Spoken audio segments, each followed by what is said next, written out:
8 minutes past the hour. It's the kickoff hours. We start a brand new week together. Welcome in. Good Time Gang is here. All the members are situated in the studio, and we're fired up for another week with you. We thank you so much for making us part of your daily routine. We know there's a lot out there that you can choose from, and we are honored you chose us. Rick and Bubba join us in 1 hour from now for the main show. Until then, though, we're going to hold everything down with the Good Time Gang. Jump around, see how the weekends went, and hey, there's a lot out there to discuss. So you can join in if you'd like. 866-WE-BE-BIG. It would be unscreened phone calls, but that's always an option for you. This past weekend, RBU getting a lot of great feedback from Rick and Bubba University, the podcast with Tyler Stovall. You can go back and watch or listen to that if you missed it. But we thank you for always making the podcast part of your weekly routine on Saturday mornings as it publishes. Well, without further ado, we got Eddie Van Adler. He's got TV handled. He's in there multitasking, getting ready for the main show. And to my left is Greg Burgess. And to my right is Michael Hams. What's up, boys? How are y'all? Good. Gentlemen. Y'all ready to go? Yep. So. Ready to go? Yep. I had something happen to me this past weekend that Greg talks about happening to him a lot. I don't so much hear you discuss it. I don't know what it is. Guys, I was eating a sandwich this past weekend, and I bit my tongue, okay? And it wasn't like a clip. It was like my tongue. Nothing worse. It's like my tongue was part of the sandwich. Or inside of your cheek. And it didn't get the side. It got the bottom and the top.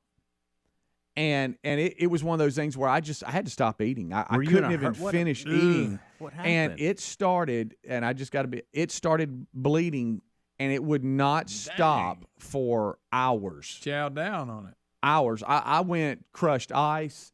I just put ice in my mouth and just let it sit there. I tried to get it on. It was. You were injured. It was awful. I still feel it, and I talked funny for 2 days. I was like, okay, I was like, and I still feel it because every now and then my teeth. What is that, Greg? I know you and I can't chew gum anymore because we bite our inside of my cheek.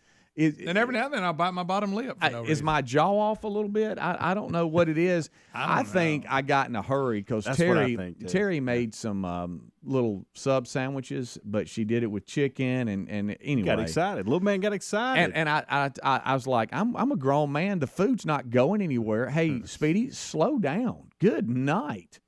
But I had to stop eating. Anyway. Yeah, I bet you did. Had to let it heal. Mm-hmm. It's like you can't even talk. You got to like look over in the corner of the room and go, all right, let me handle it. Let me get this. Then you go to the bathroom and you're like leaning over in the sink and it's just good night. Like I got punched in the mouth. I was like, golly. But I know, Greg, you and I don't hear you discuss it as much. But how about I bite my tongue a lot? Yeah, I can't chew gum. Golly. I used to like to chew gum. Yeah, I mean, gum is not my, I got to do that all the time, but I would chew gum. But then when I got older, I started, biting my tongue. Well, I bite more of the inside of my cheek more than anything. Yeah. Hurts, too. Mm-hmm. Yeah, inside the cheek I'm and tongue. crying about mine now. Yeah. I don't know if I chew crooked? I don't know if I think you just got excited with a sandwich, and that's what happened. I don't know what goes on with Greg. I can't diagnose that. Yeah, you do it a lot, and that you've had to give up gum because of it. I think it's still because I have my wisdom teeth. You do? I think I got too many teeth that far back. Okay, that's what you're going with. Yeah, I got all my teeth. Mm-hmm. Sorry. Yeah, I guess that's my problem too. There could be something to that, Greg. Mm-hmm. Who knows? Mm-hmm. I bit the side of my mouth right here. Why did you never get them out? You still got yours? Because they were no problem. Yeah, mine weren't either, but they came in good. They kept telling me, you need to go ahead and get those out. I know they're not an issue, but they will become an issue. And the older you get, this is how they get you. The older you get, the harder the recovery is. You know what that was. I know. We need a little insurance money. So I got I mean, if they're in straight and they're not bothering anybody, they're not impacted or anything, why would you take them out? Yeah. They've told Reese his has to go. Yeah. And we now we're trying to figure out when to do it. It's fine. I see you got a shave and a haircut. Was that before Friday? I wasn't here. It was right after the show Friday. Okay. So I left here. I had to be somewhere at 12, and I thought I'm gonna run down here to my place. And so Get a little haircut. Got it a little shorter than I normally Yeah. do. I told Greg when I left. I said I'm going to get it a lot shorter than I usually do, and I'm getting it done today, so y'all don't see me till Monday. Yeah. Well, I appreciate Friday y'all allowing me to run down, and JC was playing in Mobile. How dare you? And He had a couple of games over. I was able to go down and see 4 games. So it was fun just to be there and watch. And I was really close being in Mobile. It was all Mardi Gras is in full effect. We got parades and we got all kinds of stuff. I didn't, to be honest with you, get anywhere near that. Okay. But what I was able to do, I said, you know what? I am 40 minutes from Pascagoula, where I grew up. Yeah. Mm-hmm. And I'm here by myself. By the way, slept real good in the hotel room. I mean, just, wow. Out. Out like a light. But it gets real dark in hotel rooms, Remind me to tell y'all something about I woke up, didn't even know where I was or what time it was. Yeah, you confused. Why am I at home? What? and didn't even have to wake up and use the bathroom in the middle of the night. That's how hard I slept. So anyway, I head off, and I'm like, you know what? I'm up early. Let me run over and let's just. I don't have time to see anybody, but I just want to run over and just see things. Yeah. And it's been a couple of years since I rode on the road, and we were the house that we lived in when I was born on Singing River, and then rode by, my little elementary school and looked over, and there were kids out playing in the playground. I'm like, ooh, that's where I fake fell so a girl could catch me, There was that clause that they put in to work on your speech. Yeah, I couldn't say Massachusetts. And they were very concerned about that. Not sure I said it right. I don't know why they put it in the closet, but anyway. I don't know. There was a janitor's closet, and they had a little desk in there. Good. No. Come in here, Calvin. And then I rode down Beach Boulevard. And, Hurricane Katrina just devastated Pascagoula. I know all you heard about was New Orleans. Yeah. But, it really devastated the Mississippi Gulf Coast. Yeah, and on Beach Boulevard in Pascagoula, there were beautiful homes, just antebellum homes that would they were just lying the entire road all the way down. You still see slabs in some where some people just decided not to rebuild, and others that are building, and they've got they're under construction, but of course they're on stilts now, and all that. So I saw that, but I was able to go by and see a number of different places. And I said, one thing I want to do is I want to go by and get a chili cheeseburger from Ed's Drive-In. Oh, yeah.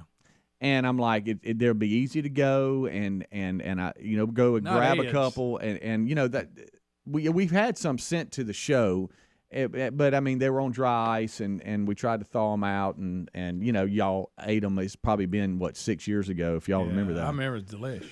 And I said, you know what? I'm buying 6 chili cheeseburgers. Now they're not. Don't think big. They're kind of small. They're about like a regular McDonald's. Yeah. Or Burgess could eat them in 4 bites. They're like a McDonald's regular burger. I'll give you that. Size. Yeah, that's very comparable. Yeah. And my thought process was, I'll throw a couple to JC for the bus ride home when he's leaving. Yeah. Hey guy, here you go. Even though they'll probably eat, it probably won't be till Montgomery, so he'll be starving or something as I say bye to him. And then I'll bring 1 or 2 home if I can, because I had a cooler. I was wondering. Yeah. And then I'll eat a couple. And at this point, you hadn't bit your tongue, so it was still still you were good. enjoying your meal. Right. Yeah. So you had tongue for lunch. Right. So I went ahead and I looked them up to see what time they open. Yeah. And I was like, oh, they open at 10. JC plays at 12. I'll ride over. Right around between, maybe I'll get into Pascagoula around 9:45, 10. I'll ride around for about 30, 45 minutes and just kind of see everything. And then I'll grab some, head on over. I'll be at the game 20 minutes prior to. And I mean. You got it all in. I mean, I got it all in. Yeah, like you like it. Guys, I started eating. I ate 3 chili cheeseburgers because I had not eaten breakfast. So I ate 3 chili cheeseburgers and was so miserable after that. I bet they were good. But it brought back so many memories. I gave a couple to JC, so that's 5.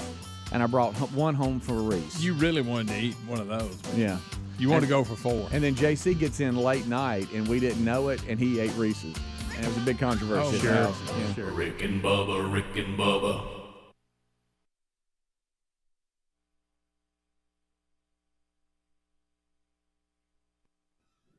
That's when you put that's an ironic twist. Rick. There's the statement. There is the Put statement. that on the wall. By the way, so far in this show today, You like that hat better? Yeah, I do.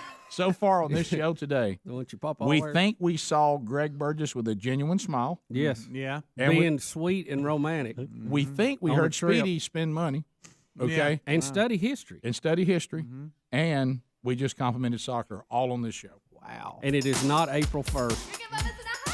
Close, but not. When we come back, your phone calls at 866 We Be Big.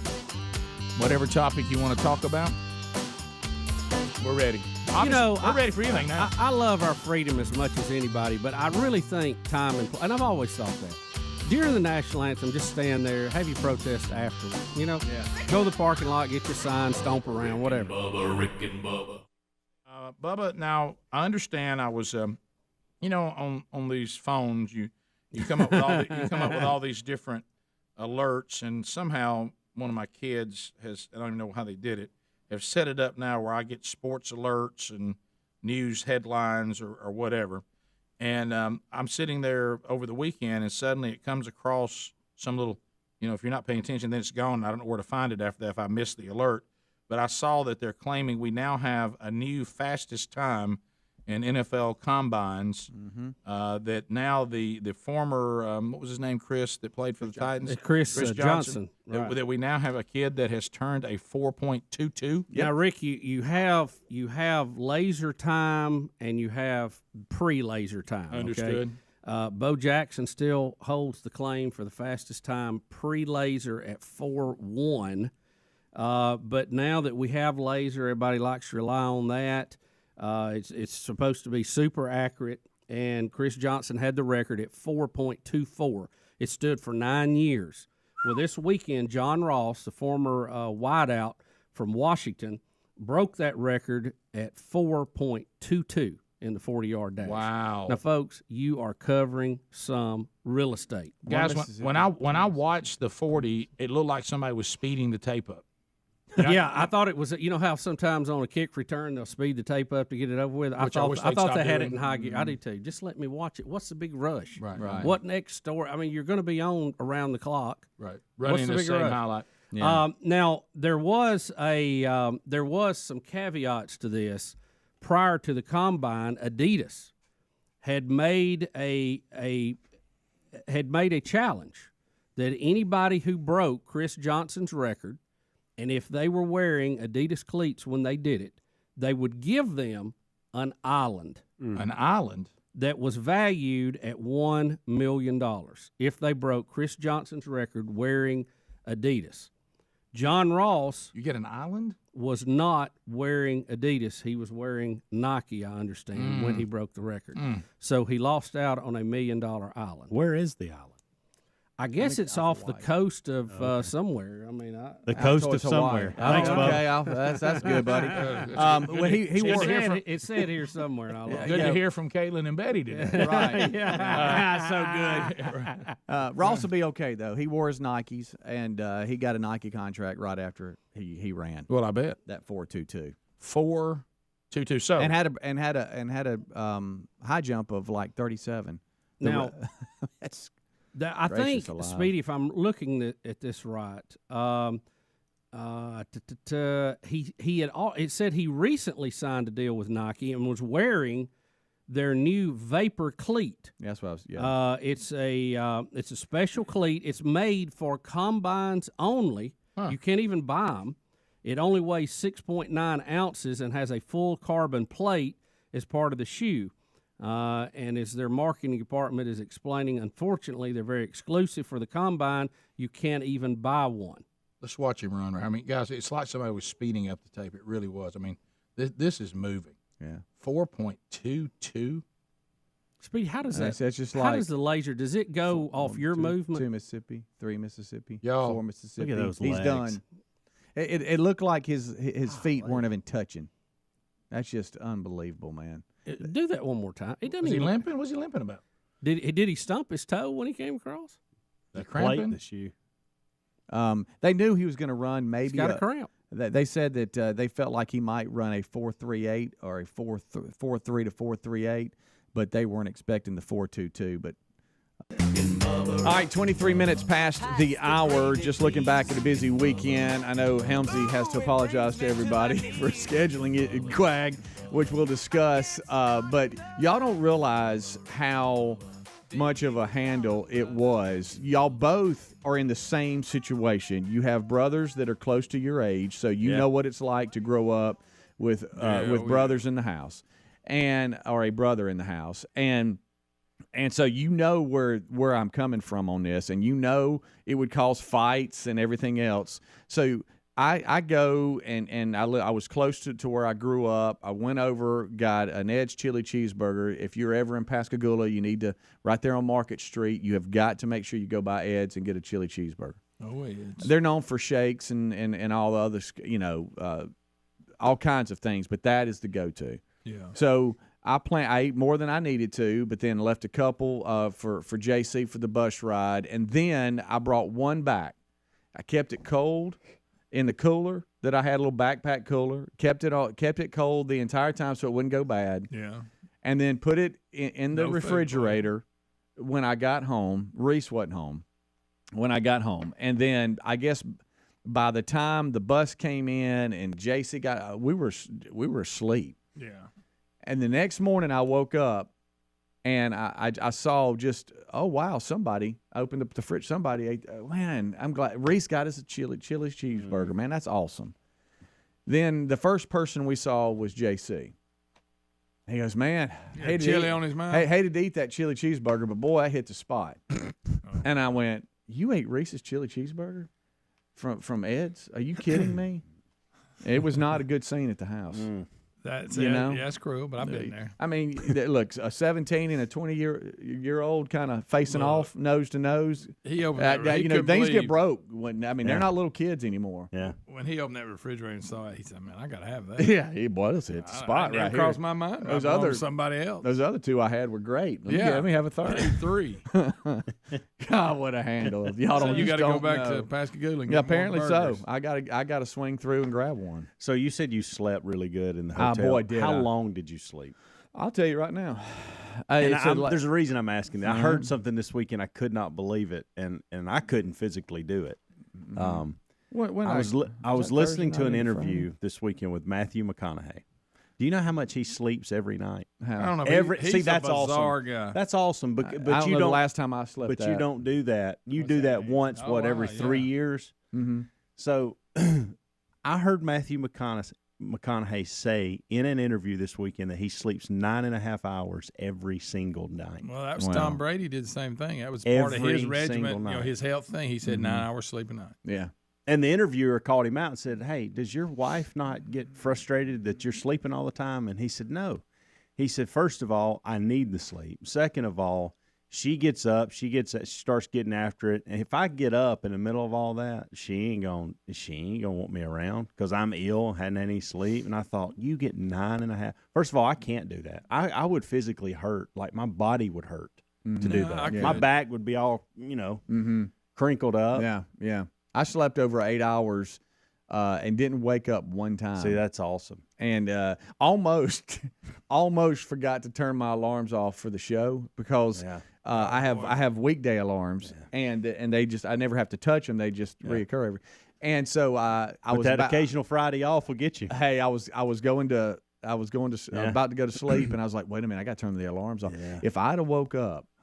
Because my alarm goes off at 3:05. If I'd have woke up at 3:05, I don't understand how mad I'd have been. Because knowing me, I probably would. I'd just been tough to go back to sleep. Staring at the ceiling now. Yeah, it'd been good. Because you're in a strange place. You're like, yeah. But, no, from Friday night to Saturday, I can't see because I'll pass out sitting on the couch on Friday night. Yeah. Trying to stay up. Mm-hmm. And I'll sleep over 8-9 hours probably. Yeah. Because during the week, I get like 5 to 6. Yeah. So on Friday what night, I couldn't believe is that Saturday I'll sleep 8-9 hours easy. Okay. Easy. I didn't accidentally wake up early and then toss and turn and start thinking about stuff and can't, I might as well get up now because like, what was I going to do? You know, Ed's didn't wake up, start open up till 10 a.m. Sure. Yeah, ain't no sense getting up before then. Now I know you drink coffee here, and we kind of pulled you into our world. Coffee. Well, and that's really. the thing. You really don't. He's not really a coffee drinker. But I was going to ask, do you, like when you're on weekend trips like this, will you grab a cup of coffee if it's available? Do you seek it out? I don't. No, I Coffee don't. and So he's not a coffee drinker. No, y'all've made me. If you're a the coffee Buzzbox drinker, coffee if you're driving first like made me one. on a trip or something, you're going to have a mug of coffee, Right? Yeah, whether you want it or not. It's just like a rule. Yeah. Right.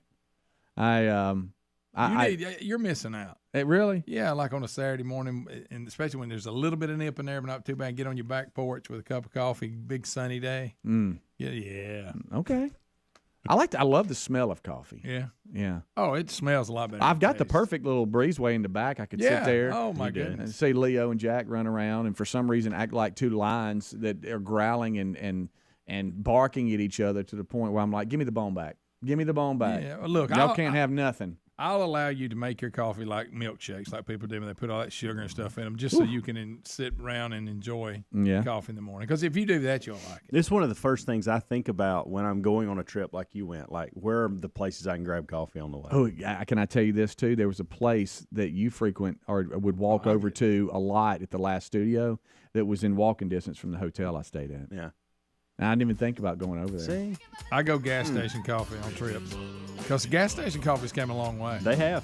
A lot of them have a nice setup. They do. Now, you still have the few that just have the old pot sitting there that's been there all day. Yeah. But you got a lot with the How you these do? big pilots and loves, man. They got you. They got you set up.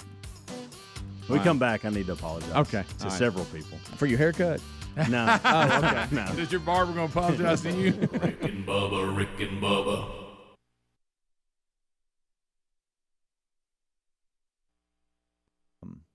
That's unbelievable. As fast as he is, you can tell he looks like he's gliding. He doesn't look like he's straining to do That's that. running perfection. It is. Yeah. That's textbook in it. You see how he ran? That's perfect.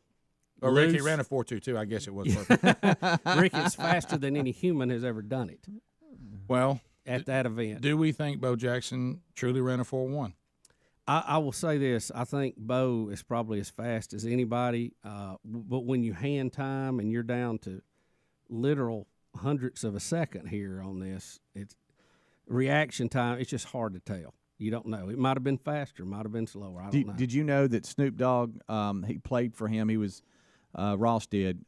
He was Snoop was his coach. He said he saw him running through a parking lot or a yard or something like that, and saw that he had some speed, and they kind of built a relationship, and he played for him when he was little. This is those moments where I'm glad Greg's not here, because he would poke holes in that story. Well, there's and say that heartwarming stories. Like no, what I'm talking about they've is interviewed Ross and Snoop. We're just saying enjoy the atmosphere while you have it. That's all I'm saying. Yeah. Check that picture out where he's 20 yards behind the defensive backs from Southern Carolina.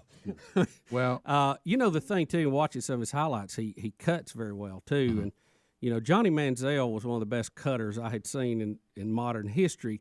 The ability to be running full speed and cut on one leg without stutter stepping is rare, and he looks like he can do it. I mean, he made some cuts there that are just, you absolutely will break your hip trying to keep up with him, But, guys, I got to go back to Bo Jackson. Break your ankles. Whatever his true time was, he did that way, and it's 6'2", 230 pounds. Oh, yeah. Please don't miss that. Well, that's why they keep voting him the greatest athlete ever. Hey, that's a lot of man running that hard. Sure is. And that fast. And probably the only thing more unusual than that, and there's no video of it we know of, and our good friend, common friend we have, Butch Barker, who is a high school track coach, tells a story about Bo borrowing their school's pole vault at the state tennis tournament. State track tournament.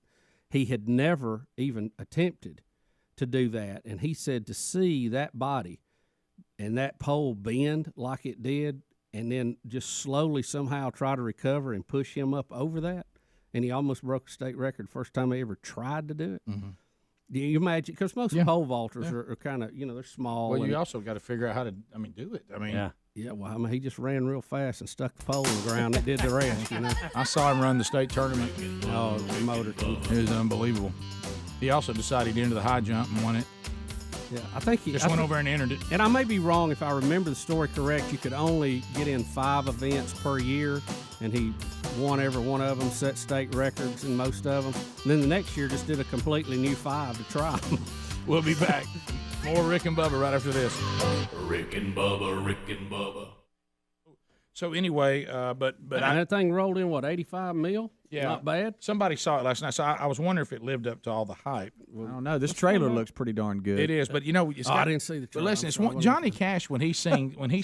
Listen, when Johnny Cash sings, Looks like our show. it already has that. Yeah, it's got that eerie. But then for him to sing a song from like 9 Inch Nails is even weirder. Mm-hmm. And then when you take, these people, the first people that ever did this was when I remember the movie Good Morning Vietnam, and they're showing just total pestilence and war, and What a Wonderful World by Louis Armstrong is playing. You're like, wow, that was a weird put together. So now that's kind of become the thing to have something really intense and have like a song that doesn't really, it's just kind of that's 180 degrees. All these video away from it. games do that a yeah, lot. do they?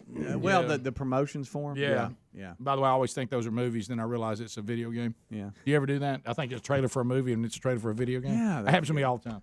Can I hear what music they're playing now? You want to start at the beginning? Yeah, let's hear it again. Let's start. Start it at the I beginning. can, yeah.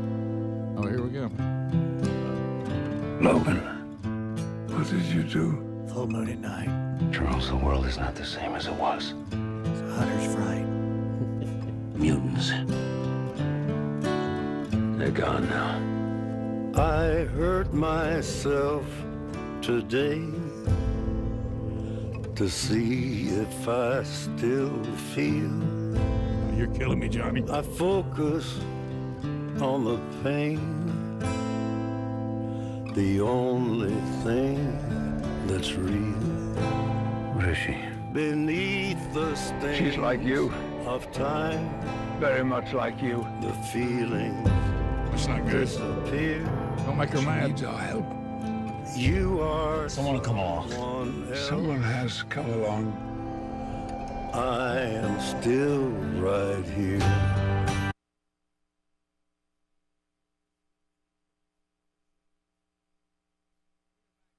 Five minutes until top of the hour. Thank you so much for tuning in to the Rick and Bubba Show. Okay, Helmsy, you said that you had to apologize to folks. What's going on? So Saturday, we had the kids had a tennis tournament in Decatur, Alabama. Love going up to Decatur. Yeah.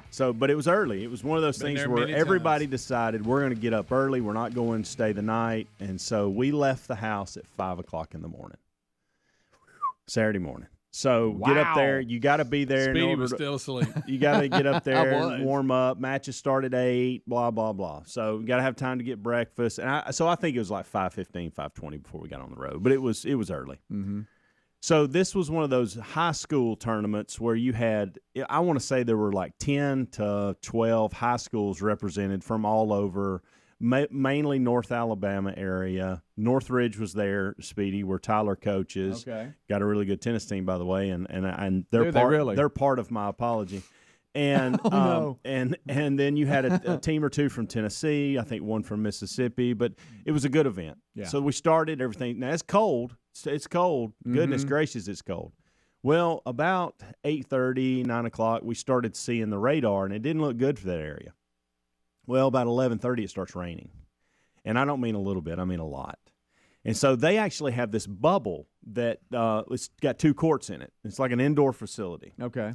Bubba and I have actually played in it before, and so they're trying to Bubba in a bubble. they're trying to put on as many courts and as many matches and get that done. But then they start, and so that's going on. So then they start looking at the radar and they realize, wow, it's not going to start. It's not going to stop raining till 4, 5, maybe even 6 o'clock. So I didn't know this, but for high schools to do something on a Sunday, it has to be approved by the Alabama High School Association. Sure. So they start, trying to figure that out. Is it worth doing that? Is it worth bringing her back? Or should we just refund everybody half their money and tell them to hit the house?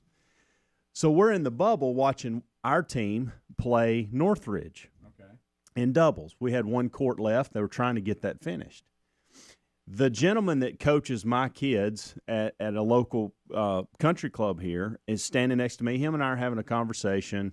And they are being told now we don't even have the bubble past like 12 o'clock. 12:30, something like that. And I make this comment, almost kidding, okay? Kind of was. I was just trying to be sharp. I said, I tell you what we ought to do.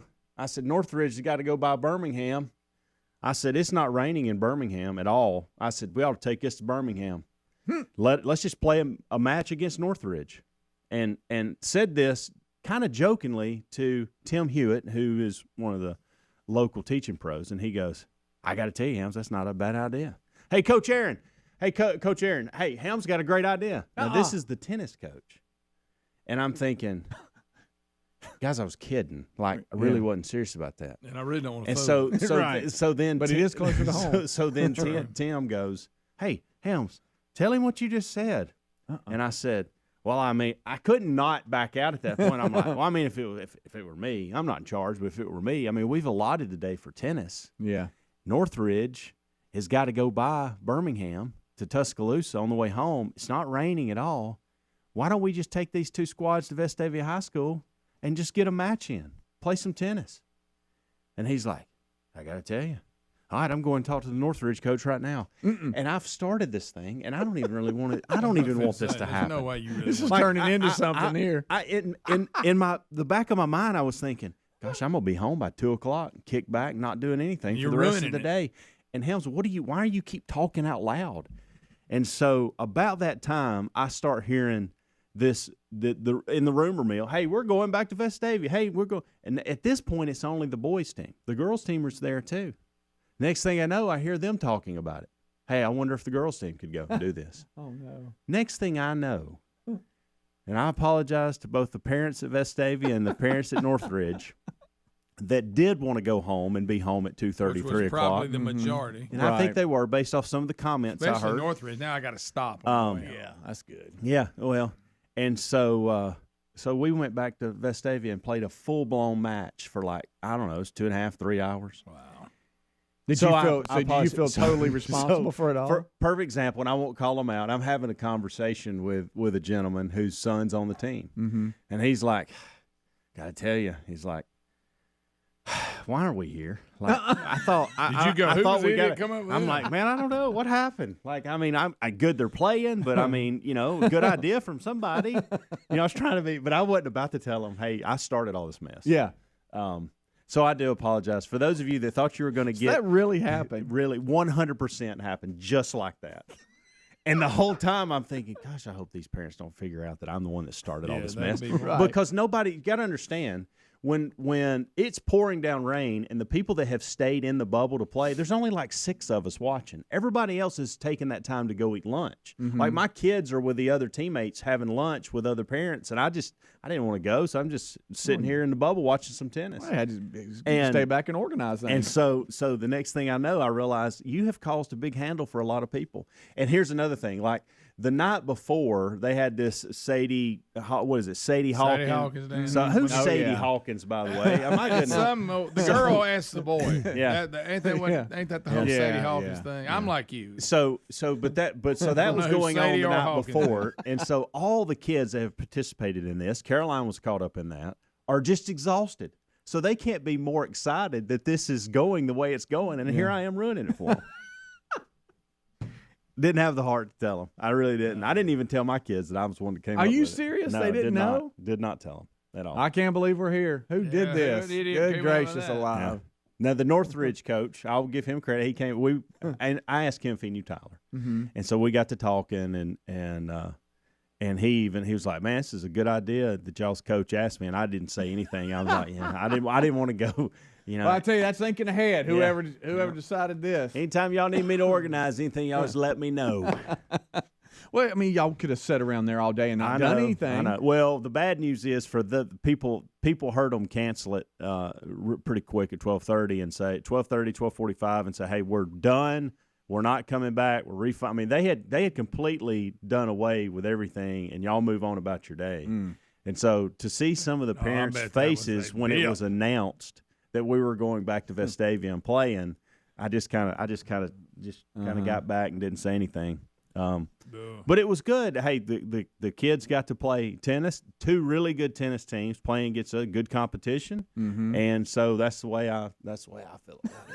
That's the way you feel about it. And, for those that really wanted to play, they got it in. Thanks, Big Mouth. There was probably some that wanted to, hey, woo, let's go home. Yeah. And then there was others that wanted to play, right? It was probably 60-40 wanted to go home versus play. Okay. But I'm I trying still had over here. No, but I had a little bit of people in my camp.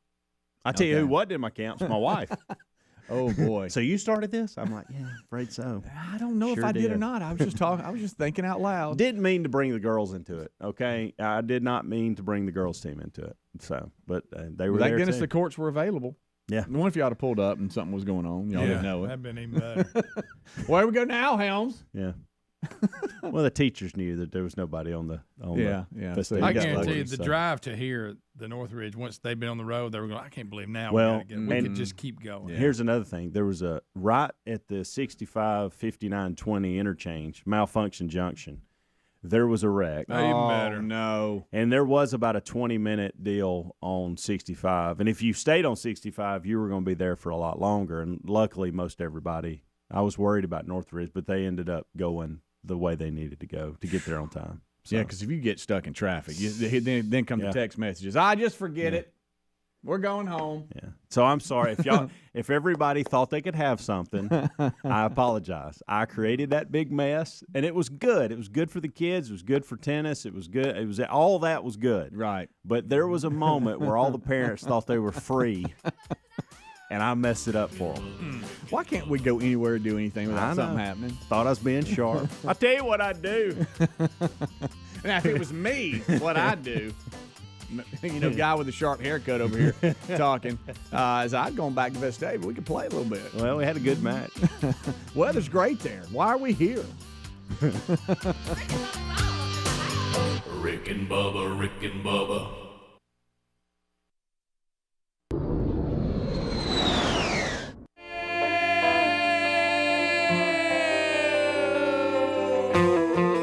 Somebody, Bubba.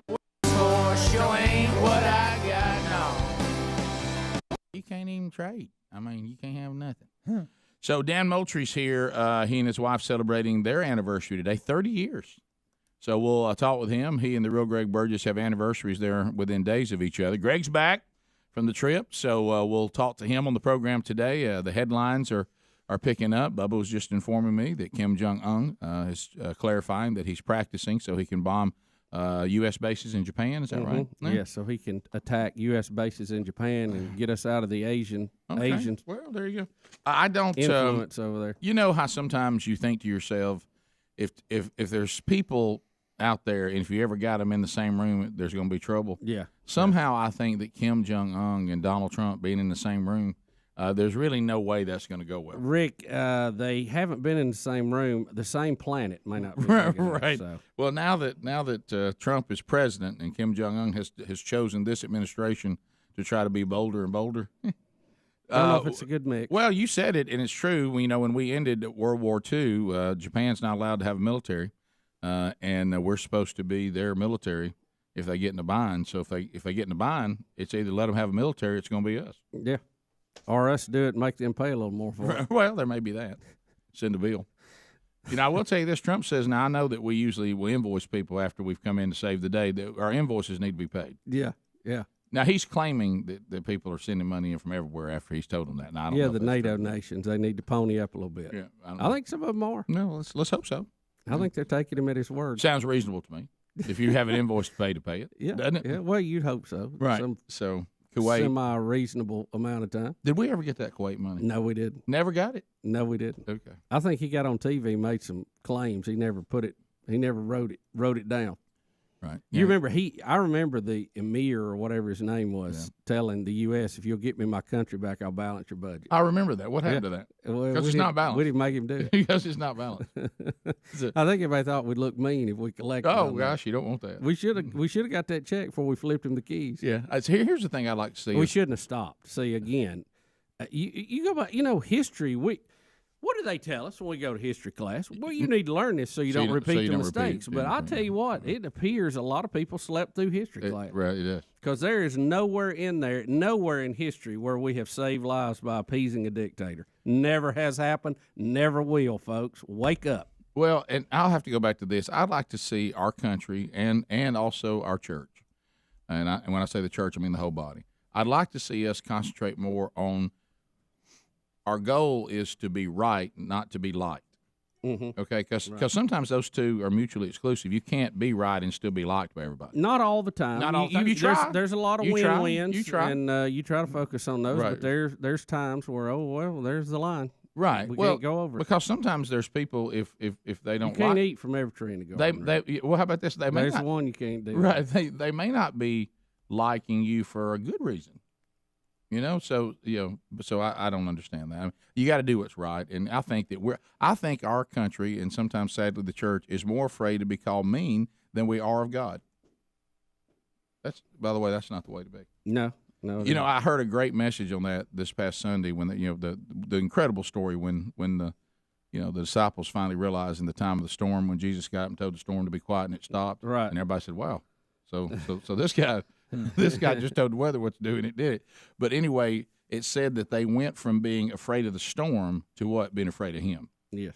So when he revealed who he really was, they were more afraid of him than the storm. Yes. And that's really the place to be. Yes. I agree. Yeah. So it's the beginning of all wisdom, right? Yes, it is. Yes, it is. 15 minutes. The beginning of all wisdom. You got to have that. That's your foundation. 15 minutes past. We'll come back. Dan Moultrie's here. So we jump into the latest going on in the outdoors. Your chance to win something if we can decipher Dan's trivia question. All that coming up with Dan Moultrie right after this. Rick and Bubba. And welcome back, Bill Bubba Bussey. There he is. Like I said, the gang's all here. We do have a Trump update. Going to have a lot of these, I think, throughout the next 4 years, and maybe 8. Well, here we go. We got another one today. You can't always get what you want. Incredible. Really amazing. Don't be stupid. But if you try something, you might find. Deal or no deal? You get what you need. I don't wear a toupee. It's my hair. Pass the gravy, please. Rick and Bubba. Ooh, it brings me to my knees. Rick and Bubba. I can't start another Rick and Bubba. day without him, brother. Rick and Bubba. Ooh, there is no other. It is 10 minutes until top of the hour. You've got the kickoff hour live as we start a brand new week together. Look at here, Gregory. This portion of the Rick and Bubba Show brought to you by HelixSleep.com/Bubba, the most awarded mattress brand in 2021. This is such a great company from North Carolina. Look, if you're not sleeping well or you need that mattress and you're like, what do I do? Let us suggest HelixSleep.com. Right now, you'll save $200 on your new mattress, so don't put this off any longer. It's kind of cool the way they do this with this All-American made mattress. They try to fit it to your style of sleep. They don't just go, hey, here's a mattress, deal with it. They say, do you want the soft, the medium, the firm mattresses? Maybe you need the Helix Plus mattress if you need something a little bigger to sleep well. And they do this from like a little quiz, right, Greg, on what your sleep habits are and the pattern. Firmness of the mattress. Yeah. Do you sleep on your back, on your side, stuff like that. They were named the best overall mattress pick by GQ and Wired Magazine. So take their very easy 2-minute online quiz that Greg was just talking about to match your body type and sleep performances. And you can do that at HelixSleep.com/Bubba. You're going to save $200 when you get that. Plus, you got the 10-year warranty and the 100-day free trial, so nothing to lose. It's going to fit right to your sleep pattern, and you're going to save $200 in the process. HelixSleep.com/Bubba. Helix is spelled Helix. Put Helix Sleep together, then .com/Bubba to get a truly amazing night's sleep. Or you can go to rickandbubba.com and look under the sponsors button if you'd like. Speedy, Helix. I just got an email. We got 2 things we need to get to that involve you and Greg, but I just got an email from a lady, Paige. She said, my son plays for Muscle Shoals Tennis. Okay. And we were at the Decatur tournament this weekend. We went home, thankfully. We didn't have any crazy parents suggesting we go back and play. Absolutely. Yeah. So, And they're thankful. Thank we you, just Paige. went home. Thank you, Can't Paige. believe they didn't. All Hey, right. hey, by the way, in this weather system that came through, Yeah. the state of Alabama was cold a little bit. But if you moved west just a little bit, man, the temperature dropped. over the last couple of days. I don't know if you saw Alabama baseball went over to Texas and played, and it was like low 30s for the Friday Saturday games. I know there were some teams in Mississippi that was just freezing over in Starkville, but it's weird because it was so cold there and it never got here. Even though now, don't get me wrong, it was a little chilly, but it wasn't in the 20s to low 30s. Most of the day. Now, I will say this Saturday was a little breezy and cold. Well, in Decatur, it was cold. It was in the 30s there. Yeah. I felt like I was in an all-day cryotherapy session at one point. I guess I'm on the Gulf Coast down there in Mobile, and it felt pretty good. Yeah. I think this week this morning they said it'd be a little nippy, and then it's going to warm up. Okay. All week. All right. Thank you, Span Jr. Let's get. We got to get to this because there's two things I want to talk about. Somebody sent an email over the weekend and said Speedy looks a lot like NASCAR's Mark Martin, and I thought, so let me guess, a lot of people, head and a goatee. A lot of people say that a grain goatee, slightly red. But you're a lot taller than Mark. But I will say now he's older than you. He's like I think he's 10 years older than you. Do I look like that? But that's hey that's. Do I? Yeah. Do I look that old? When you put your glasses on. If you were that old, you would. If you were 8 years older, that's the way you would look. Yeah. If you don't like it now, but if you're right, this is the way you're going to look in 8 years. It is. Yes. Okay. I guess with my glasses on, I really look like him, Donna. Yeah. Black rim I like glasses. a grin he's got. It looks like you. Does it? That's how I grin. Yeah, like this. I close my eyes and grin a little weird, like I'm tasting something bad. You do. What in the world? I made that up. Huh. I don't know. I think looks there's a little bit like what it. I Hey, think Mark. there's a resemblance. All right, so I know you come back look. and drive I the know Folgers. who you look like. We've worn that one to down. I mean, you look like Coach Fisher with Texas A&M. I really who does he look like? Who does Helmsy look like? I don't know. And we know Adler looks like Little Sweet. He looks like Little Sweet. All right, we got that one. And we need to dial in you. Well, let's stay focused. Let's stay focused before we get on haircut over here. Okay. Let's talk. Somebody else sent us a video and said I have found Greg Burgess at the age of 11. Why people show us at different ages? And so I Speedy's I old think now. I'm young. This is more of the way the kid is talking. Okay. You can relate to this, Greg. All right, where is he at? Let's see here. Oh. Okay. Well, I'm here in the freezing cold getting free chicken sandwiches because the food tastes great. I mean, it's chicken. It's fried chicken. I like fried chicken.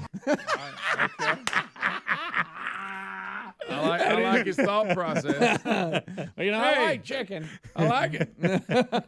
I do like fried chicken. I do. I like all chicken, but fried's my favorite. Mm-hmm. Oh, It is. That day you went on that love fest for chicken. Y'all don't you like sounded chicken? Yes, Greg, but the way you went on that little rant about how much you love it. Love My favorite thing is too. Anytime chicken is brought up, he has to let everybody know I love chicken. Yeah, it's a good food, y'all. It is. Oh my gracious! A lot of it out there too. So what's the guy's name from Mark who? Mark Martin? You don't know the race driver Mark Martin? That didn't look like Mark That's Martin. Mark Martin, the race I driver. thought look the like same, anything I thought the like same him. thing. Well, he hadn't been but out it there in a is, long yeah. time. Yeah. Well, he's in his 60s now, by the way. He's early 60s now. Still short fella. Right. Yes. I know. I think they were saying just from the chin up. No, but he. Oh, I know. Yeah. I mean, we can go right now if you want. No, I'm not saying it's your. Say. He was a good driver. There's no but air and opportunity. So that was that didn't look like him. I know it doesn't. I'm sorry. That's why I had to ask again. It was him, but I'm with you. See, time flies. He's been out of racing, I guess, a lot longer than I remember. Yeah, he was good. In my mind, he's there's a different. Oh, look now though. see, now that's got it. But now that's like, in the other photo, like is he 5 years ago? In the other photo, is he bald now? Is he shaved? Yeah.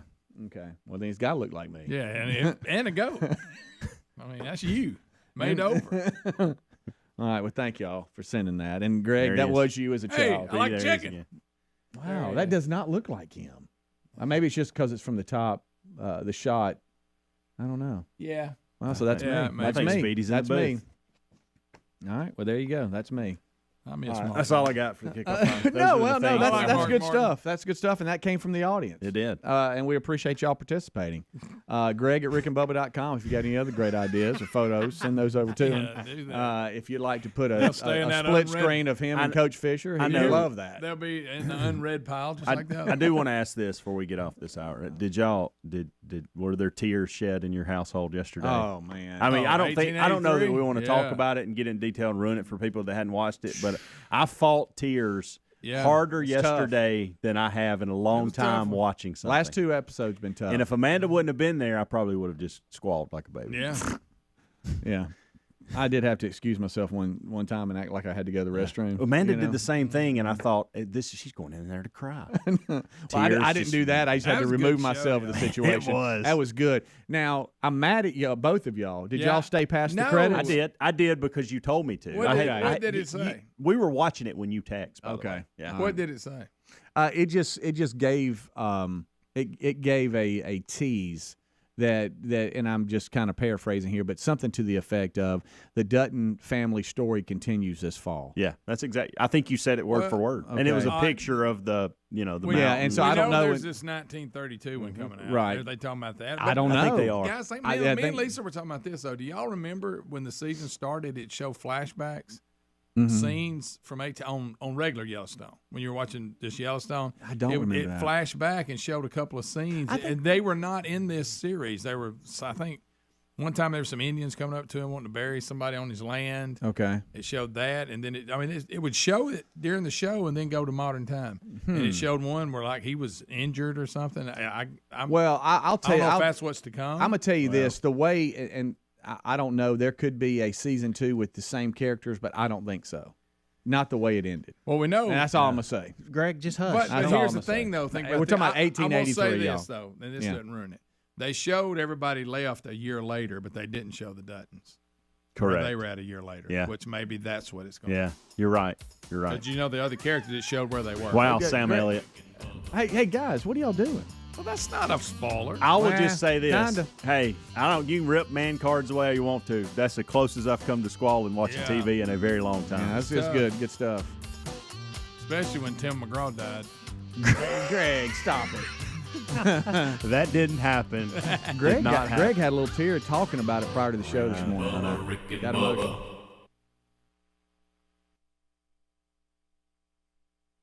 Latest accusations, and of course, if you ever want to know what President Trump's accusations are of anyone, just simply follow him on Twitter.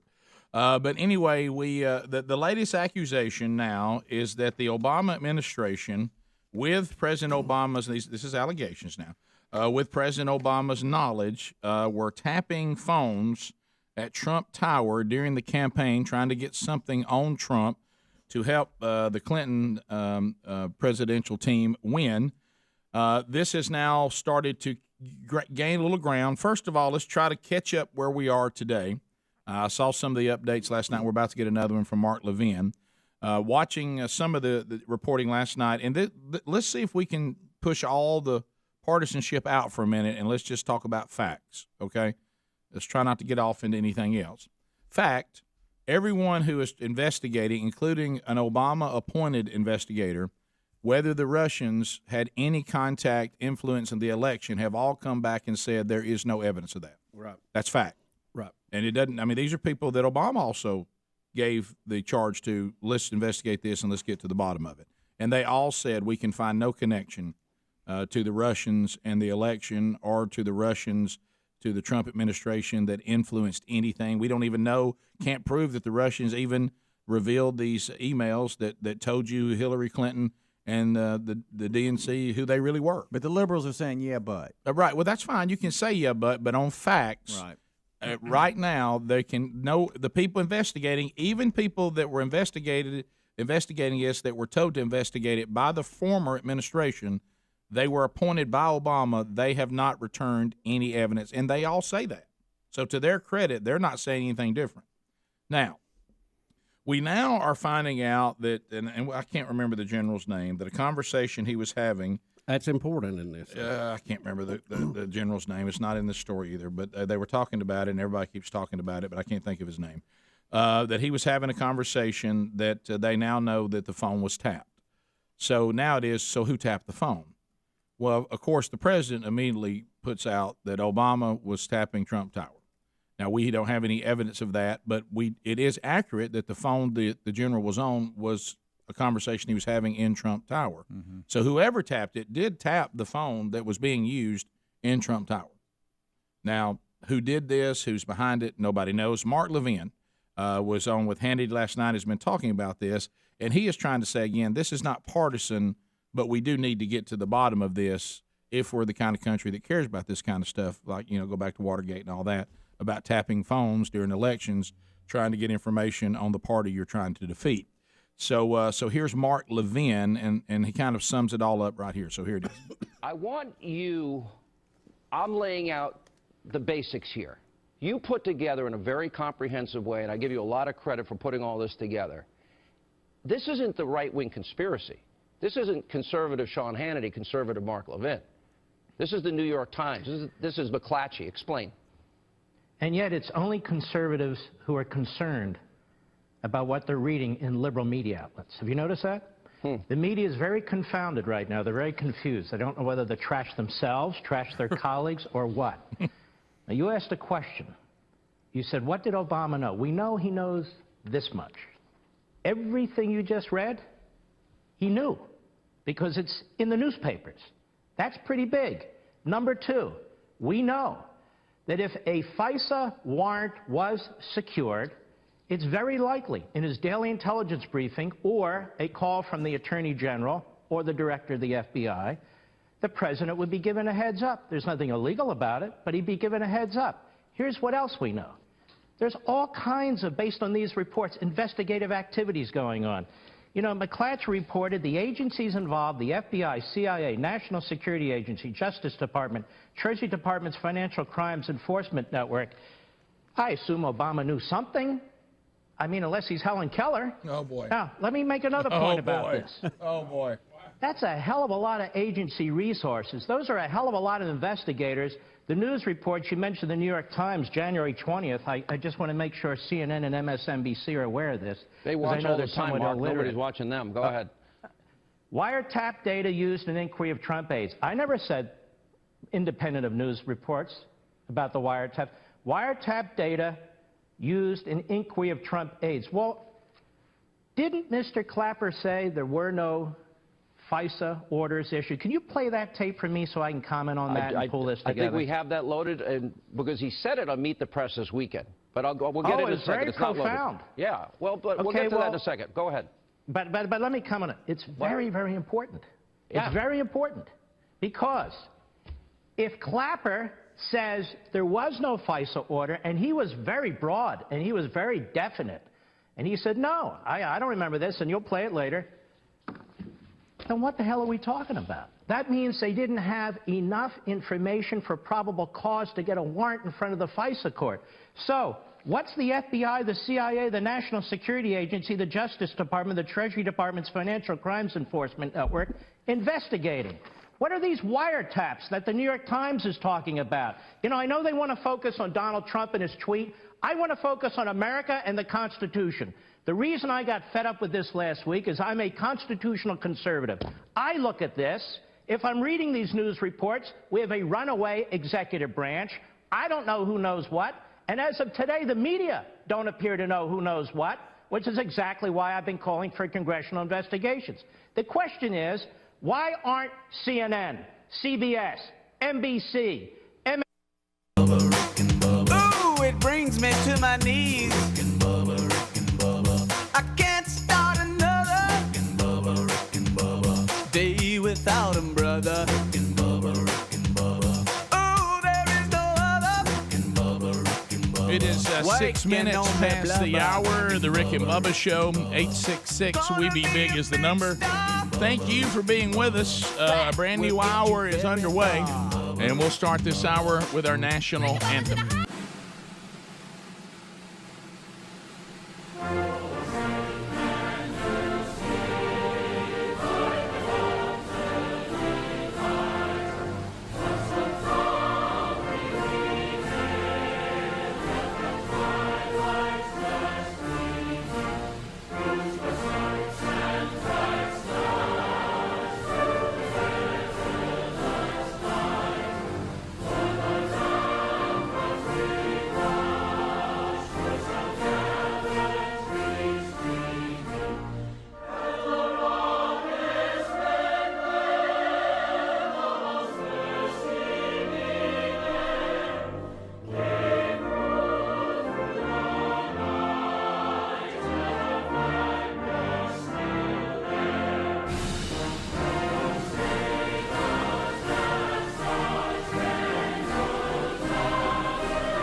8.5 minutes past the hour of the Rick and Bubba Show. Thank you for being with us as we go forward.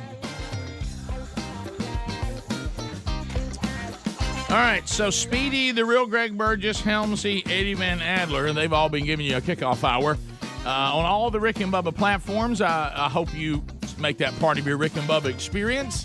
If you never have, it's available to you.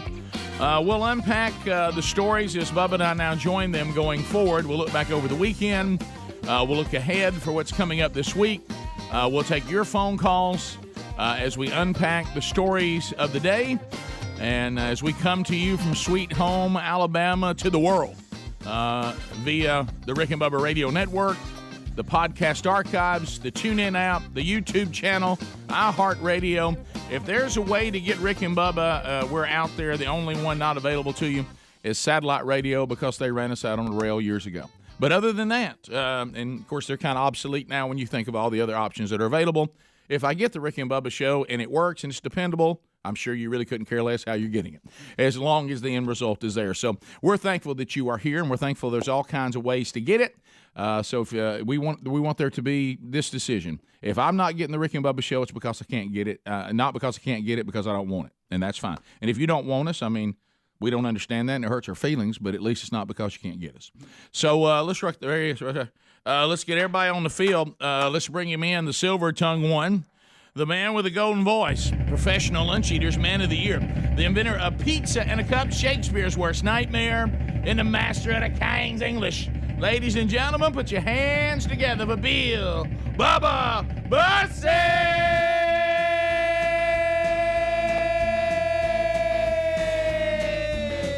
Howdy, Bubba. How about it, Rick Burgess? Friends, neighbors, associates everywhere, welcome to the little party we call Rick and Bubba. Let's kick the week off together. There's not a thing going on out there. Yep. Another night of this rock and roll. Just feel it.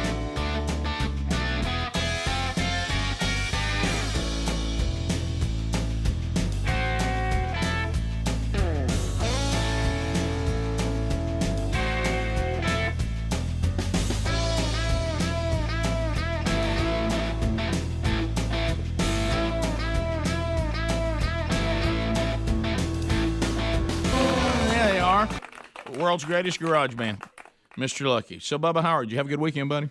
Rick, I did. Just sit back enjoying being threatened with nuclear weapons by Putin. But other than that, we're doing good. Little saber rattling there. We'll cover it, and we're going to not have the whole show about the Russians and the Ukraine today, or however we're supposed to say it. But, just Ukraine.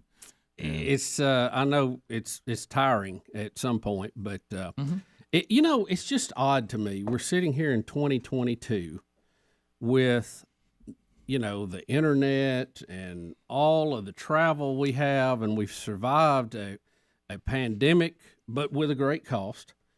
And it looks like we're back in 1980 again with a threat of nuclear war from the Russians. What in the heck is going on? Well, is Putin lost it? Is he crazy as our president is?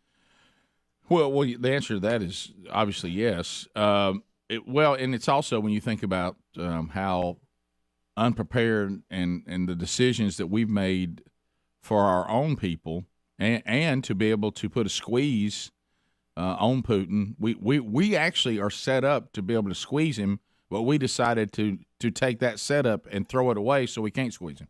Well, we're squeezing him more than we were, but there's still wiggle room. Yep. Because a lot of our European partners are so dependent on Russia, which we could solve and help our own people with our own resources. But we've decided to let these idiot climate people take over our government and take over our country, and they're killing us.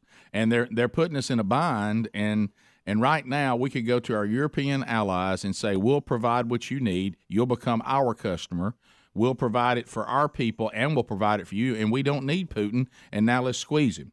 But see, we won't do that because we think we're going to destroy the country and destroy the world. And for some reason, we think the fact that other people are still producing fossil fuels and producing natural gas all over the world and using it But if we don't, somehow that's going to save the planet.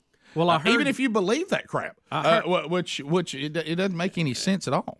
I heard Jen Psaki say over the weekend that when asked, are we going to ramp up our production, she said, no, the president feels like we need to curb our production and our dependency on oil, and they start all that. I go, what an idiot. I go, for somebody that's in the high position that you are, and it is a high position, you're living in some kind of fantasy world. Right.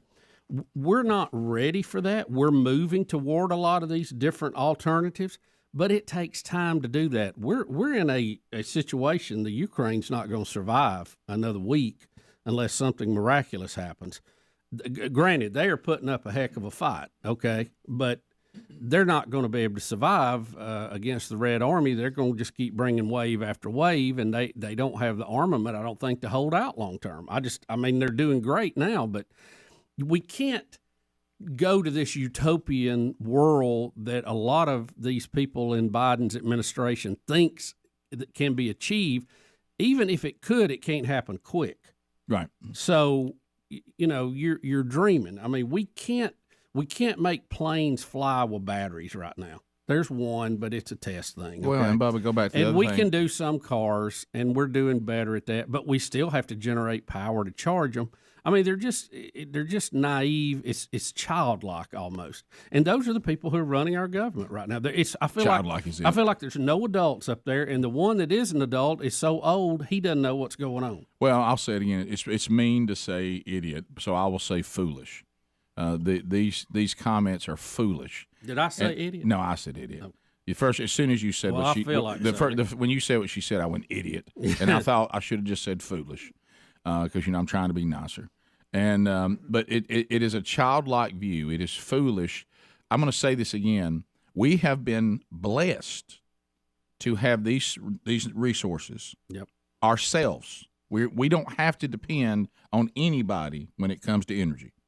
And right there she is saying it. And we can provide this to other people who will then pay us to also help our issue with revenue that we need. Yep. Okay?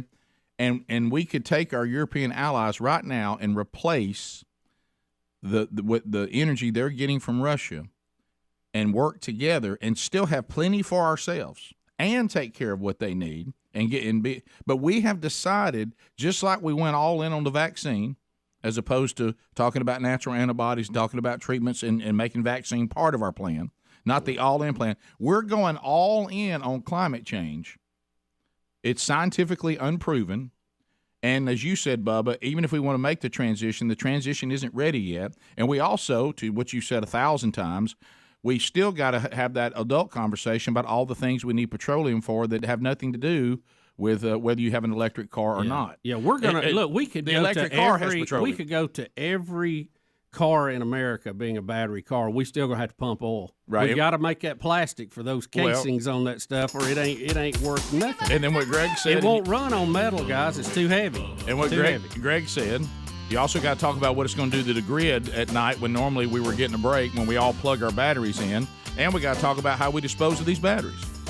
And recycle them. Yeah. It's going to be a mess. But meanwhile, we at one time had our country independent, and now we've decided not to be dependent again, and now we can't help ourselves or anybody. Rick and Bubba.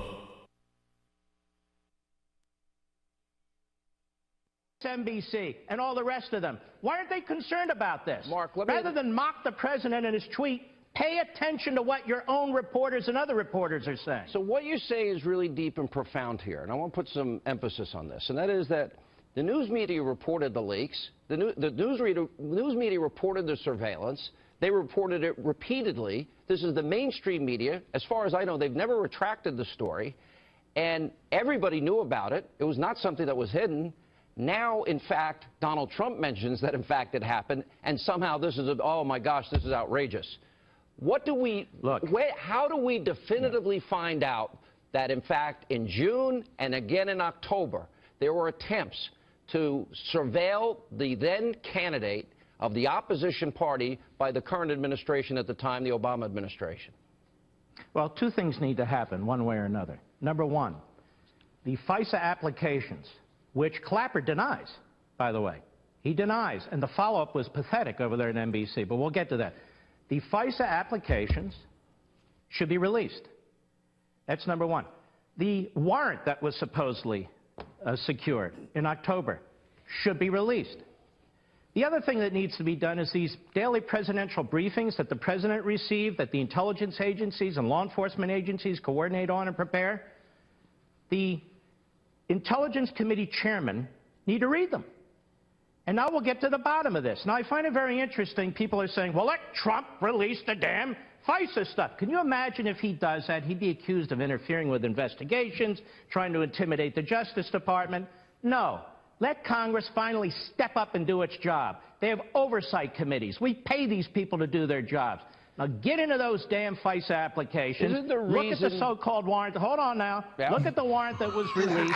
Look at these daily briefings, and let's see what's in them. That courtesy of Fox News and Hannity with Levin. Mark Levin, his a great one. Yeah, well, his point, and you can tell he's very passionate, very upset about it, is everybody's on Trump for saying this is going on when it was going on. So why was it going on if all this is made up? You got all these people who's been investigating this, meaning they know, they're aware that something was going on is also. So he's saying, so now, of course, Trump, which probably might not have been the best thing, has gone out and started tweeting about what's going on. And he said, but now that's caused a distraction from the fact that what was going on, and there was an investigation on whether a Watergate-type information tapping in the Trump Tower, which is where the administration would meet, if that was going on by the opposition party, this is a Watergate deal. Yeah, yeah. Well, what is confusing, because you get a lot of minutia here with all this, and the different titles. Hard to follow all of it. Wiretapping is legal by law enforcement agencies if they get a warrant to do that by a judge on U.S. citizens. But they have to go, they have to show, their probable cause to do it. A judge has to sign off on it. Right. Sometimes they do, sometimes they don't. The FISA court, which is our secret court, that's the one that we monitor spies with. The way that you get it through them is totally different. But if it goes through them, it's in the paperwork of the FBI, CIA, NSA, and as he was saying, the president should know about it. So I guess what I'm confused here, because there were published reports that said the Obama administration made 2 foreign intelligence surveillance court, the FISA court, requests in 2016 to monitor Trump communications and a computer server in Trump Tower in connection with the claims that there were links to Russians and Russian bankers and all of this, and it's kind of come out in all of this, hey, Russia was involved in the election. So we had the Democrats claiming the Russians helped steal the election. Well, we have not been able to prove that. We know people talk. It's very hard to steal the election. Would they want to influence it? Absolutely. We know they would. The other side now is the Republicans are saying they thought this was going on, and they were using wiretaps on me to do it. So I'm confused, though, about who the general is in this that you were referring to. We need to find who that was. We'll be back 18 minutes past. Rick and Bubba. But anyway, and I kept waiting for Levin to say it, but he wouldn't, so I was like, I wanted somebody else to come up with it. But at the end of the day, here's what it appears we have. You have the Democratic Party was so obsessed. Rick and Bubba's in Ohio. Rick and Bubba, Rick and Bubba. Pass the gravy, please. Rick and Bubba, Rick and Bubba. Ooh, it brings me to my knees. Rick and Bubba, Rick and Bubba. I can't start another. 23 minutes now past the hour of the Rick and Bubba Show. 866-WE-BE-BIG is our number. Rick and Bubba University, the podcast, is out and available now. Check our conversation with Tyler Stovall. If you missed it over the weekend, another great story. And got some good feedback already for those of you that have already heard it or seen it. But look for that wherever you get a podcast. All right, so we've got some. I didn't realize that Madonna has put a video on her Instagram of her singing an anti-Putin song. Adler, if you want to go ahead and grab that, if you want to grab that uncomfortable moment, Can I leave? Because I'll have secondhand galore. Oh my if goodness! You don't mind. Yeah, it's and And I need to get out of here now. And the thing that makes me feel weird too is it's one of these weird moments where it looks like I'm drafting with the Hollywood left. It almost makes me think maybe I'm on the wrong side of it. But, well, you have to double check. You have to go, now, wait a minute. Yeah, What am I not seeing? Wait a minute, did Ukraine bring this on themselves? Yeah. No, I mean, I know. Well, I just say maybe this is one thing we can all agree on. Yeah. How about that? You know, it feels good. You know, we agree on things. Adler, do we want to get this over with?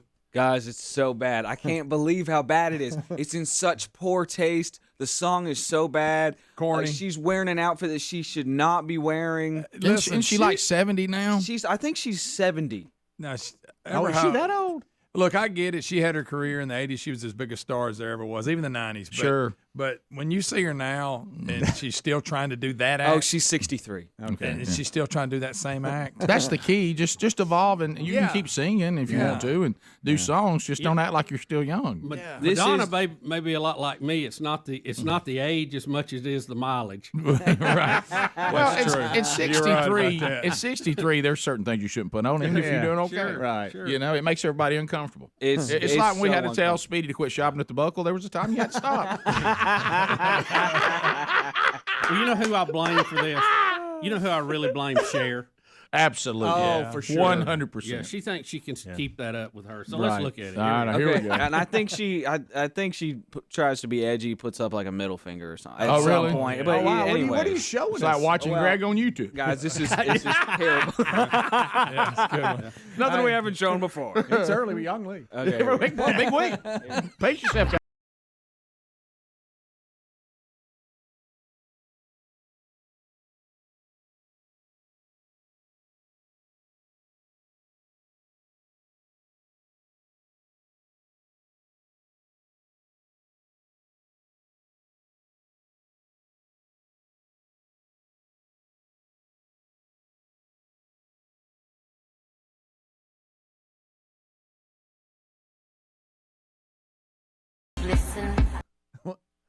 What did we just see? Guys. I'm sorry for you. For those on radio, it was bizarre. Madonna's not going to miss a chance, an opportunity, even though it's a war, to somehow make it about her. Why that's so good, Greg. I'll tell you that other than her bad outfit, though, I thought it was pretty well done. I'll go against the grain here. I thought that was pretty good. You like that? Other than her outfit. Well, what was it? Too much. Well, she's just. Is that even her? She's doing a song, and look, she's hammering the Russians for the invasion. Good for them. No, we need to get on Madonna. them every which way.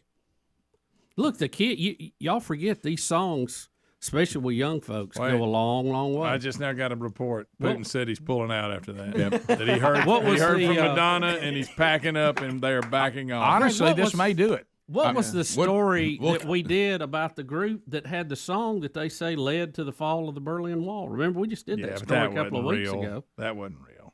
What do you mean it wasn't real? I mean, they act like the CIA wrote the song and they did all this and that. But no propaganda. But that Winds of Change, wasn't it? Winds of Change, Scorpions. Yeah. Attaboy. I guess what I'm saying is don't. Yeah. Look, she should that outfit's like I say. It's a No, the little whole much thing's for her, stupid. I don't care if she was. Maybe dressed. she should have had fatigues on. You know. Well, that's still. Don't you? Yeah. We need to. I really think we could go to Putin right now after that and say, now look, you don't get your troops out here, she's going to release a second song. Yeah. We're going to drop That's her a behind warning the shot. lines. That's one warning shot. Do y'all want to see it again? No. Bubba does. Y'all want to hear it again? It's too weird. It's just weird. It is so weird. Why is she wearing a purple leotard? Well.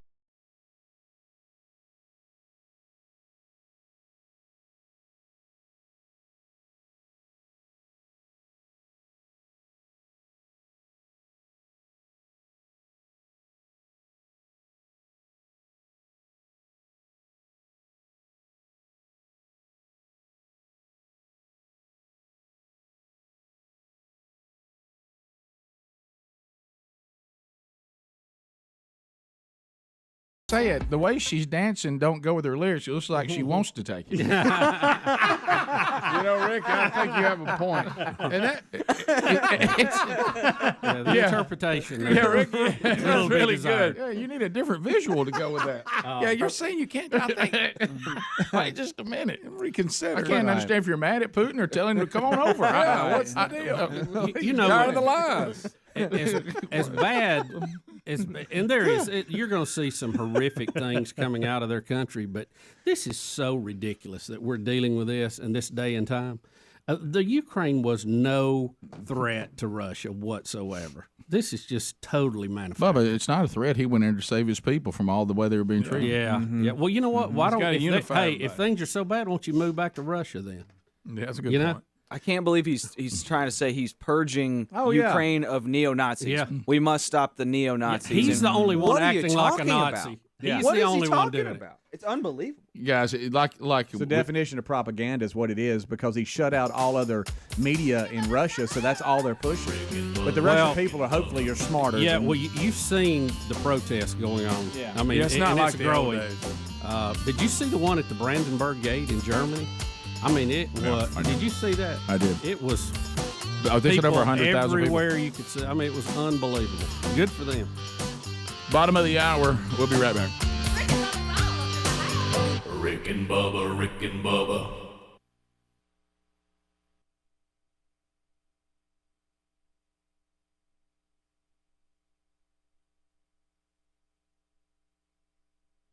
We're trying to tie the Trump administration in this election that it was tampered with by the Russians, that they started trying to gather information any way they could. But the question is, in that effort to do so, have they broken the law?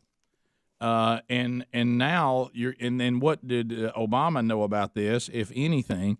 And I believe in my own, this is just my opinion, the reason why the mainstream media is actually involved in this now is I think their true motivation is to clear Obama. So they're actually doing journalism and investigative reporting now. The problem is what they're finding is not supporting what they wanted to do. Be careful in your journey that you know what is going to be your destination. And so I think that's what's going on here. And one of the things that I want to say again, I want to say this again. I don't really have any problem, I don't, with everybody considering Snowden to be a criminal and saying what he did is unacceptable. I don't care what we learned. I'm fine with that. Right. I'm also fine with trying to figure out who revealed who Hillary Clinton really was. I'm fine with that, too. Right. I'm fine with trying to figure out who revealed who the DNC really is and how they really operate. I'm fine with that. I'm fine with the fact that we're going to find out whether Russia was or wasn't involved in the elections. But I would like for all of us as American citizens, and we do need to have all that investigated, and everybody needs to be under the law. Do you hear what I said? Because I don't want to be misquoted. Right. But could I call on the American people, because it's really important, let's not ignore what we're finding out, because this is East Germany kind of monitoring people that by an out-of-control, gigantic central government that ought to concern all of us. We are being shown who the government is and what they're doing, and we don't need to ignore that either as the American people. And we need to say, I got to tell you, I'm not living in East Germany. Right. Okay, I'm not living in that kind of environment, and we will hold our government accountable. I don't care what party is in charge, to say you are over, just what Levin was saying, you're out of the Constitution, you're overstepping, and you're trying to become some sort of a dictator, giant central government that is now trying to get outside of the parameters the Founding Fathers put you inside of, and you're invading the privacy of your citizens, and we don't like all this. This is over the line. Let me go extreme, Rick and Bubba nutshell. I think you're exactly right. I think that the investigators, in an attempt to tie the Russians to Trump, have broken the law. They have gone too far outside the lines. The president knew about it, or else he was asleep at the wheel because there was so many agencies involved. Or what Levin said, which I couldn't believe he used that example. And they didn't get anything. They didn't find anything they can hang Trump on, okay? But now it's come out that this went on. Well, I think a lot of the media is rushing, as you said, to clear Obama in this. And as the deeper they dig, the more problems they have run into. And they don't know what to do about it. They don't know what to do about it now. That's a reasonable conclusion to me. So it looks like they have a modern-day, high-tech Watergate on their hands, and it all leads to former President Obama. He either knew about it or he was asleep at the wheel. And don't forget what Snowden showed us as well. Again, Snowden, it's one of those things, and it's a hard. Don't have a problem with him paying the price for it. I think he was a criminal for what he did, but we need to pay attention to what he showed. What he showed us was they tell you they're monitoring terrorists, and I'm on the inside. No, they're monitoring you.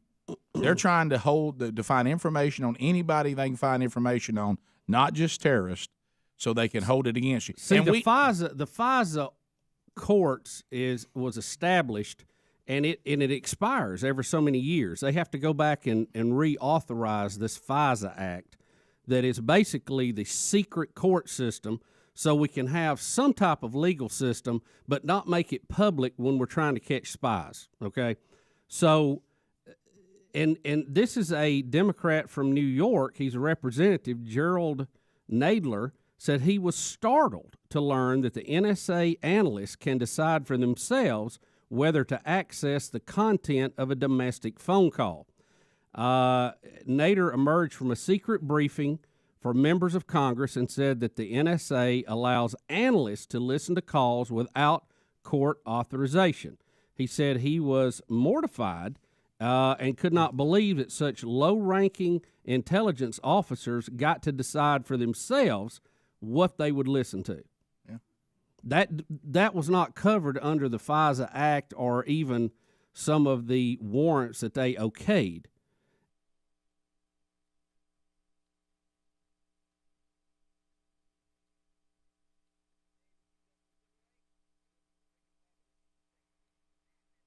Well, we're back 35 minutes past the hour of the Rick and Bubba Show.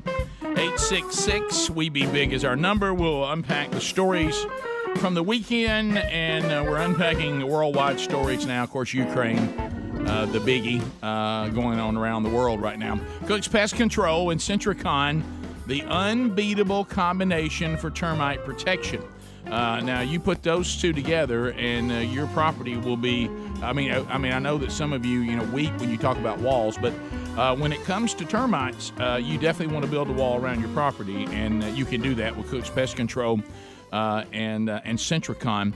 But Cook's Pest Control is perfect for any type of service. I mean, none of us want to deal with ants and spiders and fleas and ticks and rodents and termites, nesting wasps, roaches. When you go through a winter like we're going through now, and those times when it really drops down and here comes another cold front, you're thinking, I don't want rodents in here with me. So go to Cook's Pest Control and put them to work for you. Now, they will do a free, thorough inspection and evaluation of your home or your business with no obligation. You don't have to use them, but they can assess the property and say, here's what we need to do. And can we save you some trouble? Go ahead and put them on it if you want it done right. We use them, and we love them. You can also find them at cookspest.com or rickandbubba.com under the sponsors button, and maybe you can sing along with us. Looky, looky, looky, here comes Cookie, Cook's Pest Control. All right, so Ukraine. You said, Bubba, you want to see. We got all the B-roll you can stand. I wanted at some point to talk about. I can't figure out. I mean, this is times we're living in now. Am I getting any accurate assessment of what's going on? I see somebody will tell me one thing, and then another source will tell me this. Then you got people putting up video games, acting like it's actual war footage. Yes. Then you got somebody saying that Russians are handing their weapons over to Ukrainians because they don't want to fight in certain parts of Ukraine. Some people say, no, that's not true. Some people say the Ukrainians are doing well. Somebody else says they're not doing well. They have no chance. And I can't figure out what's real. It's all over the road. I mean, I think we got this pilot that's shooting everybody down. I mean, you can't believe anything he said. Yeah. This is a dogfight only to find out, no, it was a video game. There's going to be a lot of propaganda, and you know that. But we do know this. The Ukrainians are still in control of the capital. As a matter of fact, I don't think the Russians are in complete control of any of the major cities at this point. Yeah. I think, like you said, Rick, or we talked earlier, probably Russia wanted to go in, take the country with the least amount of damage possible because they're going to have to turn around and rebuild. Yeah, and thought it would work. And what they have been doing is not getting it done. I think you're only going to see Putin ramp up from here. But you got to give the Ukrainians this. They didn't cut and run. Right. The Ukrainian president, when he was offered asylum to come out, said, I need guns. I don't need a ride out. I need armament. Right. I'm paraphrasing. Ammunition. Yeah. And so he's becoming a rock star. Of course, for the Russians, find him. He's dead as a wedge. Yeah. Sure. But they did basically without rolling tanks in. They did a kind of a political takeover of Belarus, took their elected president out, and she fled the country. I think got her husband, and then put in this guy that's there now. They're supposed to have not peace talks. They're supposed to have talks on the Belarus border today, but we'll see how that goes. Unconditional. But I will tell you this. Ukraine is fighting back, and they are being more difficult. We know that, or it would already be over. And we've got a lot of B-roll today. We do have some footage of a drone strike against a Russian convoy. And I think this is why they're being able to hold on. They still have some pretty good armament. Yep. As you see there, they took out a Russian convoy with a drone strike, and it was a massive explosion, as you can see. Yeah, absolutely. And that is a Turkish-made drone that they had purchased. Well, yeah, here's what I'm asking right now, and I don't know because I can't get, like I say, to try to figure out who's got the right information, who doesn't. It's very difficult. But so people are saying, all right, we want to send them these things, and then Germany wants to send them these things, and then somebody else says, we'll send y'all these things. All good things, but the question was asked, but how did they get them to them? I mean, how if Russia is there and they're trying to wall them off and break down, because what's one of the things, you have all the different ways you want to do it. You're trying not to tear everything up because you got to build it back unless you can't win, then you have to. Then the other is you try to cut them off from the rest of the world and starve them out, right? And cut off all their supplies. So if I want to send Stinger missiles to Ukraine, and I love the guy in charge, I'm like, hey, we got some Stinger missiles coming. How did they get to him? Well, here's a point I think we're forgetting. The Russians have been building up for this invasion for how long? Months? We started hearing about it weeks ago, but months. Yeah. I think Ukraine has been building up for months, too. They knew it was coming. Well, so they've got stuff stashed everywhere. Yeah. And if they're smart, they didn't stash it all in one place. They've got it all over the country. So it's more sites to hit, more things to get to. Rick, let's flash back here just a minute. When Donald Trump told us several years ago that Europe, especially Germany, getting in bed with Russia on this gas deal was going to come back to haunt them. Mm-hmm. I think it's very sad when Germany makes a massive oil and gas deal with Russia, where you're supposed to be guarding against Russia, and Germany goes out and pays billions and billions of dollars a year to Russia. So we're protecting Germany, we're protecting France, we're protecting all of these countries, and then numerous of the countries go out and make a pipeline deal with Russia, where they're paying billions of dollars into the coffers of Russia. So we're supposed to protect you against Russia, but they're paying billions of dollars to Russia, and I think that's very inappropriate. And the former chancellor of Germany is the head of the pipeline company that's supplying the gas. Ultimately, Germany will have almost 70% of their country controlled by Russia with natural gas. So you tell me, is that appropriate? I mean, I've been complaining about this from the time I got in. It should have never been allowed to have happened. But Germany is totally controlled by Russia because they were getting from 60 to 70% of their energy from Russia and a new pipeline. Yeah. And right now, we could provide all that, but we're not in business anymore. One of the things that happened over the weekend, too, of course, because then, see, Trump was saying, right, we're doing our own deal, we're drilling, right, we can do it. Right. Now, even if Germany comes back and says, okay, we were wrong, we want it, we're like, no, we're just trying to save the planet, we don't have any, we don't give it. Well, not for another year. Right. But you just see where this looked bad. Yeah. We played the clip Friday where Obama was making fun of Mitt Romney in the presidential debate where he said the Russians are still a threat. We got to be careful. And President Obama said, hey, you living in the 80s? Yeah. Well, guess what? Here we are, 2022, and we're back in the 80s, it looks like. The 80s called and wants their foreign policy back. Well, you know what? Yeah. Maybe we ought to take another lesson from the 80s and look at how Ronald Reagan handled this, and how his actions ultimately broke the old Soviet Union and ended their reign of terror, and they had to break up. And we've just what Trump was saying is what a lot of people were talking about last week. Our environmental policies here are funding the Russians. Correct. We're driving everybody to buy their gas and oil, and that's the money they're using to run their tanks on now in the Ukraine. Yeah, if Obama wants to say, and the Obamas of the world, I speak of the Democrats, the 80s called wants their foreign policy back. Well, I would agree with you that the Soviet Union was defeated without us having to fire a shot. But what your policies are doing is allowing them in their defeated state to get what they need to go back to be a player again like they're doing now. Well, but how are they defeated, Rick? How are they defeated? We made it so they could not – absolutely, we bankrupted them. They couldn't make bread because they had spent so much money on military. Right. And so what we've done – tried to keep up around the globe. And the ultimate card in that giant poker game was Star Wars, SDI. Strategic Defense Initiative. Right. It is what we're counting on right now. It was theory then. It's in. I think we're deployed now to keep us safe from Russian missiles. And then what we did is says, oh, y'all are in a state where you can't finance the things you want to do, like putting the Soviet Union back together. And then we said, oh, well, we'll give you what you need to finance it. And that's why it's rising back up again, because you think this is the first time in 22 years that Putin wanted to do it? No. He wasn't able to do it, but then he gets these kind of deals cut, and we decide to get out of the energy business, and we're not providing it for ourselves or everybody else, so they all go to Russia, like Bubba just said, give them billions of dollars, like Trump just said, and now those billions of dollars are being used for them to go get Ukraine. It's not that complicated, is it? Right. You think they just changed their ways? No, we made it unable for them to do it anymore.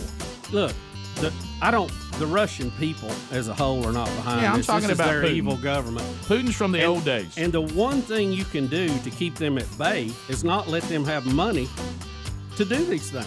That's how you keep the bad guys at home on Saturday night. Yeah. Same thing with terrorism. Rick and Bubba. Then they turn it over to the data heads and let them run the operation, but they were going too far with what they were doing. And it's basically the same thing that Snowden showed us if you watch the movie. Right.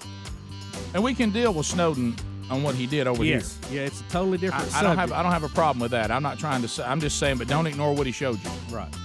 And don't ignore what was shown us in this stuff during the election either. And I understand it's weird to have the president tweeting, but let's do pay attention to what he's actually tweeting there. Rick and Bubba, Rick and Bubba. Well, baby brother's back from Savannah. That's right. Y'all have a good time, Gregory? We had a good time. And, I really, when I saw that your wife, Lisa, sent us all the autographed picture from Paula Dean. How about that? Wishing you a happy anniversary. And, y'all. And my quote was, my work is done here. I will say this. I'd forgotten. I mean, I knew we'd called, and you called and pretended you were me. Because you wouldn't make a reservation. Okay. And I forgot that it was 6:30 their time, and I'm saying 5:30 the whole time because I knew. Anyway, you know how I am. So I call, and I go, hey, I'm just checking on this reservation. And they said, yeah, we got you for 6:30. I said, well, can I come at 5:30? And they said, yeah.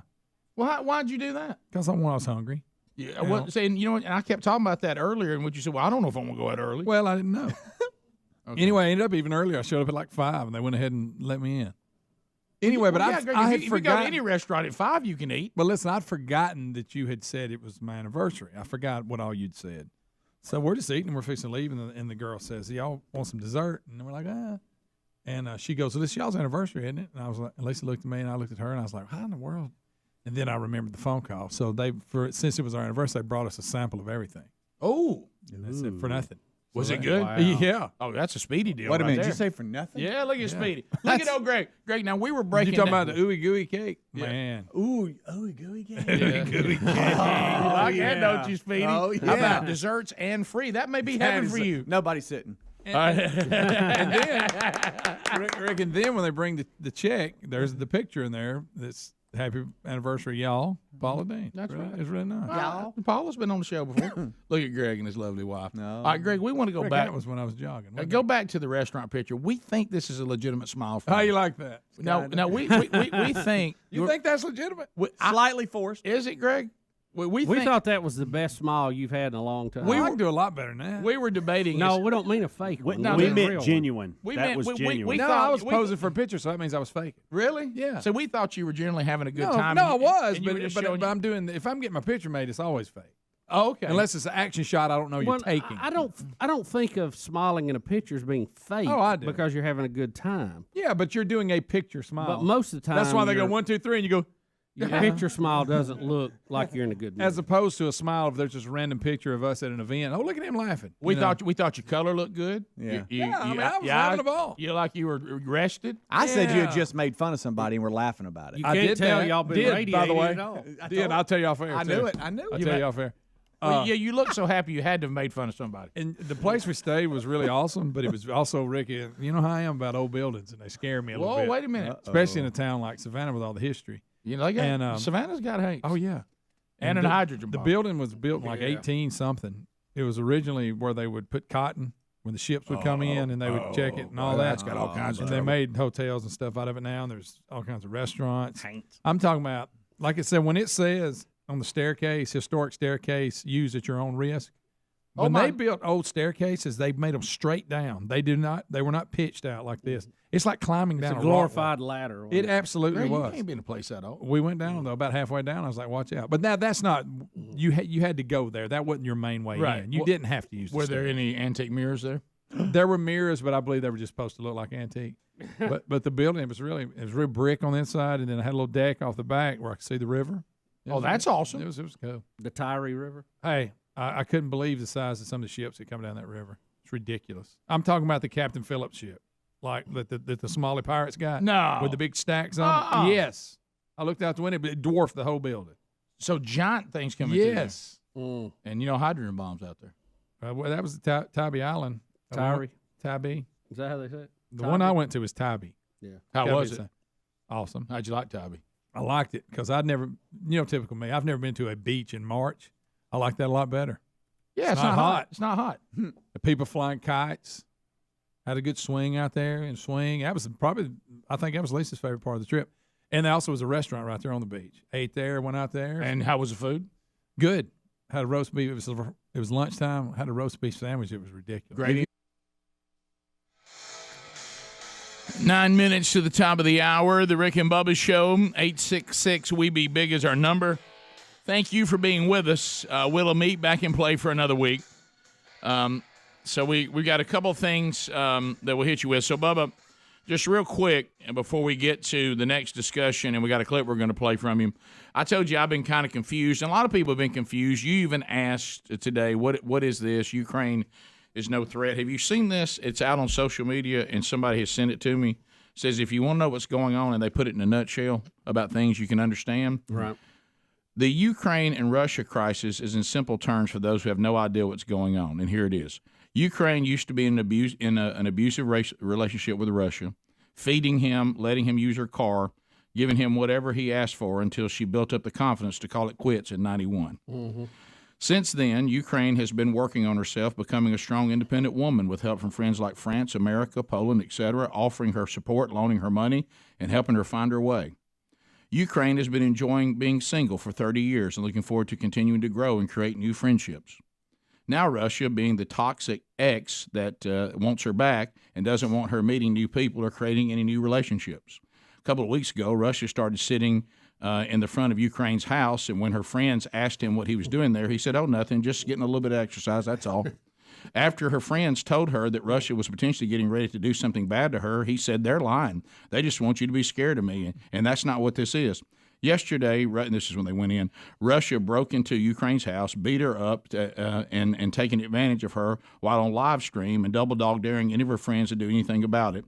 And if they do want the smoke, Russia got the thing on him. So that's what it is. Yep, it's an abusive relationship, and Russia wants the girlfriend back.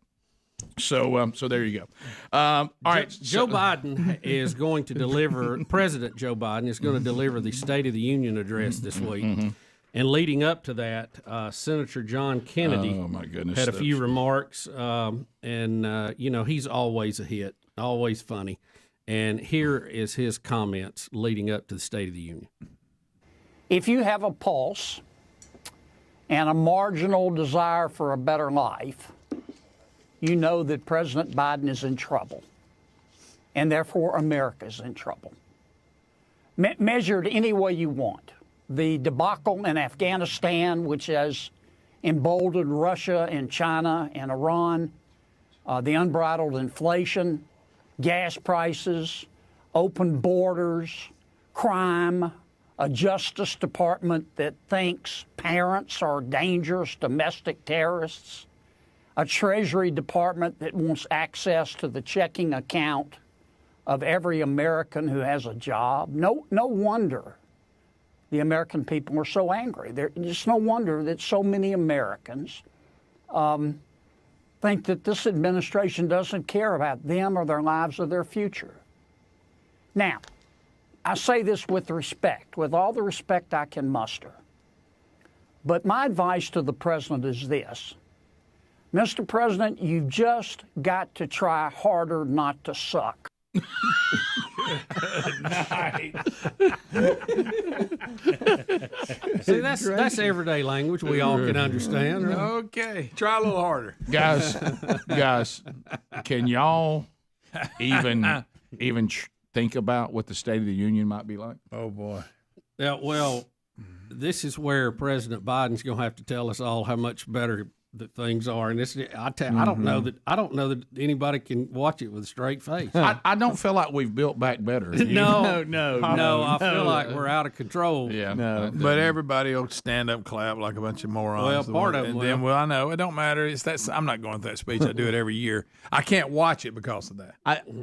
Both sides. Can we talk, and then if you want to clap or boo, but we don't have to do it and hold everything up for 30 minutes. All right, to prepare for the Will State. Nancy Pelosi wear her? Will they be wearing their white dresses again? Like I forgot about that. You think she'll tear the speach up this time? I'm hearing that one of our socialists is going to talk after the State of the Union. Isn't that true? Yeah, Tlaib. Well, they usually have the State of the Union. Who wants to be called a socialist? At least she's being honest. Yeah. They have the State of the Union address, and then the opposing party usually has a rebuttal after that. But now we're having a rebuttal to the rebuttal. Yeah, I guess. It says here that's two versus one. That's not fair. Rashida Tlaib to deliver response to Biden's State of the Union. Okay, so the socialists want to weigh in, I guess, like they get a response too. Mm-hmm. So 3A, Adler. So this might give us a little idea of what we're going to be asked to believe. Yeah. This is actually Biden claiming he's made things better economically.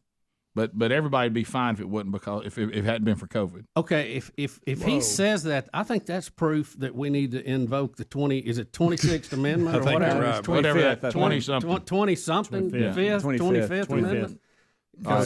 He's surely nobody his lid. He just can't say that. Well, here it is. Here it is.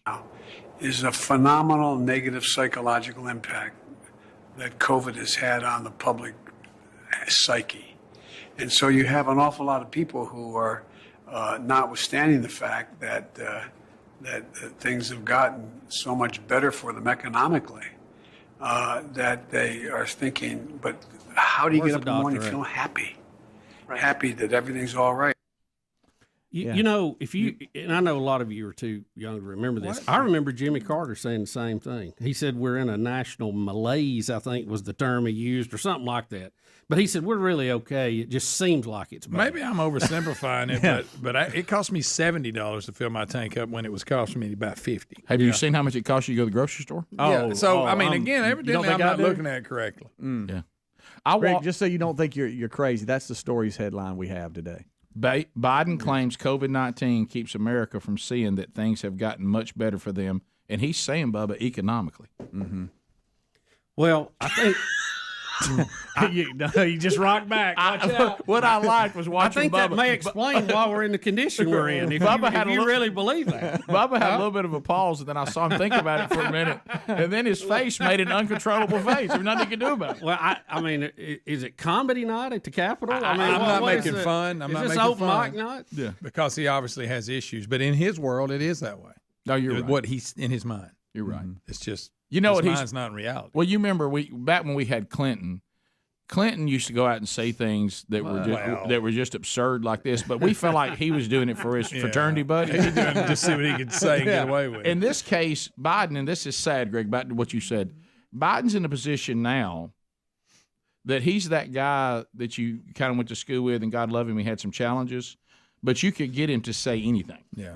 So what you do is you just pull him over and say, all right, go out and tell them that COVID's making them unhappy. It's not it's not what's going on with our economy, because the economy's great. And how about this? Somebody tell Joe, he'll say it. He'll just say whatever we say.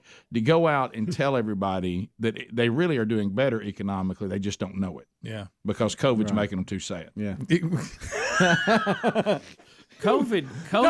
We can blame COVID for a lot of things. I can look at how much further my money went under Trump than it's going now. I can see that. I mean, we've got 40-year high inflation. Right. Check out what a combo meal costs. Yeah. You remember the combo meal on that? Go price a combo meal at your local. They can spend and everything, but the average American, to y'all's point, they care how much their groceries cost, what their bottom line is at the end of every month, gas prices. That's what most everybody cares about. Yeah. They can spend it however they want. All right, we'll be right back. They used to tell us that, Bubba. Rick and Bubba, Rick and Bubba. We can see this crisis in the growing doubt about the meaning of our own lives and in the loss of a unity of purpose for our nation.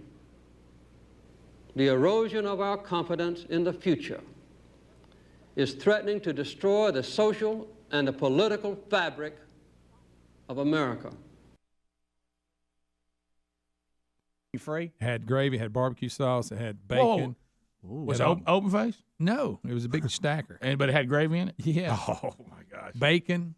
Yeah. Anyway, and you walk right out there. It's a public beach. It's pretty. Was there a good. lot of talk about the bomb? And this was right by the light. There's an old lighthouse, but it was under renovation, so you couldn't go in it. I wanted to climb the lighthouse. I keep calling it the lighthouse for some reason. Yeah. But it's just a lot of history. But this is what's funny, because they have them ghost tours. We didn't do that because you had to stay up late.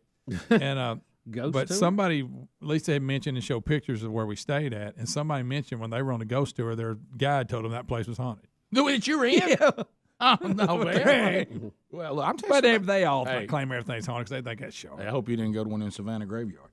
I didn't, but I thought malls hanging out of the trees. Yeah, it's problematic. I'm gonna tell you the place is downtown there. You talk about pretty. Oh, it is. You didn't bring one back with you, did you? Hush now. No, we had no. And if I did tell Lisa, made a joke when we looked in the room, and it was awesome. But it was. I mean, it's an old historic place. I said if I wake up and there's a Revolutionary soldier in the room, I'm gonna be a little spooked. Oh yeah, that'll do it slightly. Now, what about the food? Standing there with a gun? Did the food live up to all the food? Are you overwhelmed by the food? I want to go back because we didn't get there's some places that I was told to go to that I just couldn't work in. And when we went to Lady and Sons, you got to do that. Yeah, it's very good. It's very good. So I don't even know what that is. But that's Paula Dean's. Oh, is that what that's called? I didn't know that's what it's called. Okay. And we went to that, and it's three stories. You go different levels. Did it get packed before you got out of there? Yes. It was very packed. So isn't it a buffet type deal? They got buffet on every floor? Every floor. You can order a buffet or you can order off the menu. On every floor, Bubba. On every floor. And hey, Bubba. What a life. You can what a life, And look, baby. you can go back as many times as you want. Of course, I showed out, overdid it. See, they lose money on me on a buffet, but then Lisa cancels it out because she gets a buffet and eats like a salad. Okay. Yeah. So they salad make money and a piece on of her. cornbread. They make money on her. Yeah. But I almost couldn't get out of there. I was so full. Did you say cornbread?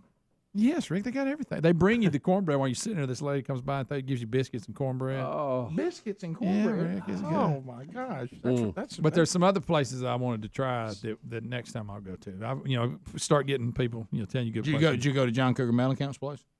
What? Pink Houses? They say the Pink House is really good. That's where I want to go next time. Mm-hmm. So will you go back? I did go to Screaming Mimi's though. How was that? That's just a pizza place, and it was excellent. It's that big Jersey pizza, like the piece is as big as that computer. I got some. It's not the runny kind like Chicago and all that, is it? No. It's real thin, but it's gigantic. Good? Yeah, it's good and crispy. And I had some manicotti. They had that in there, and that's good. I love that. I do like manicotti. Oh, yeah. I had that in a big old Jersey slice. It's just a place. Big old Jersey slice. It's just a place to go. It's not like it's kind of like in a strip mall. Understood, but I mean, it's still good. Yeah, it's good. Little brother act good, Rick. How about this? Baby brother had a good little trip. That was a good trip. I'd like to go back. I'd like to go back and do some other things. How far? Ooh, about 5.5. Okay. Well, I mean, that's all right. Greg, can we get a bass boat and look for the bomb? Bubba, I was right there in the area. I'm not sure what part of Tybee Beach it's on, but It's right I there was on where the you North were. Beach, right by the You're right lighthouse. there at the mouth of the river, right? That's where, yeah, well, yeah. That's where it is. I know. Okay. How about that? That's No, fine. we had a great time. It was fun. Mission Temple Fireworks Stand. Bubba, believe it or not, we thought we were done with them. Oh, man. Crazy clowns and scary clowns sadly have returned. The story, the headline, 2 men dressed as clowns and carrying weapons scared children, and the police had to get involved. 2 men with weapons in Pennsylvania dressed as clowns over the weekend, according to police reports. Bubba, and this is going to just, you talk about just put a cold chill on you. A group of children were playing hide and seek in the woods. Oh, my gosh. Oh, That's what we my used to do. gosh. Serious. And they said that around 4:15, they said 2 men dressed as creepy clowns and carrying weapons came out of nowhere and frightened them.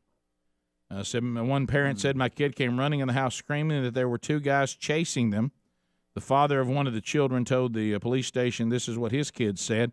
Another said their son told them a man was carrying a shotgun. Ew. The other was carrying a pipe. And they have not found anyone in the woods, and they are stepping up patrolling in the area in case these men show up again. First of all, are the so do we know the kids are telling the truth? Are the kids telling the truth?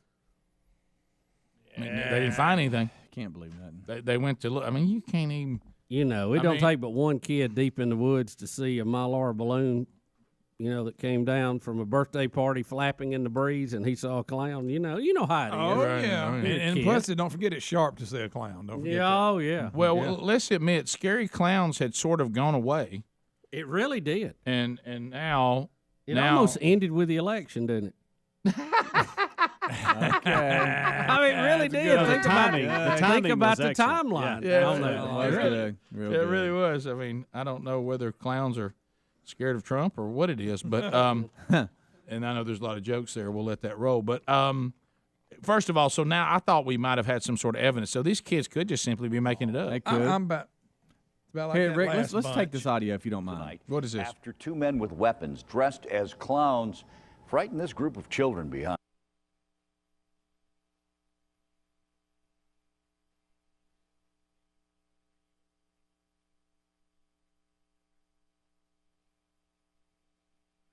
It is 6 minutes past the hour. The Rick and Bubba Show, Speedy, the real Greg Burgess, Helmsy, Eddie Van Adler. The gang is all here, and we're glad you are. 28 years still at it. Thank you for being with us. Welcome back, Bill Bubba Bussey. Rick, glad to be here, and thank all of you for joining us. It's the little get-together we call Rick and Bubba. Rick and Bubba. All right, so I know you had a big weekend. I did. We had. It was really kind of laid back until. Well, there's 2 things going on. Okay, and these are going to be my one. There's going to be a couple of stressors this week. So we, Sherry and I, have been going to a new church for a little over a year now, and we teach again, I call it what my mom called it, Sunday school class, with another couple. Well, actually, 2 other couples, and so we're having our first time being there. You remember all the many years. For some reason, and we go to a Baptist church. This is during this little 2-week period, they all seem to be focusing on global missions. This is that time of year. And so this is when all the missionaries come home and they talk to you about what they need, and they get refreshed and they get taken care of. And we all do like an offering that says this one is solely for missions, and on top of what we already do for missions out of the budget and et cetera. But it's kind of like a time to kind of build them up, encourage them, and hear how it's going out there all over the world. Well, we've never done this at our new church. It's our first time to be part of it. And once again, it has happened. Now, I will say this on a sad note: John Thomas is not coming this year. He's kind of retired and turned over the leadership role to one of his sons there at Living Hope, South Africa. He's more in a consulting role now. But they're not coming to the States this week like they normally do. So no 4-wheelers this time. Oh. But anyway, we do have something that's going to tie, I think, to the podcast this week that is out of South Africa. I think you'll find interesting. So, but anyway, Sherry has came to me and said, "Hey, I just want you to know that the missionaries that are coming to the church that we go to now." I've talked to the church, and one of the things they're going to get to do is they're going to get to go to the farm, and they're going to have some time of relaxation, prayer, recreation. And I'm like, okay, so now that means I've had. Wait a minute. So you need to get everything down at the farm, we're ready to go for, we need to be ready to serve them a meal. We need to be able to get all the, get the 4-wheelers and everything available. That we're going to have 17 adults, 6 kids. Oh my gracious! And all this, and so that was a lot of my weekend was trying to get down there. Well, now this means that there's an encounter with Gary, of course. Right. Getting all this ready because there's some things that fall in Gary's world, which is not good. I mean that because now I'm get caught in between Gary and Sherry, and I don't like being there. It's tight in there. I get squeezed in there. I don't like that at all. And it sounds like a country song. Right. Caught between Gary and Sherry. Right. And of course, I got down there working on some stuff, and we had a toilet that was giving us trouble in the barn. And I ain't trying to brag, but I was kind of coming off a high. I changed out the battery on Sherry's keyless entry fob, and so I was feeling kind of handy, and so I got down there. Did you handle that 2044 battery in the fob? I did. And I like, as all of you guys know, the 3-vote special. And I was talking about it, down at Lowe's. Right. And I said, you're tempted to use the key that you pull out the end of it, but that won't work. You need to use a flathead screwdriver. And I said, it's got that one little trigger in there, and you need to go in there behind it. And if you'll just do a little pressure up and down, it'll open right up for you. And people kept looking at me at Lowe's like, or use a dime. Yeah, are you here to talk about a key fob? I didn't know what to talk about because I was picking up another folding table and some chairs. So for all the people, right, real hard to get in and out with those. But anyway, so I was so anyway, so I've got that coming up Thursday. Well, I went down there and Gary's like, "Hey, I got that toilet. I handled that situation." And I get down there. I said, "Gary, I still got water back here behind this toilet." No, I fixed that. It was, whoever did that, I don't know who put that thing in. They didn't know what they were doing, did they? Of course you can't use the kind of piping they use. We're gonna have to redo that whole thing. So was it plastic or was it the stainless steel? Who knows? Okay, it was whatever it was. It was the wrong thing. Flex. And those people were idiots. It only worked for 20 years. Yeah. So anyway, because I've been there 14, it was there before I got there. But anyway, so I and all of a sudden I go back there to check on it, and I feel water hitting me on top of the hand. And there's a where the tank connects. There, I guess there's a seal that's supposed to be there where that nut is on the bolt right there. I guess there's a seal, and the seal must get rotted. Yeah, rust from the inside. Yeah, I said, Gary, this thing's dropping water out the back of it. Mm-hmm. Well, I mean, we're going to have to replace the whole thing then. And I'm like, well, whatever. We got to get on that. So that was a lot of my weekend, and I still, of course, to no surprise, everything is done except the things Gary has to do. And, of course, we've talked about this a month ago. Yeah. And and so we're down to that. But we'll get the toilet out and get it replaced, so missionaries can use the restroom in the barn. So anyway, do you know where just our way to serve? Yeah. Do you know where the ones coming to see you where they're from? I don't. I need to find out. Boy, do you? Yeah, I really do. And so that'll lead to some kind of stories, later in the week. But because that's my Thursday. Mm-hmm. Well, of course, the only day that we would do this, I don't have anything except Thursday. And that's when I'm going to Jonesboro, Arkansas for Beast Feast. Mm-hmm. So I have to leave at some point. So then the worst thing's going to happen. I will leave, and then there'll be a terrible moment where Gary will show up to try to wrap everything up and put it back like it was, and probably will encounter Sherry So I'll get some kind of text while I'm in Jonesboro. From probably both of them. Yeah, in Jonesboro, Arkansas, that both of them will ask me that I need to deal with the other one. You know what I mean? And so that'll be awesome. But anyway, so yesterday, which was which Sherry and I had the opportunity to go to Laurel, Mississippi. Bubba, how many times have the people of Laurel and Hattiesburg, Mississippi, just been so good to us? Oh, many. You know, many times. And again, people are trying to. We got taken off a station we were on for a long time in Hattiesburg, and everybody thinks it has to do with that chandelier. I'm telling you, if it does, That's still coming up. It may. But you can hear us there on 105.9 out of Hattiesburg now, and also on 950 AM out of Hattiesburg. And this was Salem Heights Baptist Church, and they came up. They're doing the discipleship strategy, the curriculum, one of the curriculums from themanchurch.com. So I was coming to speak to the men. Well, it doesn't take long till the ladies start. Well, what about us? What about us? Mm-hmm. And, of course, I've had some women say, well, our church doing a serious men's ministry is the greatest thing you can do for the women in the church. Right. But they wanted to have their little thing, and so they asked me if Sherry would come and speak to them. And Sherry doesn't go out near as much and has a lot going on, is working on stuff with the stuff we're doing with our Sunday school class, because she's kind of in charge of that, even more so than me.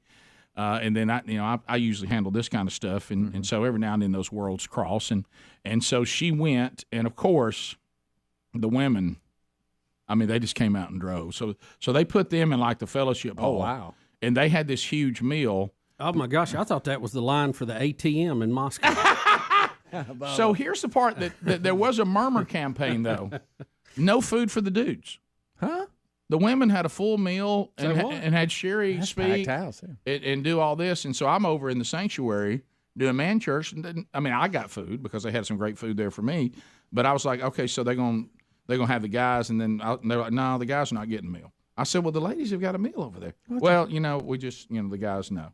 Wow. And I'm like, okay. So there were a lot of guys. Those of you that asked me about the meal, I'm sorry that I had a meal and y'all didn't get to, but mine was really good. I had like a pork loin, and you didn't get up and talk about how good it was. Yeah, I did. Great. Hey, let's give a round of applause to everybody who fed us. They didn't feed you. I'm so sorry. Yeah, one guy clapping. How about a round of applause? Yeah. Hey, the ladies are eating. Hey, the ladies are eating. I got winning. And I said, oh boy. And of course the guy in charge of the men's ministry sounds like, hey, appreciate you. Yeah, thanks. Yeah, well, their wives are going to tell them. Rick, this may be too much good stuff all at one time. Right? I mean, you need to split this up a little bit. So anyway, I do want to thank the people at Salem Heights. Always, Sherry said that when we were coming back last night. She said, are there nicer people on the planet than the people of Mississippi? I mean, if you want to meet some of the kindest people, if you've ever looked, they're one of the most giving states, if not the most. Yeah. And the hospitality first is or always second every time, just first class. So we had a great time and great turnout, and it was a great night. And I want to thank the pastor Brent, and I thank Sam, who does the men's ministry, and of course I know we got a new lady that just started with the women's ministry. You guys did a great job, and Sherry and I had a wonderful time, and the hospitality was second to none. Every time you go to Mississippi, glad you went. I know that you had other things you had to do, but you didn't ride down to see where the atomic bomb test was. Here we go. No, I didn't. I didn't do that. I'd like to ride by. Yeah, they don't like when I bring that up. It's like, why does Bubba talk? Two of them. Yeah, right. Huh? Yeah. I'm surprised how many people don't know that happened. I know. So I want to go see it. Yeah. We'll come back. We'll go phone calls next. All 10 lines are available. 866 We Be Big is our number. More of the Rick and Bubba Show coming up. Rick and Bubba, Rick and Bubba.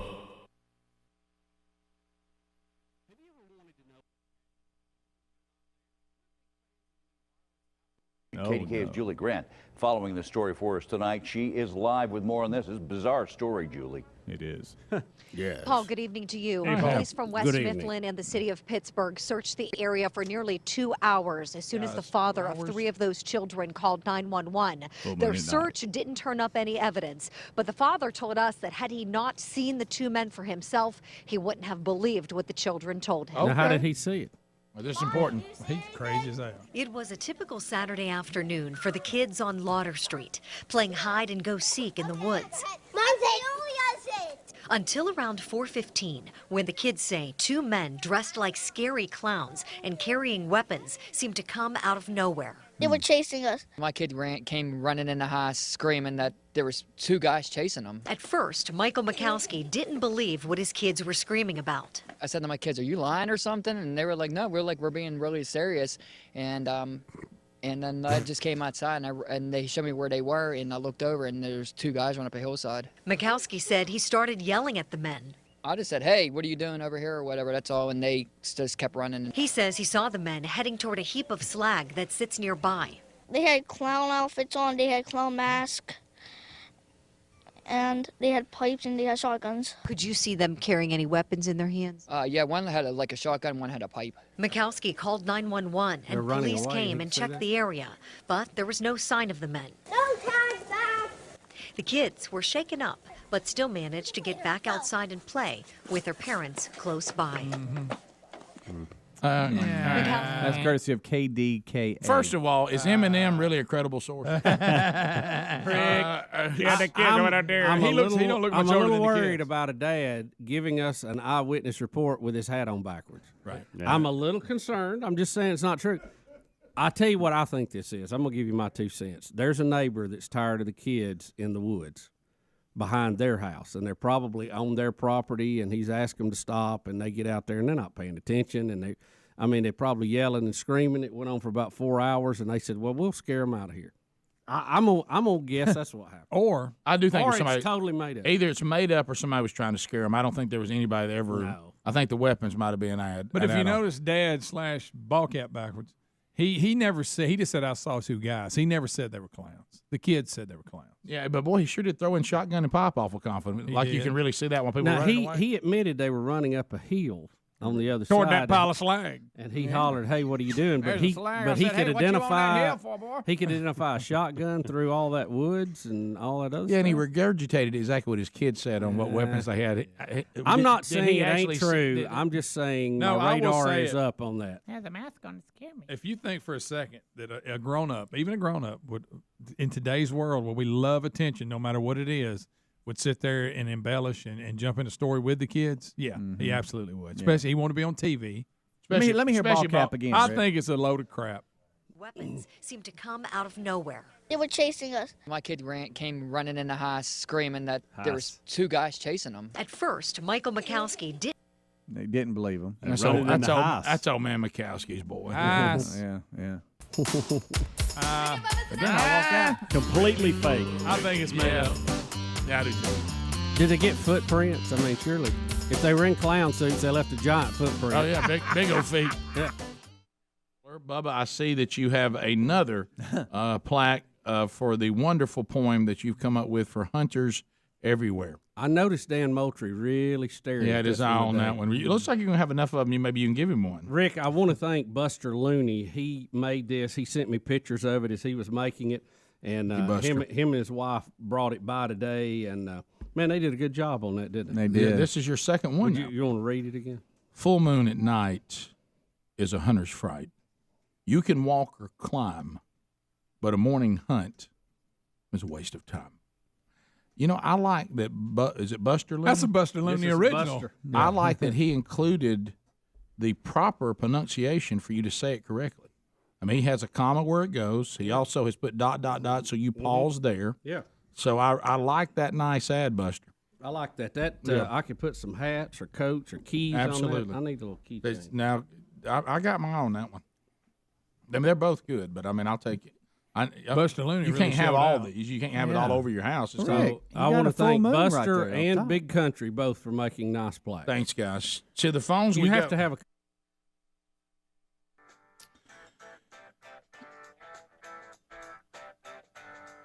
All right, lines are available. 866 We Be Big. Our first time to get a chance to talk this week. So come on in. As lines are available for you, as I mentioned, in O'Reilly Auto Parts upcoming events, and there is a lot going on over the next couple of weeks. So Jonesboro, Arkansas Beast Feast. I'll see you Thursday night.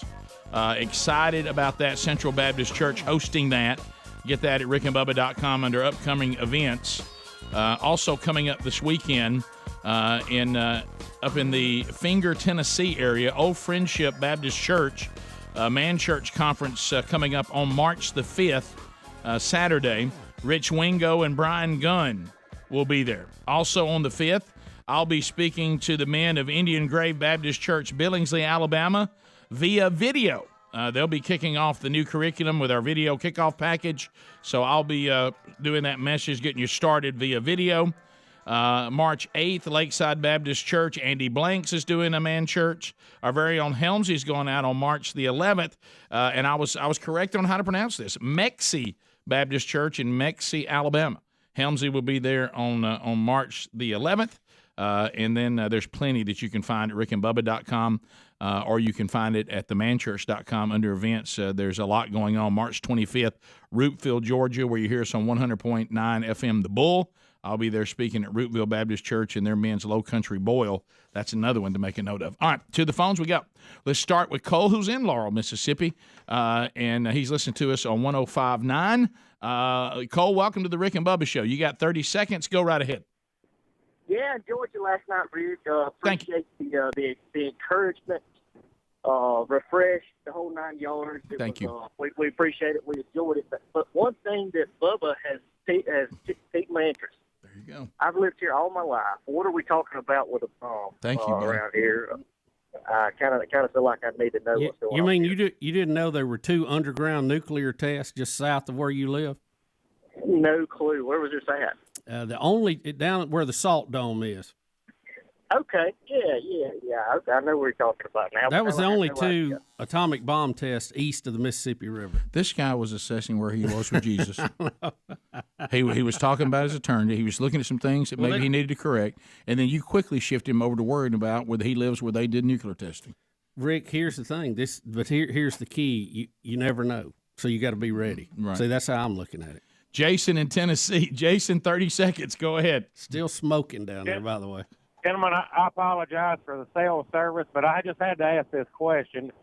Got in the truck this morning, leave to go to work, and on iHeartRadio, I heard Bill Clinton advertise for his podcast show. Have y'all heard anything about this? No, but that doesn't surprise me. The Clintons will never go away. Legit. It is legit. It's peace, harmony, and he's going to bring out the truth on everything that's going on in the world and ask the tough questions and get to the bottom of it. Well, don't you think he's done enough? He's got to the bottom of enough stuff, I think. Yeah, somebody said that the name of the podcast, I could be wrong, is Don't Hate the Player, Hate the Game. Now, I could be wrong. Listen, let me tell you what.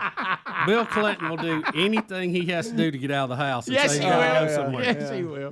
The Clintons, it's like they're just untouchable. You can't. Yeah, they can do anything they want to do, cause as much calamity as they want to. They can be in bed with just anybody, not just literally, but I'm talking about figuratively. Right. And they don't pay a price. When's the last time you saw Clinton get in trouble that mattered? They don't. They don't get in trouble. 866 We Be Big. There's a line available for you if you want to try to get in. Becca is out of Alabama. Becca, go ahead. You got 30 seconds. Good morning, guys. Hey. I just wanted to call. I got a full circle moment. I listened to you guys when my mom was taking me to school, and now my kids listen with me while I'm taking them to school. I get to work. I listen to the podcast. My parents are probably at home watching y'all on YouTube. So it's a full family event when it comes to Rick and Bubba. We love you guys, and it's just great. It's been so much fun listening to you guys the last couple of weeks since I've been working. So, well, thank you, Becca. You know what that is, Bubba? That's somebody that listened years ago, and we said the family that listens together stays together. There you go. And here she is passing along to her children. Her parents raised her right. She's now got her children listening to the program and watching the program. Her parents are still watching. Now she's watching. She said this has all come full circle. That's awesome. And that's what we want you to do. We want you to be sure there's generations of Rick and Bubba listeners, because apparently we're not going anywhere. Greg in Alabama. Greg, 30 seconds. Go ahead. Yeah, guys. Hosting D-Now for the church this weekend. First time me and my wife ever done this. And we have the girls. A little bit nervous about that many women in my house. Just need some advice on maybe house rules. Let me tell you, D now they're going to be if you've ever been a host house for D now weekend, they're going to be hyped on caffeine and sugar, and they're going to be silly and they're going to be giggly. Now I will tell you this: there's going to be drama. There's 100% going to be drama. Somebody said something about somebody and was mean to somebody, and before you know it, your house is going to look a lot like Ukraine. I mean, it's going to be divided, and there's going to be you can't have that many D now girls in your house without drama. Everywhere little girls go, drama breaks out. Let's go to Barry in Birmingham. 104.7 WZZK. You got to find somewhere to go. That was going to be my advice to him. I got 3 with the same name in mine, and there's drama every day. See I what can't I'm talking imagine. about? Yeah. Can you imagine? Good night. Barry, go ahead. Yeah, you guys were talking about the nuclear issue over in the Ukraine. There's a book that people should read if they're worried about nuclear stuff. It's called The Plutonium Files. And they were talking about the first nuclear test, that the radiation drifted as far east as Chicago. Yeah, the Trinity test? I don't know if it was the Trinity test or not. It may have been. Yeah, don't question Bob on this kind of stuff. Look, you need to change out the battery on your key fob. I'm here. But if you want to talk about nuclear testing, that's Bubba. Rick, we blew up a lot of things out west, and the prevailing winds blew it right over the rest of the country. Probably wasn't the best idea. No. So then we went underground in Mississippi. Bottom of the hour, we'll be right back. More Rick and Bubba next. Rick and Bubba, Rick and Bubba.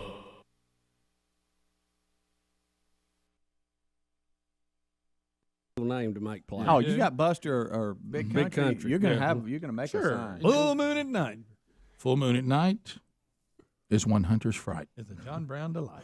We go to the phones. Knoxville, Tennessee, checking in. Yeah, he's the one that made our Bucky Beaver. Yeah. Right, that's right. Yeah. Woodworking thing. And it's in my office. Did, by the way. I didn't know that. Yeah. Could Bucky Beaver read that? He could. He can't read. Speedy, he's a beaver. He can't read. Well, if he could. I bet he can memorize it. All right. Just saying. Let's go to Bill in Knoxville, Tennessee. Can you read it, Speedy? Trolling. Get them phones are trolling. Here we come, phone trolling. Phone troll. Hello, Bill. Welcome to the program. How are you? I am fantastic. Got a pen? Get ready for the best vacation place that you're going to put your feet in the sand at, brothers. Okay. It is in Edisto Island, South Carolina, just north of Tybee. Edisto Island. And Edisto Island. And the vacation rental places is called Atwood Vacations. And they are the primary real estate management of the island. Wow. Okay. Kind of a shameless plug. Well, I was hung in a dilemma there. Is this guy helping us, or does he work for him? I know. I think he works for him. You hear me freeze over here with me? I saw you. I watched you. I pictured the myself concern there. was real. Well played on his part. It was. And we talked about yesterday, these online reviews, you can't trust nothing anymore. You you can't even have online reviews for people, trashing out their problems or trying to work the other side. You can't even, What's the deal, Lucille? We continue. Let's go to Brian in the great state of Alabama. Brian, go ahead. 30 seconds. How about you? Hey, I was calling about that Mike Wazowski segment y'all just did. Is that not the guy off of Disney's movie Monsters University? It'd be Monsters Inc., but I got you. And, no, it is Monsters University, isn't it? I think it's. Well, I thought Monsters there Inc., is a but they went Monsters to Inc. University, right? Yeah, and then Monster University's in the movie Monsters Inc., right? I don't know. Do I have that right? I really don't know. But yeah, that is the Billy Crystal character or something. It's a name like that. You're right.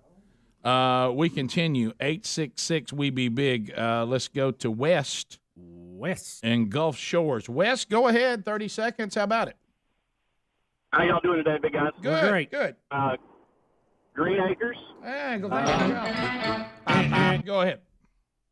No, I just wanted to talk about the Obamacare and bring that back up again, and I'll say my comment and let you guys talk about it. But, man, in the middle class, my insurance has just doubled and tripled, and it's ridiculous. Yep. And I don't understand why these folks just don't. I mean, I understand most people need insurance, but let's get the government out of it. So I agree with you guys. just wanted to drop that, I guess. Well, if you think the government's going to get out of it, I'm sorry. That's not going to happen because they can buy too many votes with it. It's turned into another one of those. That's the problem with entitlement programs. Once that monster walks into the House, he's almost impossible to eradicate. And they know that. They know that. That's why some of them push for it so hard. And as you mentioned, this whole Obamacare Affordable Act Care was designed to drive private insurance out of business so the government would be the single payer, thus they could dictate prices. They really don't understand the economic model there. That's not the way to get prices down. Competition is. Right.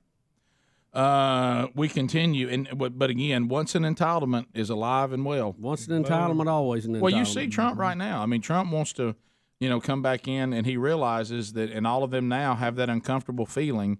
All right, if we take away an entitlement for somebody who's already got it, it's going to be no fun at the polls. No, that's right. And so now they're trying to find a way to pull the Band-Aid off without the scab being ripped off, and it's going to be tedious. Mm-hmm. And they also know any decision they make, it may affect 0.0001% of the population of the country, but the media is going to make it look like 49%. Exactly. Well, if you look at the way we were set up, and this is the reason why that ruling was so devastating by the Supreme Court, it should have never got in. The designers of our country, said, look, if you look at the way we were set up, there are countries that designed themselves to have the government involved in health care. Right. And you can go to some of those countries if you'd like.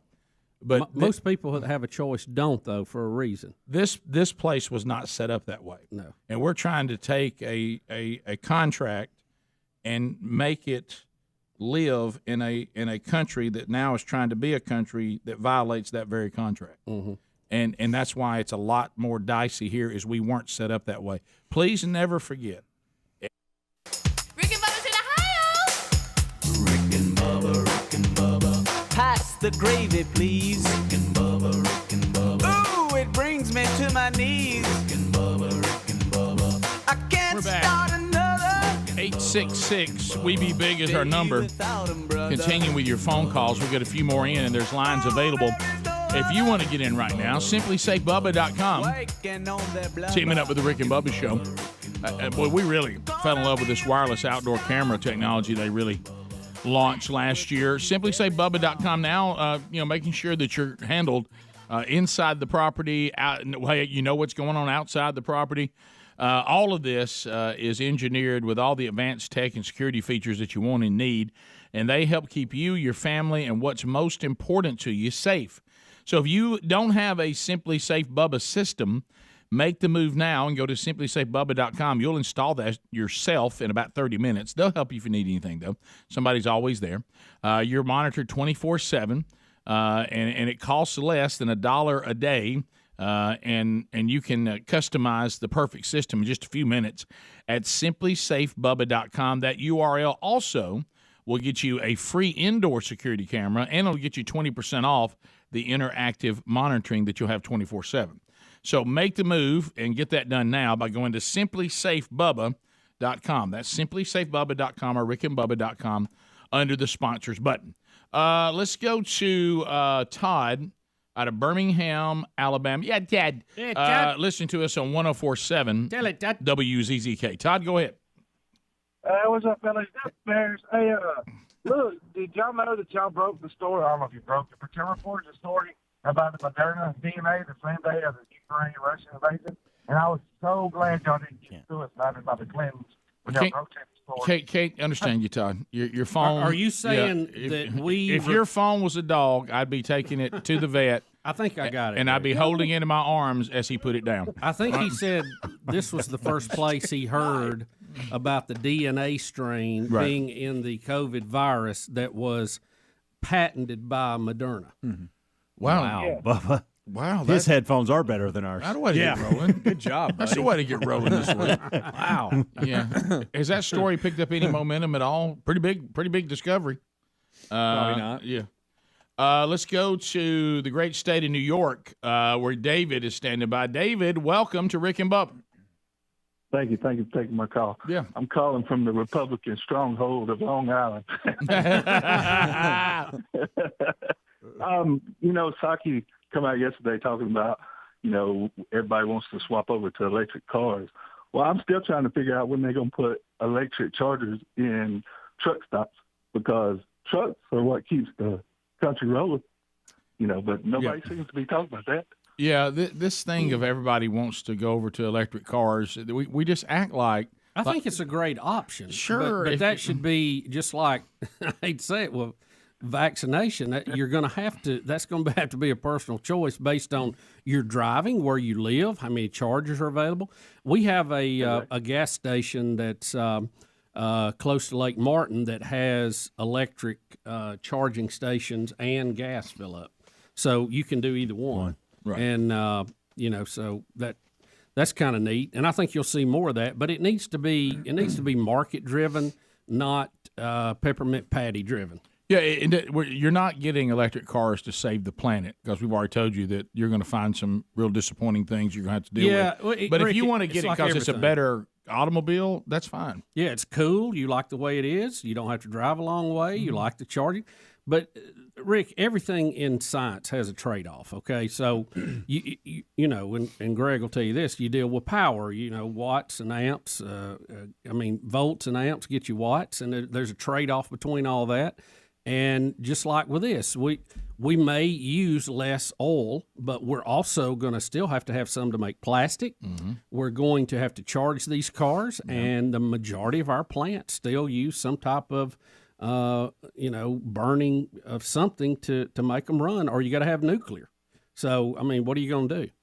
We've dammed up our rivers here in our state, and it's wonderful. We've made some great recreation area, but the demand has just got so big now. They only use them. I think they're 5% of the total input to the grid. So they only use those to top everything off on a hot day. Right, and then no one's also talking about, okay, it's time for me to replace my battery. We got to dispose of the batteries. And that's a bad problem. You can try to recycle them, but you're still dealing with some really bad chemicals. How long does it take? 30 minutes, hour to charge? From what I understand, and I'm not an expert, okay? Let me give you the disclaimer, but the Teslas will tell you, like if you tell it where you're wanting to go, it's going to show you where you can charge along the way and how long to charge, not to get full, but to get to the next charging station. So you may not always top it off, but you may just get to where you're going. But still, that's another 30 or 45 minutes that we're having to incorporate into our travel. What do we do during that time? Buc-ee's would be a perfect opportunity to get some people to go in and spend some money if you got some charging stations. Mm-hmm. But think about that a minute. If I've got to go to a tennis tournament that's 4 hours away, then my trip's actually probably, 5.5 at that point because of charging. Yeah. Who wants that? Yeah, I had. I think that technology will improve as we go because of that. Yeah. That is the drawback. It takes time, right, and a lot more time than filling your gas tank up. I think you're going to see solar panels made into the cars more. Yeah. I think you're going to see the battery technology and charging improve, and you may even see a thing where how. Like some trucks have 2 gas tanks. You may have 2 battery packs, and you run one, charge one. Okay. So I don't know. It's going to be an issue, but we'll work around it like we do everything else. Well, yeah. To me, if the electric car offers me a better experience, a reasonable price, then fine. Yeah. If it doesn't, you're not going to get me to leave to go over there to save the planet. That's never going to happen. Yeah. Because that sale is the wrong sale, and it's just not accurate. Well, if we have less emissions coming out of our tailpipe, but we have more over at the plant generating electricity to charge the batteries, have we gained anything? No. Or are we at a net zero here? Right. Yeah, if it's a better experience, a good price, and I'm not hassled when I'm trying to get to point A to point B, and it's a more efficient vehicle, fine. I got no problem with it. Nuclear is an amazing option for that too, and we, a lot of the nuclear plants are operated very safely, but still, you have an accident, you mess up, you got to move out of town for 1,000 years, so that's kind of tough. I'm sorry, the charging on these is not as good as I thought it was. By the way. So the little connector that comes with the vehicle that you plug into just a regular 120-volt outlet, that only gives you about 3 miles per hour of charge time. So you really got to charge it overnight, and your commute really can't be more than 30 miles. And I know they offer day. upgrades. Yeah, you have when to you do purchase the rapid charge, that you charge out of a 220 circuit. Yes. And it's a lot quicker. The 240 adapters, they'll give you about 30 miles for an hour. And then those superchargers that you see around town, those give you around 200 miles in a very short amount of time, about 15 minutes of charge. By the way, I just walked in the lot. I just walked away from the electric cars. I'm back over at the combustion engine. Now I'm like, now let's talk about this car. I think what'll happen, you're going to see the charging stations tie into restaurants more. Something that will take you 30, 45 minutes to an hour. Yeah. And see, that starts to make sense then. You go, look, we're going to stop and eat, charge the car, we're off and going again. Yeah, you like the adventure of it, but I learned from people like you, I'm all about it when they get it all worked out. I'm not going to be the bleeding edge people. Yeah. I don't like the bleeding edge of technology. I like the cutting edge of technology. And when y'all get it all worked out, y'all let me know and then show me the electric car that'll do what we need it done. It's going to get better. It will. Yeah, you got to plan ahead now. But I'm not going to get one until they get it all figured out. Right. Yeah. Rick, you're not an electric car person right now. Not yet, but I might be one day. If they get it all worked out and it's life changing. You know it. Yeah. But y'all got some things you got to overcome first. Really, and you're not saving the world. Short term, you're not saving the world. What we ought to be doing is going to natural gas or a hydrogen type fuel cell. We know that technology works. We've used it in space programs since the 60s. And guess what? The byproduct is water. So you can drink what's coming out of the fuel cell as it's being used. Hunter in Alabama. It's a pretty good deal. Hunter, go ahead. Biggins, how we doing? We're good. We're good. All right. Hey, so shed some wisdom on this right here. So, Putin has, taken over Ukraine or whatever. Whenever he gets done with them and steps one foot in the surrounding NATO countries, what's the United States response going to be to that?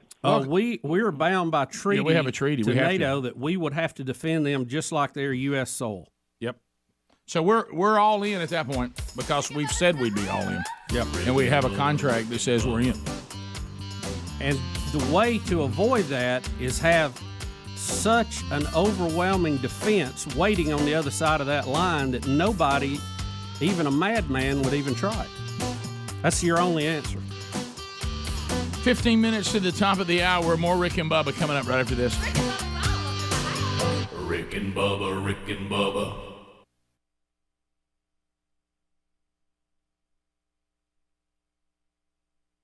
Entitlements were never supposed to become part of the federal government. Right. It was never even supposed Benevolence. to happen. It never even supposed to happen.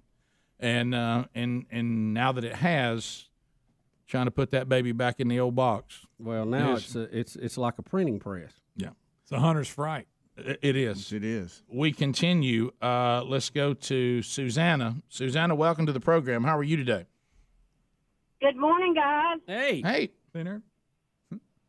Welcome back, Greg. I missed you yesterday. Oh, well, I'm glad to be back. Thank you. Hey, Greg. Hey. He sure is kind and gentle today. Mm-hmm. Yeah. I said the show is it just always has an unpredictable spirit when you're there. I love it. An unpredictable spirit. You know what? That's one of the best descriptions I've ever heard. I've never heard that, but that's an good. Unpredictable spirit. Yeah, you just never know. No, you don't. Hey, Greg. You don't. Greg, hey. Yeah. I'm glad the unpredictable spirit's back. Love you, Greg. Bunch of jackasses. Greg. He even said that with a caring tone. He did. I meant it in a loving way. I hope y'all took it that How way. about you even referred to that stubborn animal in a loving, almost kind way? I did. We continue. Paul in Mobile. Paul, go ahead. How you doing, buddy? I'm doing blessed, better than I deserve, guys. Back on the subject of the phone tap, I just wanted to say that if the press and the DNC get caught with their hands in this cookie jar, you're going to see Paul from Mobile doing a big Snoopy dance, guys. Well, I believe Bubba touched on it. I think what we have is an uh-oh. I think they went in there. By golly, we're going to clear the name of Barack Obama. We're going to be journalists now.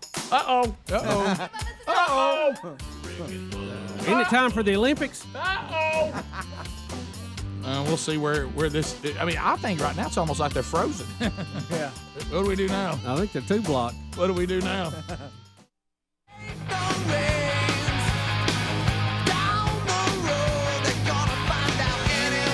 Cause it's too late, you know, they just like pretending that they're everything they're not. I don't like it, I don't need it, I don't want it. Somebody get the cowbell out, Speedy. Got no shame, well, I got no one to blame. All the same, gonna taste the wine cause it's right there in front of me. Bubba, when you put President Donald Trump in the same room with an evil dictator of North Korea, Kim Jong, it may not be pretty, but we are continuing down this little road with our little evil dictator with the bad haircut. Well, the U.S. and the South Koreans, they do joint military maneuvers each year. The North Koreans this year launched 4 missiles that fell into the sea there off of Japan, and now Kim Jong-un has come out and said they're just practicing to attack the U.S. bases in Japan. That was not greeted well in Washington, and Washington has now sent the Terminal High Altitude Defense System, or better known as THAAD, to South Korea. Now, the Chinese and the Russians are not happy about it. THAAD can intercept and destroy short and medium-range ballistic missiles during the last part of re-entry on their flight. And the Russians and the Chinese are not happy about the super powerful radar that is used to guide these systems. They say that it in the area is a security threat to them, and they're not happy about it. But I think Washington has made it clear, you control your little 2-bit dictator who's trying to develop a nuclear weapon, or we're going to protect ourselves. Now, China is not happy with Kim Jong-un and what he's done too. Even the Chinese Global Times, which is an outspoken nationalist tabloid, it is published by the ruling Communist Party. They have criticized North Korea over the missile launches. They say by firing 4 missiles at one time, the military confronted North Korea. And they've caused an escalation in the tensions on the Korean peninsula. And, everybody's kind of throwing their hat in the ring here with their 2 cents. Now, a general who is retired, he's outspoken, noted hawk, wrote in the Global Times, a state-run newspaper, that the Chinese military has the ability to conduct a surgical hard-kill operation that would destroy the THAAD system, paralyzing it and making it unable to work. Now, of course,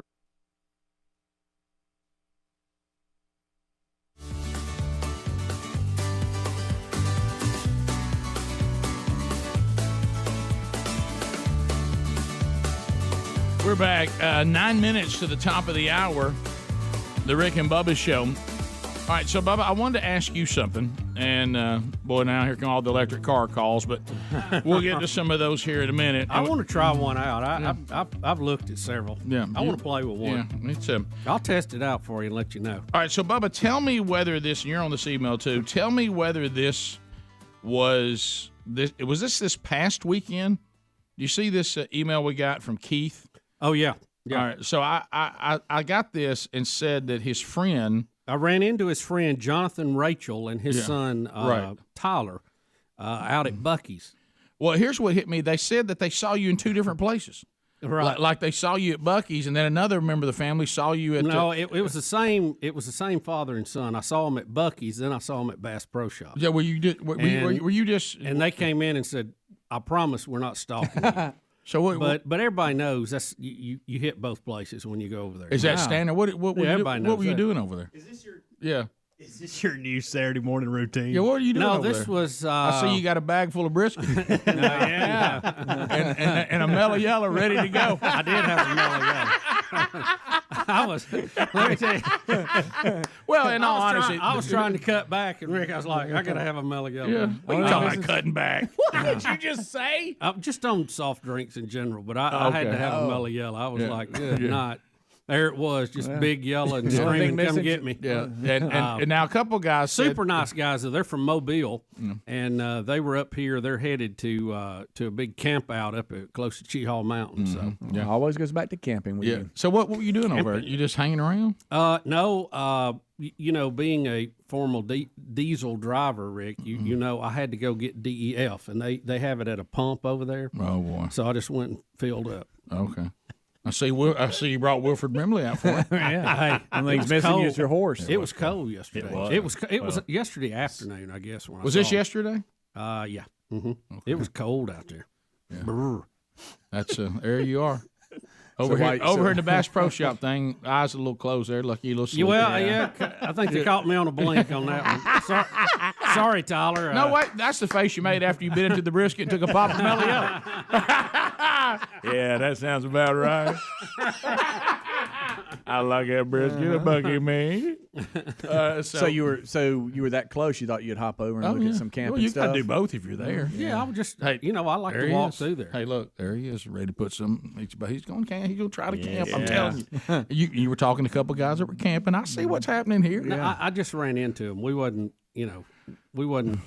Camping was not the goal to meet and talk about it. Did you not spend some time talking camping? No, not really. Did you go to Bass Pro Shop and look around a little bit? Oh, I did. You ain't there to talk about fishing. I walk through there every now and then. Mm-hmm. What department do you go to the most when you walk in there? I will usually hit the ATVs, UTVs, boats. Work my way back through marine to fishing and all that stuff, and then sometimes I go upstairs. Sometimes I don't. Just depending on what kind of mood I'm in. Yeah, I heard you asking about a UTV the other day. I was looking for a handle for something, so I didn't find exactly what I needed, but it was a nice visit anyway. Well, I understand. I'm starting to kind of, I'm becoming kind of handy, running around in those circles a little bit. Yeah, I noticed that. And I wish you could have seen me because I'm Mr. Convenience. Yes, it must be convenient. Well, when I got caught up in this project I've got going on now about, the missionaries are all coming, I realized that there's more of them than I thought, and I'm going to need it. How many do you think is coming? 17 adults, 6 kids. Golly. So, to the farm. Yep. And so I've got to, from different countries. Yep. Now, are they Americans serving there, or could they be from that country? I think Americans serving there from our particular church that we support. Right. Either they've launched from that church body, right, or our church body supports them. Hey, look at me. It sounded good, but you don't know. Just stop. True, really, it's my first year. I know, but you got first year combined with half list. I mean, in my mind, I'm seeing you turn a bunch of foreigners loose on Jimson. Right. Right. Well, I'm also confused because I've went to the other church for 20 years. This one for one. I think I'm combining. You're combining GIC. Yeah, I think I am. That's exactly what for all I know, I'm doing this one before she eggs me out. But anyway, so anyway, but this is what you're gonna love because y'all know the absurdity of this. So I realized because I'd been to Lowe's before, because what we did, we had a bunch of old broken down tables and chairs that we inherited when we bought the farm that finally got to where. Okay, this is grotesque. You got to make it. So So I went out and I said I got me some new folding tables, and I only had 2. Well, now I need 4. A whole bunch. So of course I thought I only needed 3 and had to go back in and get another one. But when I got an updated text, but anyway, so if you go to the Lowe's where we live, and to get to the tables, you go through the pro entrance. Where the pros are coming in getting lumber. You and mean all the stuff. contractor? Yeah, the contractor. Yeah. They call it the pros. Yeah. And I go over there and I tell them a truck, and I pull in there because that's where I know the tables. That's the quickest way to get to it. So you're in the loading area. Oh yes, sir. and look, and I pull in, and look, they got them special parking places, pros only. I pull in there. I just take the next spot that's not pro, but I'm close to them, so I look like I'm one of them. Semi-pro. Yeah, I'm get up, and it's so funny, dude. They were all look at me and I said, "What's up, fellas?" I said, "Good day to get some work done today." And I'm going in, and they're like, "That's right." and there's just lumber and important stuff, and I come up with the same pallet with folding tables on it. Oh, do you have the rolling thing? Yeah, how you gonna get out there with it? Yeah, like that. But I mean, they've got stuff stacked. They building houses 4x4, They're 2x2, they're just. 2x4. I'm not over there with everybody else. I'm in line with them. Yeah, and they look back, and everybody's talking about their stuff. Hey, what you got there? Got some folding tables.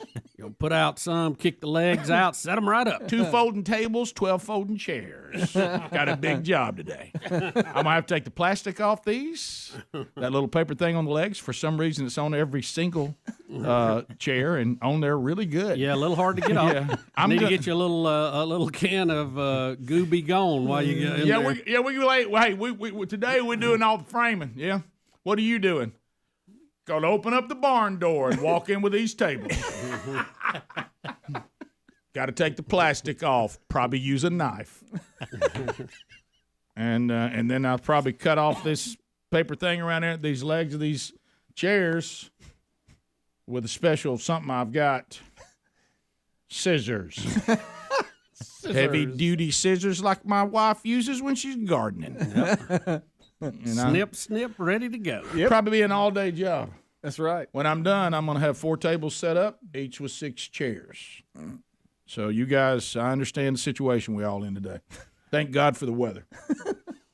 Hope the rain holds off. You have to say that. Yeah. Hope the rain holds off. Hey, I tell you what, Monday we'll get a lot done next week. Good weather next week. That's right. We're going to get a lot done. And all of a sudden, the guy walks up with his little gun. He looks down at my table, and he still sat at me like, "What are you doing in this line? What are you?" Do you think too when you're carrying I'm pushing when you're carrying stuff like that home? Do you go, where am I going to store this? Oh yeah, Because it gets it just gets out of control. Yeah. Did you want to make a bigger job that you had? I made them sure they knew that's not all I got to do. Starting the day with this. Not all I got to do. Got to get you might have heard of it, a broom. Got to sweep out the barn as well. Probably won't just use a normal broom. Probably a big push one on some of it. Gets a little complicated. Only a man could do it. Top of the hour. Rick and Bubba, Rick and Bubba.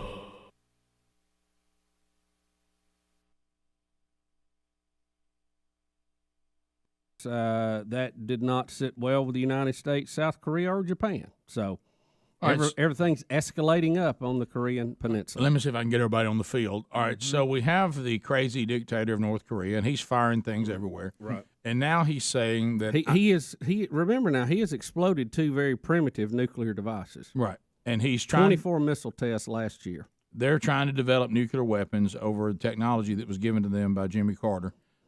Because Bill Clinton, because they said they just wanted to do power plants for their people. The power plants are flying off the island now, off the peninsula. And then now we're firing things everywhere. And South Korea obviously can be hit, so they want some help. And we have pledged to defend them. And we've pledged to defend them. China says we don't like the dictator, but we don't like the way you're acting either, United States. We don't like you in the neighborhood. Right, we don't like you around. And if you bring your THAAD program over here to protect your ally, we will disable THAAD, but we're not happy with North Korea either. Is that right? Pretty much. And then Japan says, y'all left us without a military after World War II, so y'all have to protect us if they throw bombs this way. That's right. And so the U.S. says, don't throw bombs at Japan, and we're sending THAAD to South Korea, and China says, I don't like any of this. Well, THAAD is that where we are? THAAD is a defensive system. It's made to simply knock missiles out of the air. It doesn't have a real offensive component to it that I'm aware of, at least what they've told us. But China, from a pride standpoint, says can't have this coming They don't want it in their back door, and I understand that. You know how they can get rid of it? They take care of their 2-bit dictator down there. Now let's make that China if you want to. We don't care, really. Now we get to the point where why won't they do something about Kim Jong-un? Right.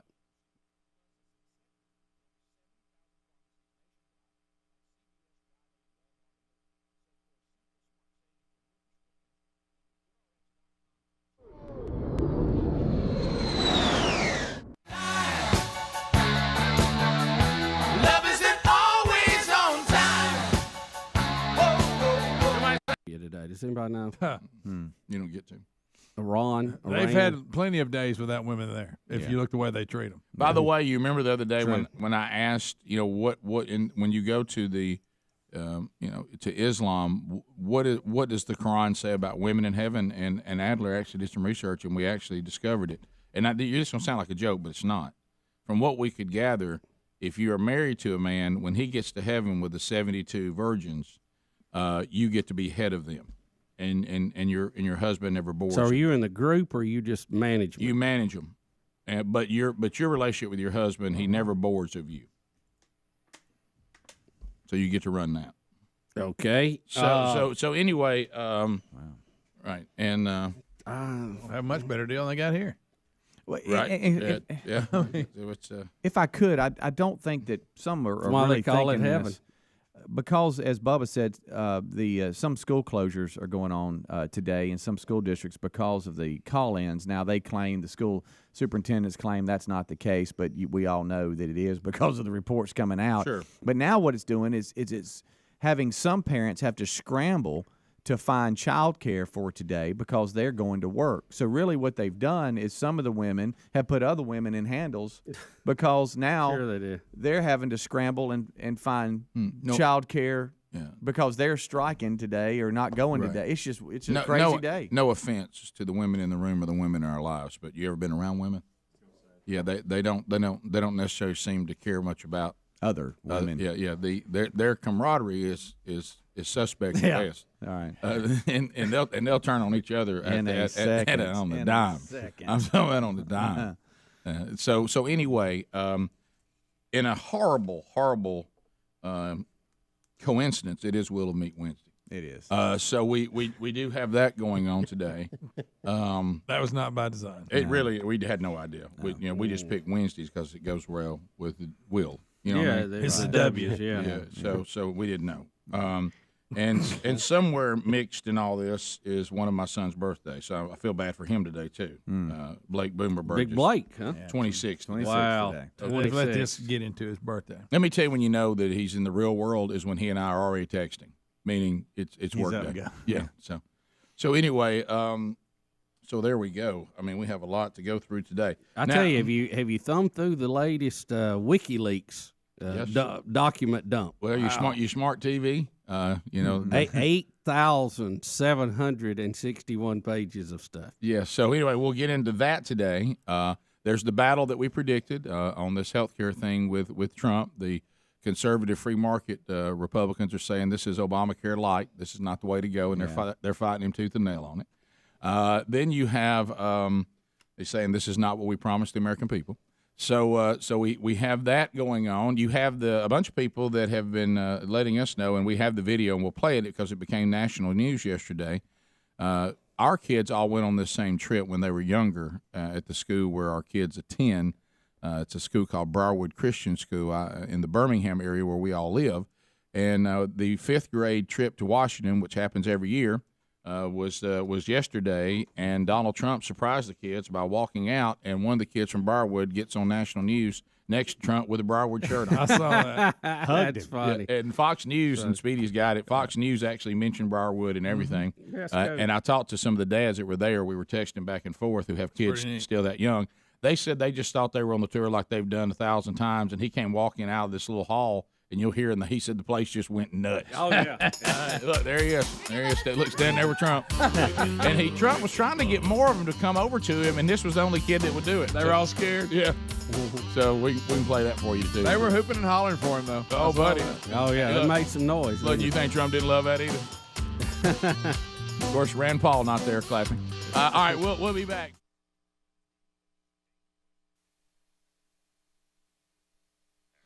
Six minutes past the hour, the Rick and Bubba Show. Thanks for being with us. The gang's all here. Speedy, the real Greg Burgess, Helmsy, and Eddie Van Adler. We thank you for being here from the No Name Studio. Also, Will of Meat back in play this week. A new Rick and Bubba University podcast is out and available. So grab that wherever you get podcasts. And welcome back for a brand new hour. There's Bill Bubba Bussey. Rick, glad to be here. Thank all of you for joining us. We only ask for about 5 hours each and every day. Seems reasonable. It does. Seems reasonable. Thank you. Yeah. So we hit a number of things in the break. You want to talk about the lottery guy? Yeah, this is kind of odd. Yeah.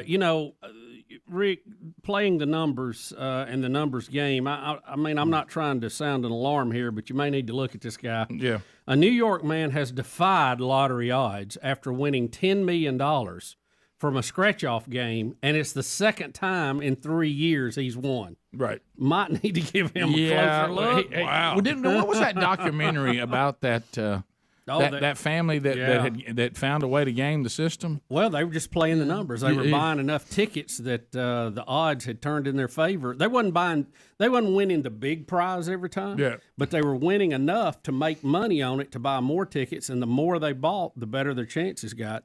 Well, they set it up like a business. What was the documentary on that? Do y'all remember? What was it called? Because I meant to watch it. Was it a McDonald's scratch-off game they were gaming? I think there you go. It was something to do with that. Yeah. I think, wasn't the name of it Johnny Scratch-Off? I think it was. Stop that now. But what they did, Bubba, to your point, is how you go, well, our business has a lot of money we spend, and then we have money coming in, and we're trying to turn a profit. And they had turned in the system to just a business. There was money going out, and there was money coming in. They were making a profit. McMillions. McMillions. Was that the name of How quick did we go to that? That's good. McMillions. It was an HBO documentary series. I got to watch that. I'm going to see. Bo's writing it down, y'all. So you think this guy's riding dirty? Juan Hernandez? Well, no, I'm not saying he's riding dirty. I'm just saying the odds. They say the published odds on winning $10 million in the game that he won is 1 in 3.52 million. So for him to do it twice in a lifetime has to be astronomical. I mean, that is crazy. Yeah. He said he's still trying to spend the money he won the first time. Well, he's never going to be able to spend it now. Bless his heart. I bet I can introduce him to some people that can get it done. Yeah, that's a fact. I bet the state of New York's going to help him lighten that load a little bit. Yep. Yeah. Looks like, Bubba, the documentary is available on a couple of different platforms now. Okay, I'll have to check that out. And this is not the first time that someone has been a multiple winner. It says it is rare, but it has happened before. In October 2021, a retired utility worker in Maryland won a $2 million lottery prize for the second time.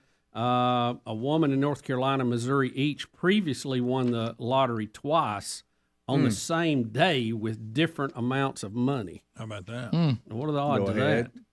Not good. The man in New York said he decided to take the lump sum of his recent winnings, resulting him in a total winning of $6.5 million after required withholdings.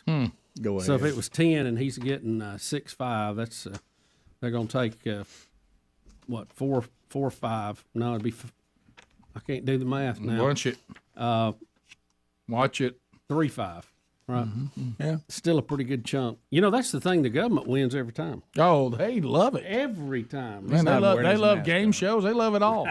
They really do. A new car. Rick, I know what he could do with some of that money. I don't know if you saw this, but a Pokemon card has sold at auction for $900,000. I don't explain that to me. I don't. I Look don't at that get squint it. over there. I don't get it at all. I don't. I mean, it was a rare card, I think. I bet. It better be. Well, yeah, it's rare. How much? 900,000, almost $1 million for a piece of cardboard with a picture on it. A trading card. I mean, I don't know that I'd pay that for something that was really cool. I don't. Yeah. Well, I get it if it's a Babe Ruth rookie.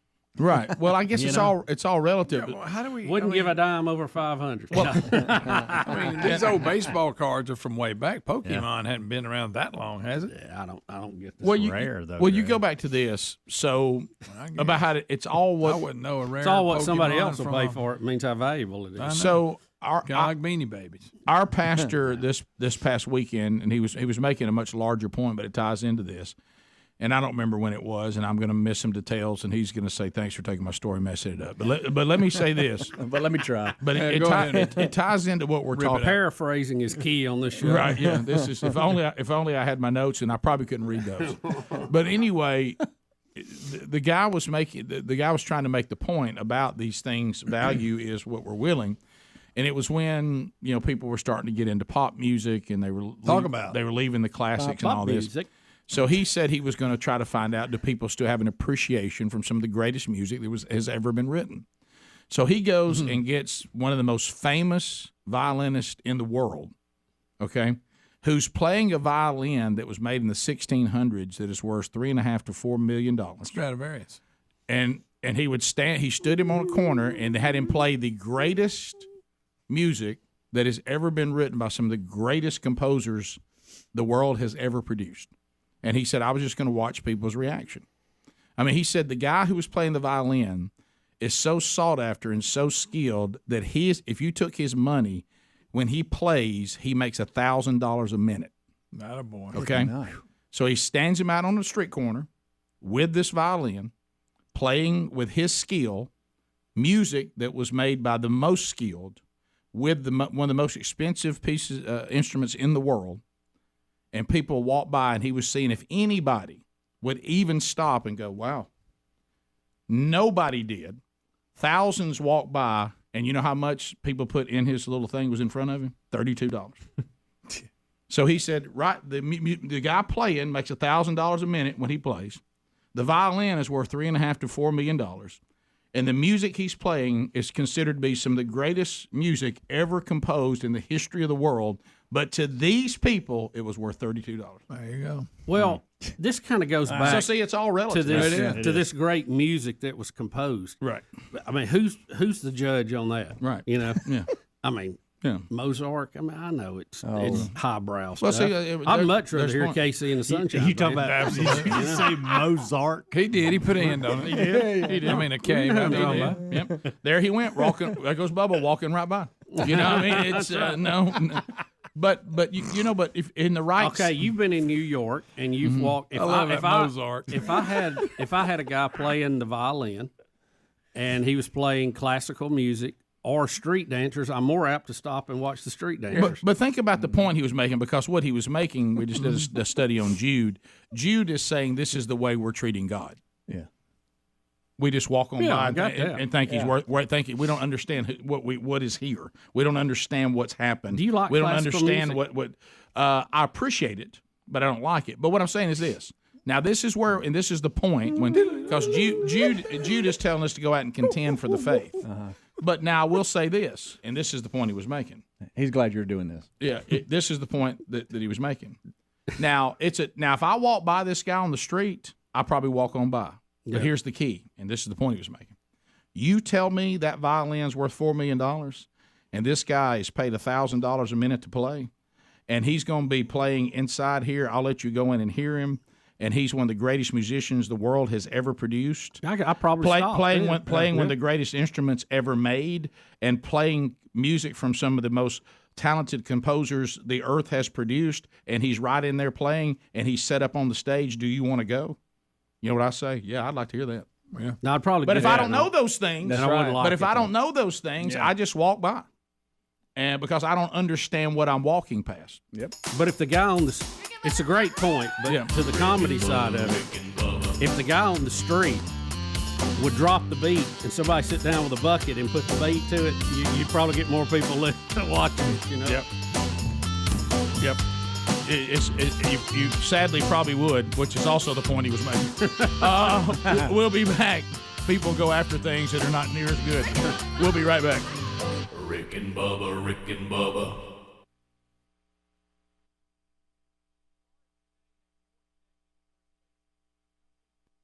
But anyway, so this is a group of kids taking the tour, and they go down this small hall. I mean, I literally talked to one of the dads that was there with his fifth grader, and he said, and all of a sudden Trump just appears out of nowhere, and the kids go crazy, and he starts telling them to come forward, and one kid decides, you know what, I'm going for it.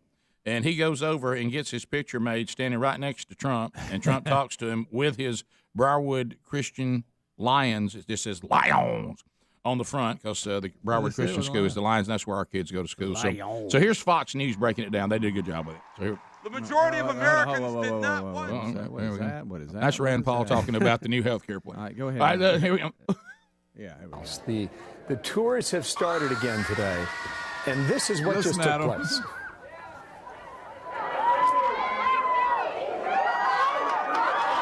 Look, he's telling them to come here. Is that Hillary Clinton? Yeah, that's what makes it even funnier. That's why a lot of the kids were scared to come. They thought that she was going to bake them in an oven. Look at that kid grinning. Look at him. He's got his Lion shirt on. Get his picture made with Trump. He's huge right now.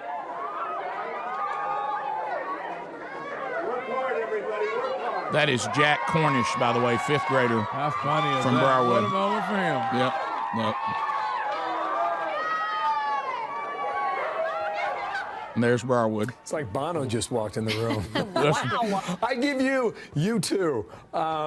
President Trump greeting about 40 or 50, looks like 4th and 5th graders, apparently, according to the pool report here. He called a lot of kids over. One of them took him up on the offer. That is 10-year-old Jack Cornish from Birmingham, Alabama. You saw him come up there and get the embrace there. Goes to Briarwood Christian Schools in the 5th grade. And so you saw the drive-by there with the White House tours resuming today. Pretty good spot, don't you think? Listen, right? and there's no guarantee on these tours that you're going to see the president. So when he pops out, that's pretty big doings. Yeah, I mean, and they went nuts. I was talking, I was texting back and forth with the dad that was there. He said you couldn't even hardly hear in the hall when he popped out. Everybody went, yeah. Yeah, so well, you don't expect to see the president. No. None of them ever have on this tour. It's been going on for many years, I guess. You got to give young Jack props. I mean, he's calling somebody over, and finally Jack says, "Hey, I'm in." And now he's the man. You think you're not the man on the tour right now? I was over standing with Trump. You the guy now. So the rest of y'all were chicken. That's right, because he's doing this. He's saying, "Come on over here," and of course, Secret Service probably loving it. Did you see their faces? Oh yeah, they're like, "Oh no, there he goes." No. There he goes. But you know what? It's not like when a lot of them worked for Bill Clinton. He was always waving people over, too, but it was much different. Yeah. But anyway, so. Hey, come over here. Let's give me a hug. That was underneath the tunnels in the back door. My goodness. Come Hey, on in. no, not you, the teacher. Come here. Yeah. But anyway, so. What do you teach, man? Hey, somebody get this kid away from. Hey, get that teacher over here. I was a pretty good student. I tell you, I went to school. All right, so anyway. So that happened yesterday. Started getting that a lot, and then of course we were talking about in the whole world of Trump. You got his first big battle with his own party, and that is trying to find a way to fix Obamacare, and he's getting some flack because the first thing they put out was not as bold as promised on completely doing away with it. Still got entitlements in there that taxpayers are going to have to cover, and some of the people that represent their constituents that are conservatives saying, hey, this is not what we told them. And so this is not it. And we told them we were going to completely do away with Obamacare, and we're not. We're doing Obamacare light. Well, if we don't do away with it now, it will never be done away with. And it will be something that we will be burdened with to pay forever and ever and ever, totally out of control.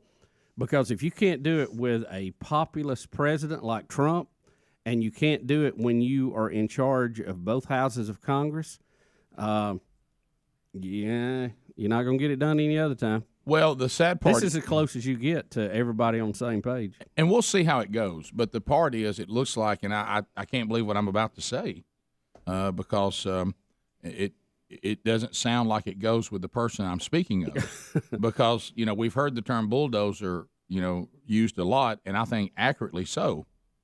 The bulldozer seems to have stopped and is not willing to push the trees down right now. I mean, because he knows he's going to make people mad. He's got into low gear a little bit. Because he's got it stuck in the swamp. Yeah, because he's going to be told he's mean and that he's uncaring. And but that's what happens, as Bubba just said. Guys. Rick and Bubba's in Ohio. Rick and Bubba. Pass the gravy, please. Rick and Bubba. Ooh, it brings me to my knees. Rick and Bubba. 21 minutes now past the hour. The Rick and Bubba Show, 866 We Be Big. A lot going on this week. I'll be in Jonesboro. Arkansas, coming up on Thursday. Excited. We've been trying to do this. This is now the third spring because of the pandemic. But now I'll be there speaking at Beast Feast, Jonesboro, Arkansas, Central Baptist Church. Coming up, the Man Church team will be there. We'll have all of our resources available for you. So check that out. Helmsy going to Mexie Baptist Church for Man Church in Mexie, Alabama, down Frisco City Way. Frisco Kid was a friend of mine. And then March 25th, I'll be in Rooteville, Georgia, for their Low Country Boil, where you hear us on 100.9 the Bull. So that's out there. And then, of course, the guys off Team Man Church will be out this week as well. Coming up this Saturday, a Man Church men's conference with a couple of our speakers going up to Old Friendship Baptist Church there in Finger, Tennessee. Rich Wingo and Brian Gunn will be there. And also that same evening, Billingsley, Alabama, Indian Grave Baptist Church will be kicking off the men's discipleship strategy. I'll be speaking there via video. We have a kickoff package if you want to have a video message that kicks it off as you get into the small groups. That's available to you, too, at themanchurch.com. They took that option, so they'll do that. And then on March the 8th, Andy Blanks will be at Lakeside Baptist Church, Birmingham, Alabama, as they continue. That's their next Man Church. So check all that by going to themanchurch.com or rickandbubba.com to get ready to go. All right, so, Bubba, we have a couple of things we want to talk about. First of all, we've got the State of the Union coming up. And we're going to have President Biden tell us. He's already said that things are great. We just don't know it because of that COVID has made us so depressed and so sad. We don't understand how good we've got it. And interesting, pandemic never going away. We can never. Then all of a sudden, right before the State of the Union, the Capitol is ditching the mask requirement right before the State of the Union. And New York City Mayor, a staunch conservative, Eric Adams, is announcing the end to COVID vaccine mandates for indoor dining and fitness and entertainment just a little while before the State of the Union as well. Yeah, how about the science just falling right where we needed it to so we could get everybody in there without a mask? And magically, the governor of New York is going to tell kids they can remove their mask in schools. How about time? Isn't it great how the State of the Union has gotten rid of the pandemic? I know. So anyway, that's coming up. But one thing, Biden has been caught, this blasted audio from the past.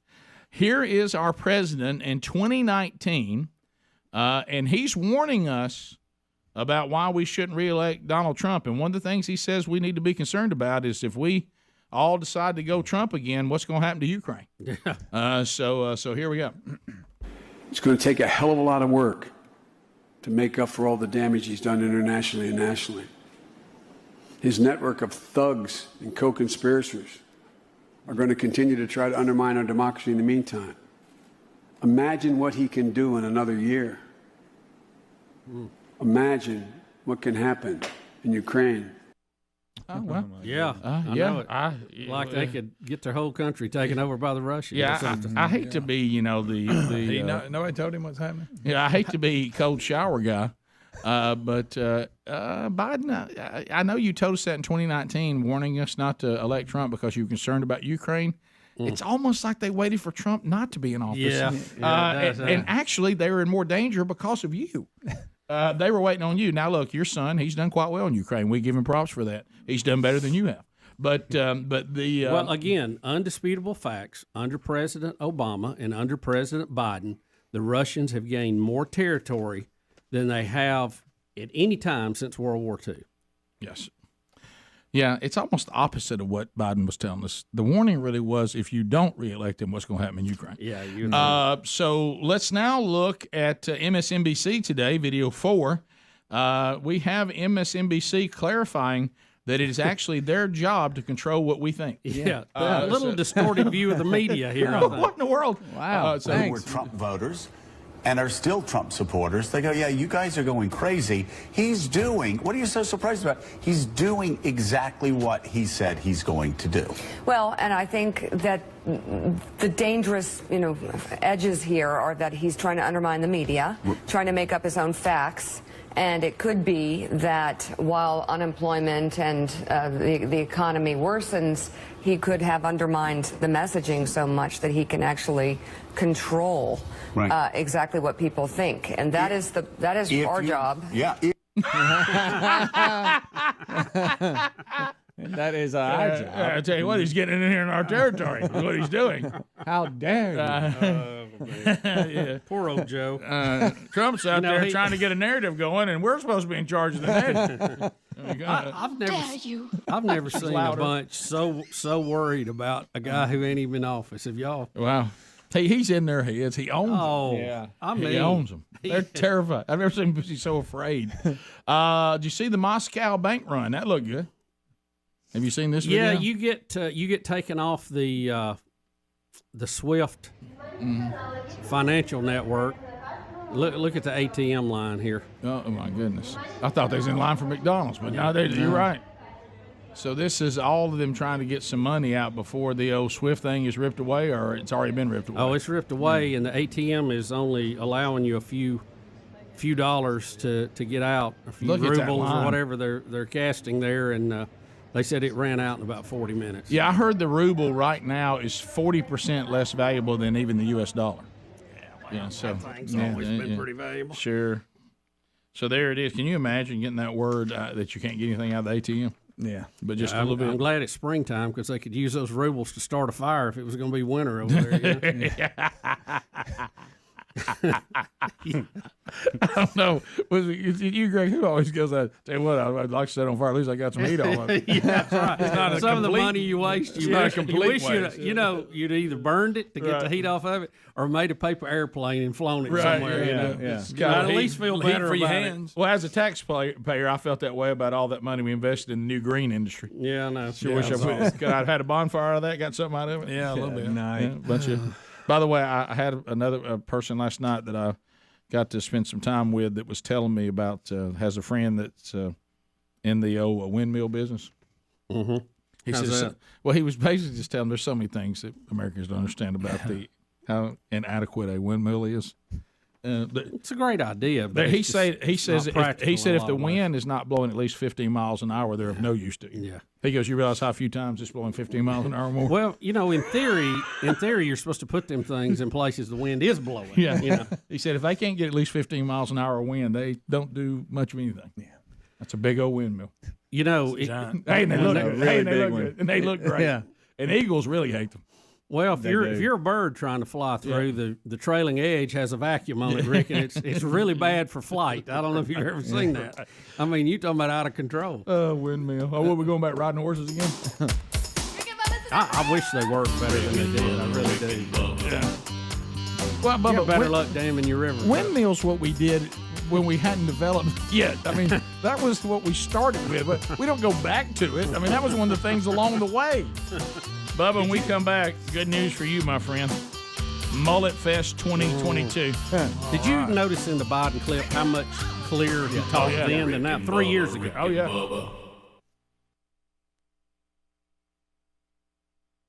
It is almost impossible to walk an entitlement back. Almost impossible. Matter of fact, can you give me an example when we've ever successfully done it? I don't know of any that's ever been rolled back. Government agencies are hardly ever rolled back. When President Carter started the education, the education department, which that happened in my lifetime, so I remember it.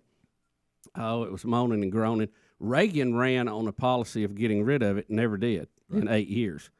It was never going to be an overreaching umbrella. It was just going to help schools coordinate and help them organize. And now it's an absolute dictatorship controlling purse strings that make or break schools. So so you have to dance with the devil or you don't get his money. Mm-hmm. And I mean, it's unbelievable. I mean, of all of them, I would have thought they could have done that. When you have a president that wins 49 of 50 states, Talking about Reagan. 49. Yeah, talking about Reagan. How do you not have the the power to go in and fix that then? Couldn't do it. I mean, you just couldn't do it. Well, so it looks like that a conservative Republican can't do it. Of course, he didn't have the House with him in the Senate. A establishment Republican sure ain't going to do it. A Democrat is absolutely not going to do it. No. And if a populist president who's supposed to be the bulldozer won't do it, then it ain't going to be done. No, it ain't going to be done. With having, by the way, the House and the Senate. So, but now you're still going to be. If you don't do it, the interest on the debt, the interest on these entitlements, the part of our debt that just pays interest, not principal, it's just growing and growing and growing. It's doubled in the last 8 years, as a matter of fact. I mean, the only way to do it is just keep printing money, and before long, a Coke's going to cost you $10,000. Yeah. So I don't know. We'll see. Maybe it'll get worked out. But Remember the peso? Yeah. The first time this thing ran out there, the people who seem to view the Constitution and view the role of the central government the way I think we would in the room, they don't like it. They're saying this ain't. So this is not what we told everybody. I didn't read it. I understand what they were trying to do, but I don't know that it met that. Well, it'd be like me telling you I was going to do something, and then when you said, "Hey, good," you're finally here, and you look and you go, "Rick, this ain't what you said." They ran on the bulldozer, and they're trying to do a surgical laser cutting of it, and it's tough. And I had a comment to make. Okay. Concerning the reverse psychology that is working for Ivanka. And I am hoping that the reverse psychology will also work for Alabama in some of the comments that were made Monday. About the rattlesnake rodeo? Yes. Wow. Look, y'all kind of put it down as a bunch of yokels playing with snakes and things. No, we just said anything that involves a big pit of snakes, we're not really going to attend. It reminds me of hell, is what I said. I know several people from Mop, great area, but I'm going to tell you, they could be from Jacksonville. Playing with rattlesnakes is not my bag. Yeah, wherever we decide to have a big old circular deal piled in with rattlesnakes, we wouldn't go there, even if it was our own hometown. No. Anonymous caller talking about the brand. What do you think? Do you know anything about it? Yes, I do, actually. We used to sell Ivanka handbags, and we did so well with them. I have a boutique here in Montgomery that I work at, and I'm one of the managers. I'm not the buyer. And the buyer is a good friend of mine. I've known him 25, 26 years. And I'll just be honest with you, very, very anti-Rick and Bubba and Greg. Yeah. But I am not. Well, that happens. It does. I know. You think he wants to fight me? Yeah. No, I don't think he wants any of that. You think he wants to push us on our own property? No, I don't think so. I think he would lose that battle 9 times out of 10. Yeah, hadn't been beat by many clothes buyers. Yeah. Not yet. You wouldn't believe. I mean, you would not believe the people that still come in and ask, hey, are you guys going to pick up, Ivanka's bags anymore? She made a really nice product, and still does. She makes a very well-made product. Of course, it's not cheaply made by any means, and it's the price point is very reasonable for, for the quality. Middle. Oh, absolutely, and they're beautiful on top of that. So you don't believe this garbage that, well, it has nothing to do with who her dad is. We just have a hard time selling her product. You've lived it. You've seen it. Do you find that there's not a demand for it, or do you think this is politically driven? Oh, I think it is.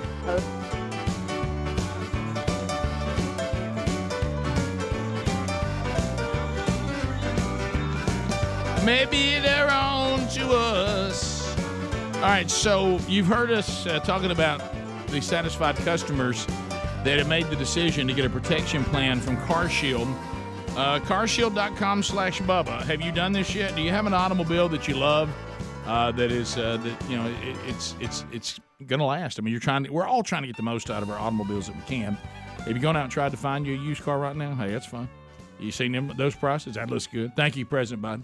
And I know it's just because I'm depressed. I don't realize how good I got it, but something about those prices on used cars right now, they look really, really high because of supply and demand. And so you got a problem there. And then if you get a new one, you can get a deal on a new one right now. But, if you don't want your car for 8 to 12 weeks, I guess that's a good way to go. But anyway, so because you can order one. So we're all trying to make our automobiles last longer, especially if you got a show enough good one. But when they last longer, they don't have warranty anymore. And then and some of them can be expensive to repair.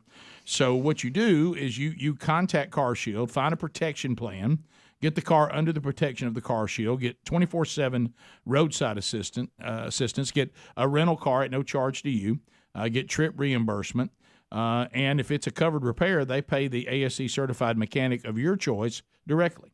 There you go. Now you're driving with confidence. So go to carshield.com/Bubba, or you can go to rickandbubba.com under the sponsors. Our link gets you, by the way, 10% off whatever plan you pick. So make that move now. Get the car under the Car Shield, and then go out there and enjoy. All right, so Bubba, I got to tell you, I know how you are when it comes to mullets.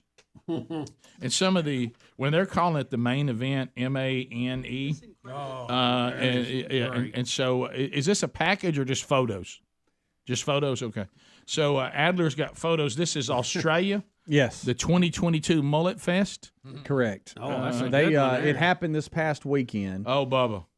And That's there was a couple of different categories that the mullets were being judged in. Do we have what they call the style on all of them? Because I love the names they come up with. Oh, sure.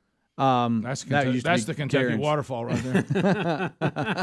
You love that one, don't you? I don't know why, but I do. The skullet is always a dandy. They had look at Greg. Look at old fiery red there. Look at fiery red. Our former intern Blair and Karen was probably the foremost authority I've ever met on mullets. She knows mullets. She introduced me to several mullet websites, and I tell you, I would watch them till I just cried. How about this? She may be in Australia.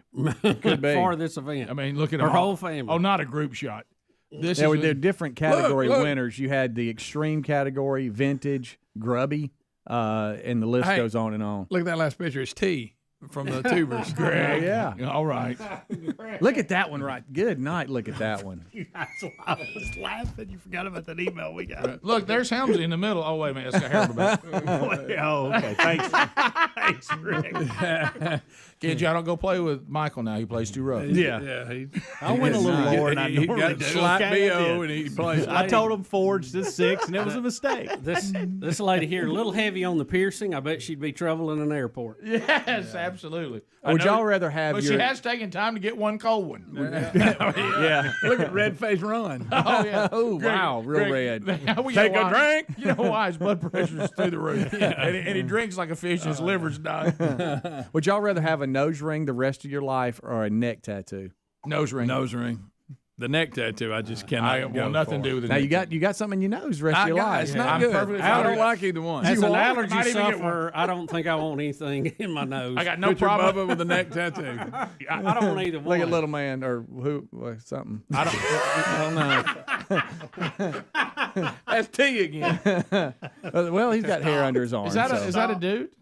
I guess so. A little boy. It looks By the like. way, if you've watched 1883, hair under the arm doesn't mean anything. No. True. No, it doesn't. Well, Rick, that was They 1883. didn't have razors back then. Or Look at that guy. Our think modern he day, modern day There's Europe. Tiger King. You Well, I think he thought won't was in get jail? red? He'd get cranked up. Have you seen that movie they're doing? Is it Amazon Prime doing it or Hulu? Somebody's doing a movie about Tiger King, and I they're haven't using seen that one actors. yet. They're using actors and everything. I'm kind of it Tiger Hulu? Kinged out. Are you? I haven't seen it in there because it's just. Greg, have you watched any of them? Yeah. I kind of hope that dies off with COVID. You know, See, now Now, this, that's a good movie. What in the that's world? going Asian. They're back to the samurai war. It is. Man. Or maybe a touch of a Viking. do they call that the runaway when it's headed to the back? Yeah, I wouldn't call that a mullet, by the way. Nah, I don't know what that is. yeah, Now, that's a mullet, my Yeah, friend. that right there is a classic. That's your basic mullet. Greg, right I'm there. wearing my hat because I like the way that makes the back of my hair look. Exactly. Now it is business up there if you move the hat up. If you And do, but I have part in the back, and I've put myself to, and I'm also having a nice little L. yes, I am. And I'm letting the mullet swing to the front. It's not just a mullet. little. Nah, Those are not mullets. world If you is shave that? the front, that's not a mullet because I wouldn't be business with a shaved head. No, that's just, No offense, Helms. That's kind of that Asian warrior look. Yeah, that's just that's something different. I don't like Would y'all rather have long hair the rest of your life or really short perm? long hair. Rest of Long my life. hair. Short perm. Short perm. I'm going short perm too. Long hair. I'm talking about just. I mean, just Look at Adler's face in there. He's like, "What were you talking about? What do you mean, man? What do you mean? I got long hair." Adler, do you think though you'll get to the point where like you're so officially somebody's dad, which you are by the way, but you finally get into the so many normal dad things that the hair can no longer be this long? Or is it one of those things that your wife likes it this way, so you'll wear that as long as until she's tired of it? Yeah, she did say that I need a haircut just the other day. She was like, "Hey, buddy, it's time. It's been like many, many years. Like Ruby wasn't even thought of. So Now- let's take care of it. So the older Ruby gets, where she's involved in more things at school, that's when you got to do something. Yeah. about it. No, You're I'll go- be the cool dad that shows up. Everybody like, oh, he's awesome. I bet he's got fireworks. Until the kids start kidding her that, hey, your dad's hair is longer. I than would my like mom. to make one Did request. you just say I have fireworks? That guy's cool. He's got fireworks, probably. One request before you actually, get I would just like I'm talking about just a tight haircut that looks nice or whatever, kind of like your Admiral picture. Yes. Will you go mullet just for about 3 or 4 days and just get it cut where you come in here with just a killer mullet? Yes, please. and part of me growing this out was I thought I was going bald, right? And so I was like, all right, I need one last ride. So this is kind of just like one last ride that's turned into a nationwide tour. It's like Kiss or something, you know? Yeah, You it just never keep- ends. You You're keep not touring, going keep bald.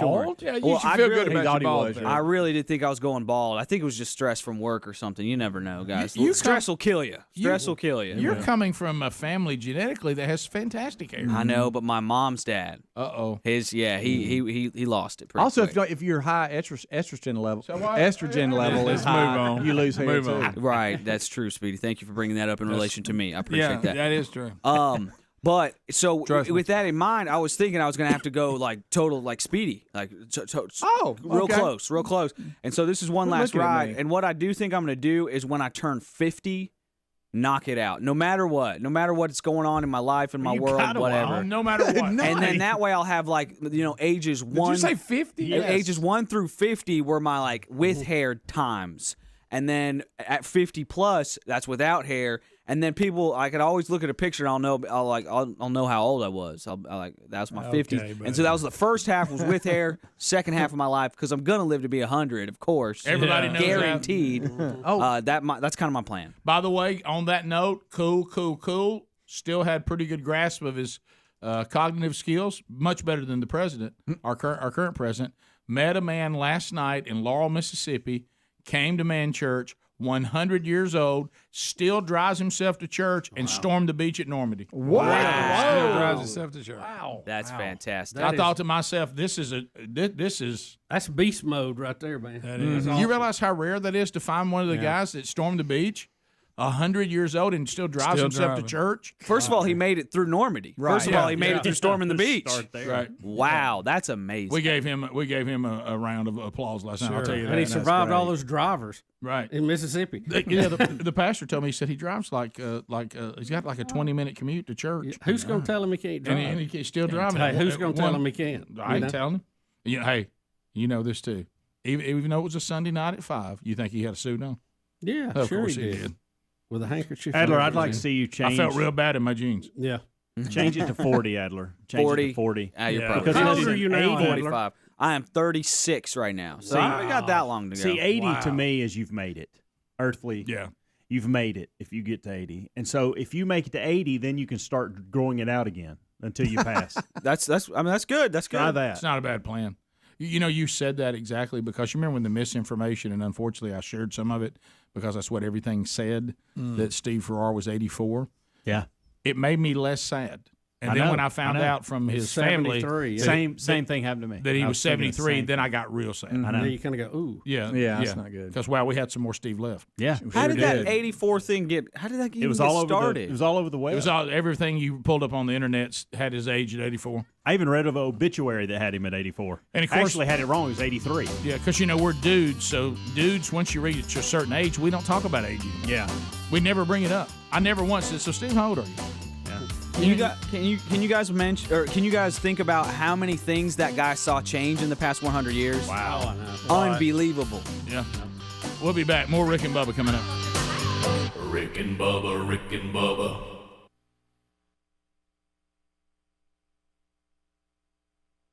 Politically driven. I mean, it's ridiculous. I mean, it's like, there's another brand in there that we sell that triple the price of hers, not made nearly as well. Okay. And I think that it's just, quite frankly, I think that he just doesn't want to buy it because of Donald Trump. Period. Yeah. And just, I know that. I know that for It's a a fact. He just doesn't want to buy it. Well, I wish he would be bold enough just to say it, but as opposed Well, to, I would respect it more if people would just say that. Yeah. Well, he's actually said it to me, but he's not going to say it to our client. Say it public. Say, hey, it's a good product. It's got a good price on it, but I cannot stomach the Trumps, and you will not see it in my store. I could respect that. Now there is a couple of clients, and ironically, one was in yesterday who views, they share the same views, and she actually came out, and I do not share the same views at all, and so she said something about. She said, this world we're living in is going to hell in a handbasket. And I just looked at her and kind of went, I wouldn't disagree with that, but not for the reasons that, you're thinking. Right. Well, look, tell them it's going to go to hell in Ivanka's handbasket. But anyway, hey, thanks for the call. Matter of fact, I do want all of you who may be scanning the show that are repulsed by us and the things that we stand for. We have a spring line coming out in the Rick and Bubba store over the next week or so that people to the far left do not want anybody to buy. They hate it, and they don't want it to be on. Boycotting they boycott it. They don't want it to be. They don't want it to be on any There's shelf. a bunch of people out the window right now. I assume they're protesters. Look, our Make Radio Great Again hat is going to be hated by people, and so just that is hilarious. By the way, they turned out pretty good too. Hey, we got one. I think they're in. I'm trying to get one. We'll be cutting a video with them. Don't you worry. Eddie in Missouri. Eddie, welcome to the program. How are you today? Hi, I'm good. How are you? Fantastic. Happy International Women's Day. Oh, thank you so much. I'm hoping to get something good for my boss today whenever I go to work. Well, you're going to work, so that's a step in the right direction. That's exactly right. Some of the women aren't. Go ahead. The Ivanka Trump thing, I have probably 3 of her coats, which I absolutely love. They're great products. They're made fantastic. They're not that expensive. I have a couple of her dresses. I have her shoes, and, they're wonderful products. All right, let me get this straight. This is 2 women in a row. The Ivanka Trump line emails too, Rick. Same thing. Is high quality at a reasonable price. Do I have that right? Absolutely. And people love it. And stylish. What about, because I know y'all care about stylish. Yes? Oh, they're gorgeous. They're gorgeous. I have some more pricier coats. And we have actually. And I prefer the Ivanka Trump coats that I have over those. And we have some retailers saying they're not moving, so they're throwing them out. Yeah. And signage. Not just reducing them, throwing them out. Yeah, and that's the point. That's garbage. Well, I'd go hang out at the loading dock then. Yeah, absolutely. Tell me where the dumpster. Find the dumpster. That's right, exactly. Thanks, Eddie. Appreciate your input on that. I've heard of dumpster diving, but a lot of the women off today may be going there to look. Yeah, well, look, here's somebody in op that's gonna ditch the Rattlesnake Rodeo and go buy some Trump. Hope, what do you think? I think I should have took off today so I could go buy some Ivanka Trump myself. I'm a teacher, so I couldn't do that because who would teach our kids if every woman teacher took off? But I wish others felt that way because they have taken off to the point they can't have school today. Yeah, Hope there's 3 or 4 schools up the Eastern Seaboard that are closed today. Well, I'm glad education comes first up there. That's right. You got it. Isn't that great? And it's all about the kids. Yeah, that's what we hear every time. Every time we have a political race, all they talk about is how much education means to them. But today, undoubtedly, their own selfishness means more. Right. Exactly. I think now's the perfect time for me to open up the store and sell just Ivanka. I think I would make a killing. I think you're right. So if you ever want to start a boutique, I got an idea of what it should be called. So that's great. I think it'd do great down here in Alabama, too. Yeah, you're right. Thanks a lot. Well, because I thought maybe because of, the Trump brand, they might be pricey stuff. Yeah. But you heard women say, no, the things I have that are more expensive aren't as good a quality as that. Right. It's actually pretty high quality at a pretty good price. So anyway. All right, well, thanks for the feedback. And it's spot on. And I've seen this before, but I thought for today, if we'd like to do something that I think does really honor women on something that actually really matters instead of all this silliness that doesn't seem to honor women at all, especially some of the protests today or things they're trying to do seem to be having the opposite effect. But anyway, Helm sent this to me yesterday, and I thought this was actually quite beautiful for Women's International Women's Day, especially. Now, if we want to talk about the plight of women all over the world today who are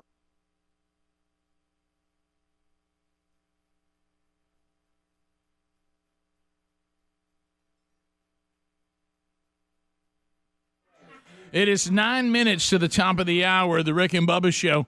30 seconds a pop. All 10 lines are available, so if you want to get in, make the move now, and you can get here. We have all 10 lines available at 866-WE-BE-BIG. You make a comment, ask a question, bring information to the table. At the end of 30 seconds, we'll move that line quickly for you, too. So at the end of 30, the buzzer will sound. So if you are standing in line, like maybe you're in Russia and you're trying to get to the ATM, we will move the line quickly for you by buzzering people at 30 seconds. Now, it is not designed for meaningless shout-outs or shameless plugs. Either one of those would lead to the instant buzzer. So be aware, a new Rick and Bubba University, the podcast is out. Bubba, I enjoyed our conversation with Tyler Stovall. Yeah, that was a great conversation. Great young man. Great young man. So look for that wherever you get podcasts and enjoy a great story. And I believe, obviously, there's some takeaways, as we hope. Rick and Bubba University is trying to be educational at the same time. The $1 million holder. We'll start with Frank in Pell City. He's listening to us on, I assume, 104.7 WZZK. Trolling. Keep them phones a trolling. Here we come, trolling, phone troll. Let's go. Bing, bong, bing. Sorry, I can't hardly hear. Speedy was talking loud behind me. Frank, got 30 seconds. Go ahead. Yeah, just a comment about nose rings. I was in a country store up in Albertville one time, and there was a young gentleman at the counter, and the old man sat behind him. When the young man paid and turned around, he had a nose ring in. True story. The old man said, "Son, you've been rooting out. And if you know anything about hogs, then you know what I'm talking about."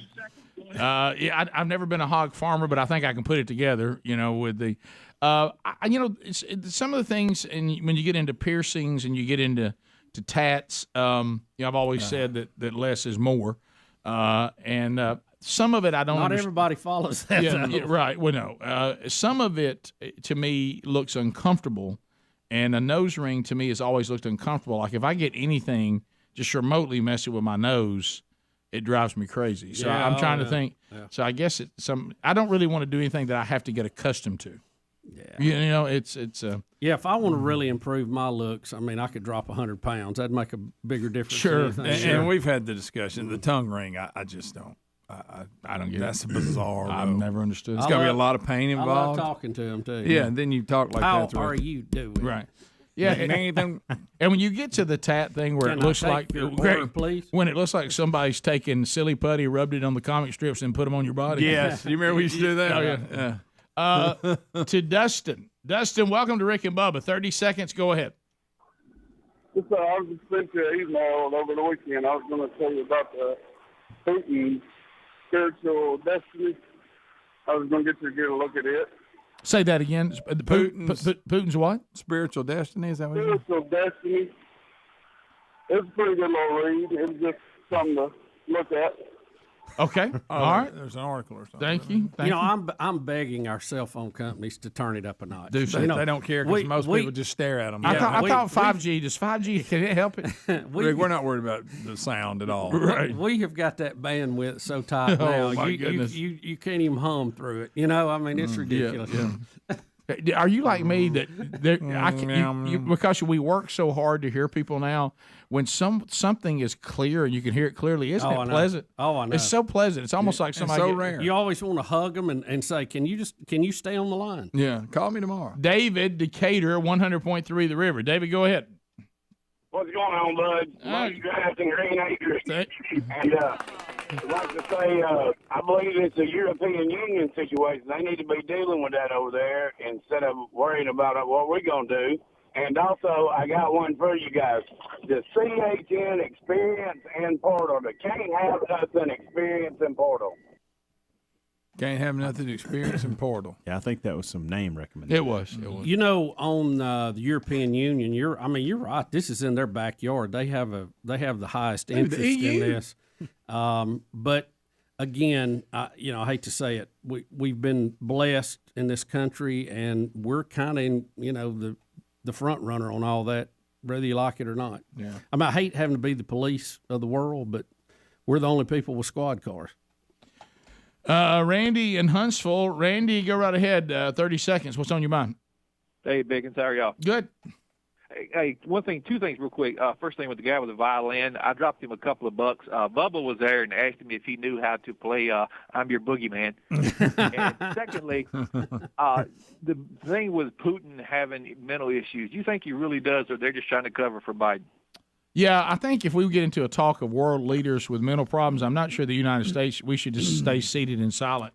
I think this is the problem, too. When you have these people who are basically a dictator, okay, you can say what you want to, but he's been in there how long, Rick? 22 years. Now, he took a break, 1 4-year term. You know, they had another guy, and then he came back. Then he's voted himself in for a lot longer time. I think when you're in total charge like that over that length of time, you lose touch with what's going on, and you get more. And in Putin's case, they say he's more reserved. I mean, he's isolated more, and your thinking gets crazy. Yep. I mean, but really, I mean, look at what they're doing right now. Justification for that, other than some self-serving, I want to be in the history books of putting the old Soviet Union back together. Yeah. I mean, that's ridiculous. But that is the motivation. Yeah, I think so. Yeah. I think so. And he thinks that, I don't have that much longer left. By the way, once again, people getting... And say, who's threatening Russia with invasion militarily? Nobody. By the way, now he's going to have more troops on his border than he's ever had since World War II. How old is Putin? Because we were told by Palmer he was 73, but then Sherry saw a story said he was 69. He's not even 70 yet. I don't know. Yeah. So, but he's been in there a long time. But and, either way, it just corrupts you over time. That's no why question. That's why you don't want to have lifetime politicians. Right. Even here, Rick. Yeah. So, but he's getting to the point that if he wants to do this, he knows he's got to move, and he waited for the right time. And for us not to say that, to act like there wasn't some timing on this. See, I don't know if he fears Trump or he just knew Trump was a wild card. He didn't know what to expect from him. See, that if you got to think kind of from a predator standpoint, the unknown is as bad as I'm scared of something. You know what I'm saying? Yeah. So I think he knows more what to expect from Biden. He saw the disaster in Afghanistan, and he thought this is a good time to go. And like I say, clock's running out for him. So why not? Center Alabama, Ryan, go ahead. Hey, I just wanted to comment. Have you guys watched the newer Red Dawn movie? And in the opening part, you can see Biden talking about Russia. I saw the movie. I don't remember. Yeah, that. The new one, the remake. I saw it, but I don't remember it either. I remember the original though. Man, that was when that came out. That was awesome, wasn't it? It was. Every time it's on, I watch it. Well, the second one got ruined because we were terrified because of globally now they rule the world. With economics, and nobody wanted to make China mad, so we couldn't. The North Koreans are parachuting in, probably not. Now you have the Chinese parachuting in. That would have been a little more realistic and scary, but we weren't allowed to do it because we didn't want to make Chinese mad because they might not let our movie out. Yeah. Plus, I mean, they probably own the movie theater. Right. Didn't they change that? In that wasn't that one of the stories that led up to that? Originally they changed it. Yeah, they did change it. Top of the hour. Rick and Bubba, Rick and Bubba.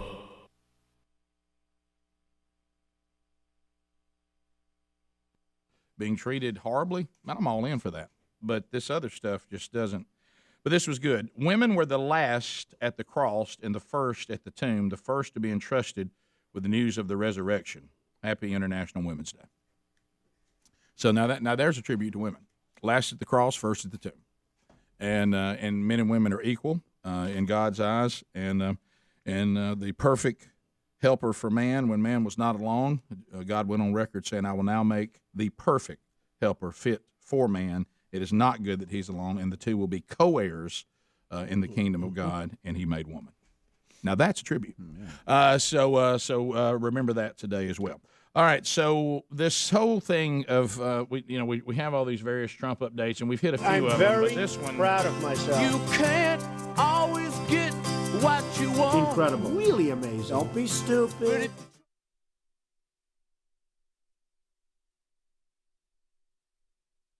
I don't wear a toupee.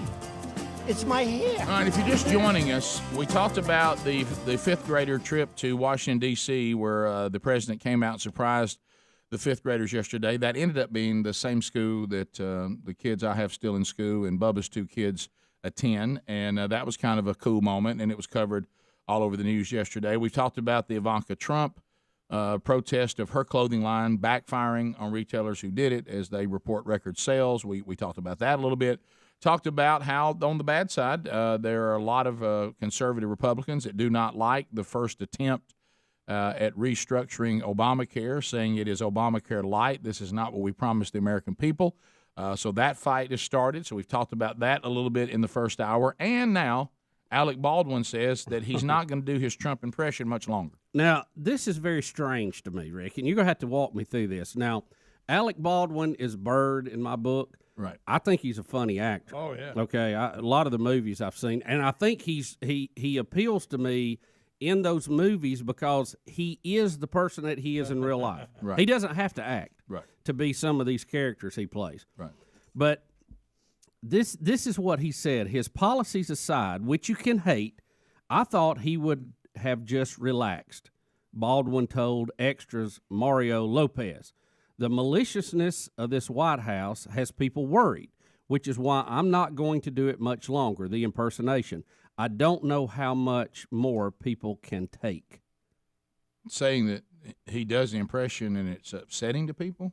Now, not because he's making fun of it, it's reminding them of Trump. Is that what he's saying? Yeah, they can't take how emotional and how malicious he is. Oh, okay. But see, that's not Alec Baldwin like. I mean, he would, if he thinks he's making progress on this, he would be pedal to the metal. Now, he'd even be entertaining people. Yeah, he would be. He was rumored that he would show up and do his Trump impersonation at the White House Correspondents' Dinner on April 29th. The president has declined the invitation to attend. So there was rumor out there, Rick, that they were going to book Alec Baldwin to do his impersonation since the real Donald J. Trump was not going to be there. Well, when you read on, and I'm going to say this is actually really funny. He said if they wanted me to do it, I would probably do it, but I'm not quite sure they do. I think they may have a whole nother idea. But then they say he does plan to release a parody memoir about Trump called You Can't Spell America Without Me, the really tremendous inside story of my fantastic first year as President Donald J. Trump. Now, that's funny. Yeah, it is funny. I mean, that is funny. Yeah. It made me chuckle right. when I read it. Well, he referred to his first draft of the health care plan as his wonderful health care plan. Right. So that part is funny, but y'all, we're missing something. Yeah, there's it's something like right. Greg said. You would think if he was getting hate mail and how dare you do it, that's not what's stopping him. What's stopping him is the left is getting emotional, saying, I can't take it anymore. You're reminding me of, and he's hearing that side and going, okay, I'm going to have to stop here because they can't take it. And part of him's probably tired of doing it. Scares him. him. Yeah, I think there's something else. His face here. has to be tired, like Greg said. Yeah, he does that the whole time. Yeah. I think he's got tired of doing it. You remember Tina Fey got hooked into doing the Sarah Palin impersonation, and she did really well. Said, yeah, she did. Oh, she looked just like her. Had a lot of it down pat, but she even said she got tired of doing it. Yeah. Everywhere you go, everybody wants you to do. Yeah, she did not want to be known as the comedic actress who did Sarah Palin, and that's what it had turned into. Now, I may have this wrong. Didn't when is it Time Magazine that does the People of the Year and they show all their top 20, or maybe it's the most? No, it was Barbara Walters when she does those. Most interesting people. She does one too. When she does that thing, because she does a whole list. Yeah. I remember thinking it was bizarre, and I heard somebody mention this the other day when people were talking about how the left are crazy inconsistent on what they believe about women's rights and advancing women, and they're crazy inconsistent on it because what they mean is they only support and celebrate women who agree with their political views. If you don't, no matter how successful you are, they don't acknowledge you. Mm-hmm. And they were talking about how Barbara Walters, in the year of Sarah Palin being on the ticket with John McCain, she actually listed on her list of the People of the Year Tina Fey's impression of her, not her herself. Right. She did. I remember that. Yeah. That's funny. Wait a minute. I mean, it wasn't Tina Fey's really not Sarah Palin. Right. And so, but that kind of shows their whole mentality. Yeah. That sure. Regardless of how you felt about her politically, what she did was for women, I thought was a pretty big deal. If that's your thing. Now, I kind of wish we would just let people be people, and just realize equal doesn't mean same, but definitely equal, and move on. Yeah.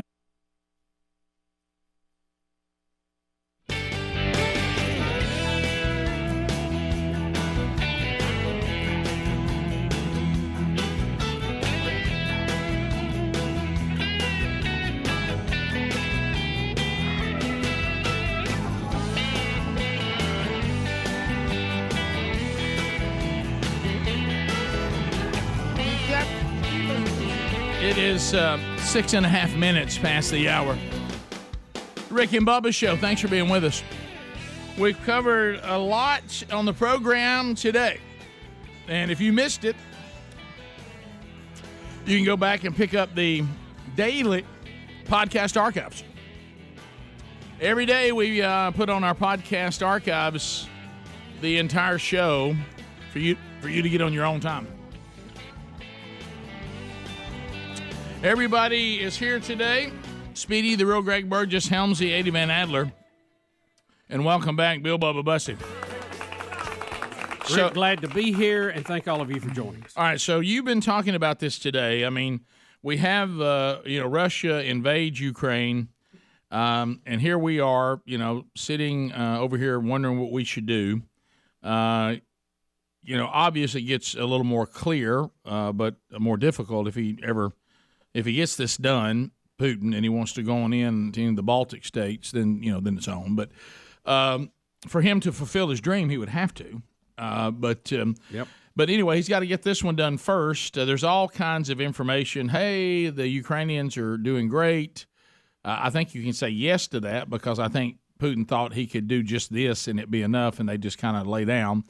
They haven't. Now, that doesn't mean that Putin won't turn it up and use the force that he needs to overwhelm them. We hope that doesn't happen, but it certainly could.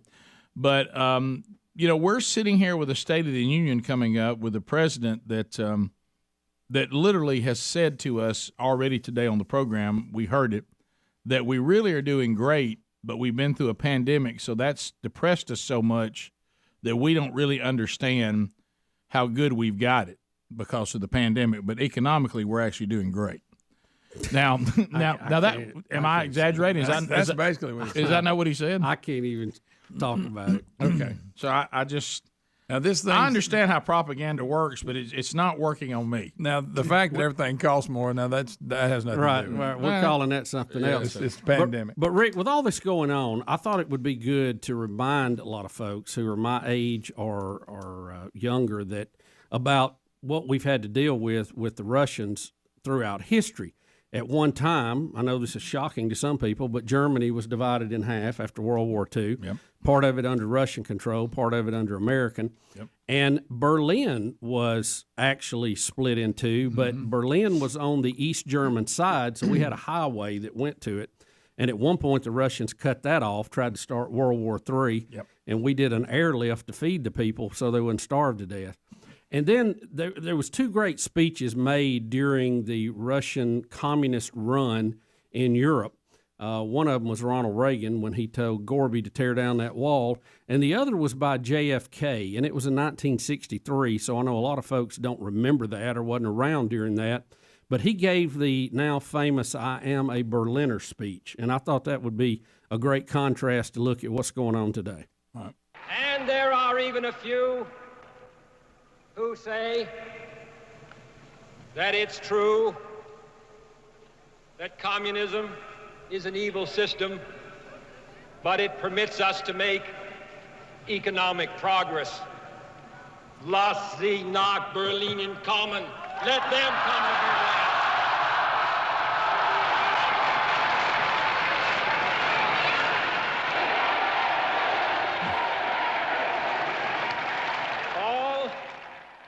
All free men, wherever they may live, are citizens of Berlin. And therefore, as a free man, I take pride in the words, Ich bin ein Berliner.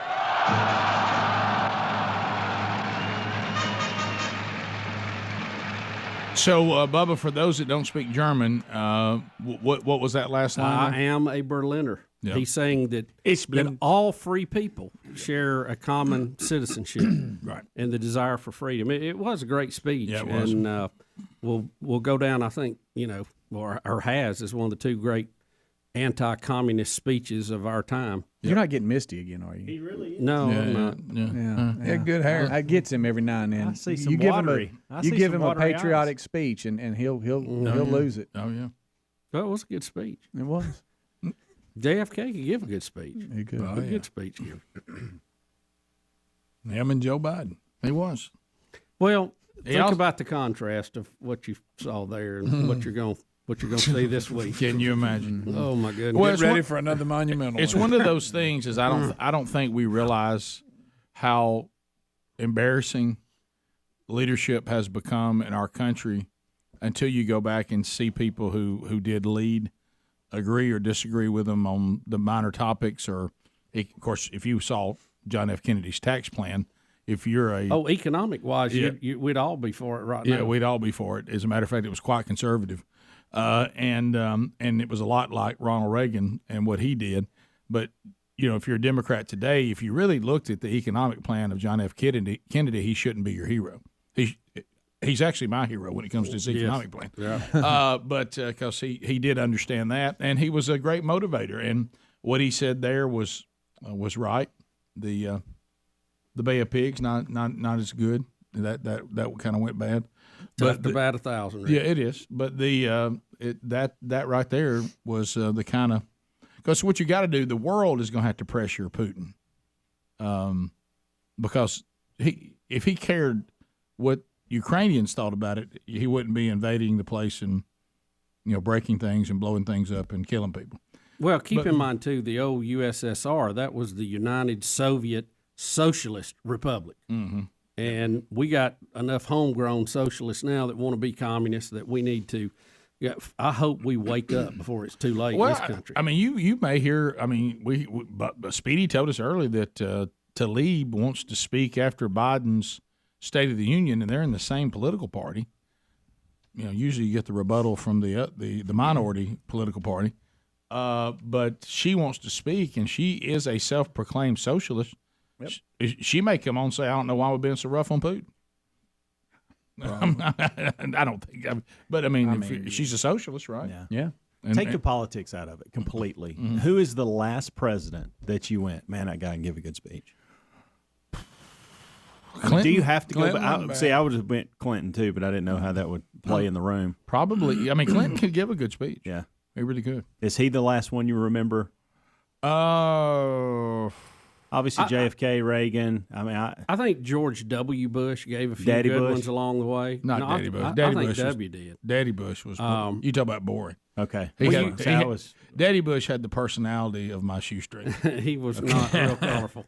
W after 9/11, I thought he gave some good speech. But in my time, it was Reagan. I mean, he was smooth. He made you believe, that he was going to be all right. He really spoke to people. Yeah. He spoke over the other politicians, right to the people, and that's how he got things done. Mm-hmm. So Rashida Tlaib is going to deliver the State of the Union address response on behalf of the Progressive Working Families Party Group. On behalf of the squad. In a rare instance of a formal response by a member of the president's own party. Rare. So it is rare. So Tlaib's speech is expected to be a call for her fellow Democrats, particularly party members who blocked the Biden's sweeping climate and social spending proposals, known as Build Back Better plan, to act with greater urgency while they hold the majority in the House and Senate.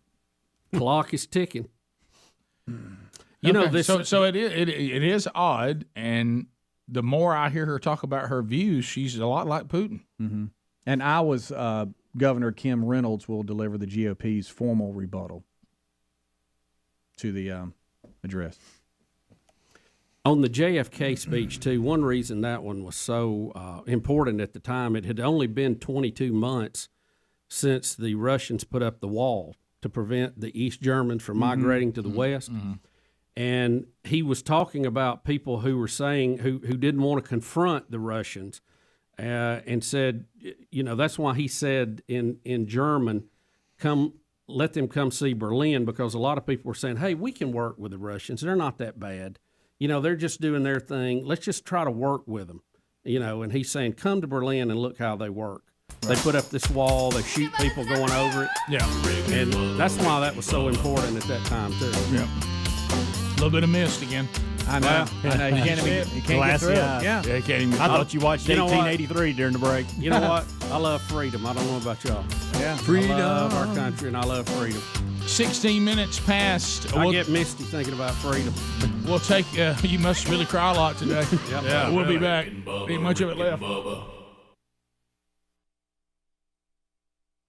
But if you're into this, it was some groundbreaking whatever. Then if you're for groundbreaking things for fill in the blank, whether it be minorities or it be gender for women, it just seems you should celebrate all of them. When something, first African American on the Supreme Court, you thought would have been a huge celebration. Yeah. But it never has been.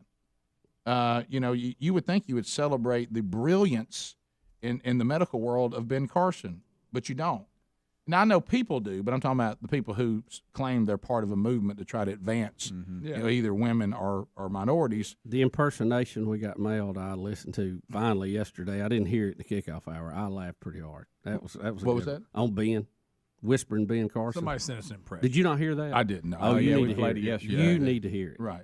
It seems a little late since he's not in the headlines much. I know. Well, he still. That's the only thing that bothered me about it. He did call slaves immigrants the other day. Yeah, he got a little press for that. Yeah. Oh, he did? Yeah. Oh, yeah. They were hating. They were hating. Okay. All right. If you want it, I don't know. Here's Bryant Davis sending this to Hi, this is Dr. Ben Carson, Republican candidate for President of the United States of America, and you're listening to the Rick and Bubba Show. That's good. That is. Did you hear? Good Did you hear the whispering lion?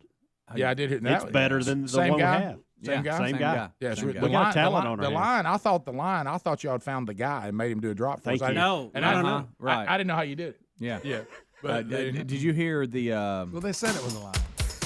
Yeah. Did you hear the other one? Here we go. Was there another one? Speedy's got some other one. He wants to do. Wonder what it could be. Oh, he's waiting on Mr. Allen. Oh no, I didn't do that one. I'm good. That's where I thought you were going to do. All right. So as we come back, Andy looks like he'll be on the show Friday. One scenario that never happens, though, and I reminded him, why don't they steal my ID this year and actually pay my taxes for me? Yeah, no, that never happens. You can't Never have have her. her. Can't have Can't nothing. file your taxes. No, that's Well, you get a return, they'll steal it, but they don't want to steal your ID and pay them for you. right. No. Well, I actually had one guy tell me that he had his American Express card stolen. He left it alone because the guy was spending less than his wife on it. Okay.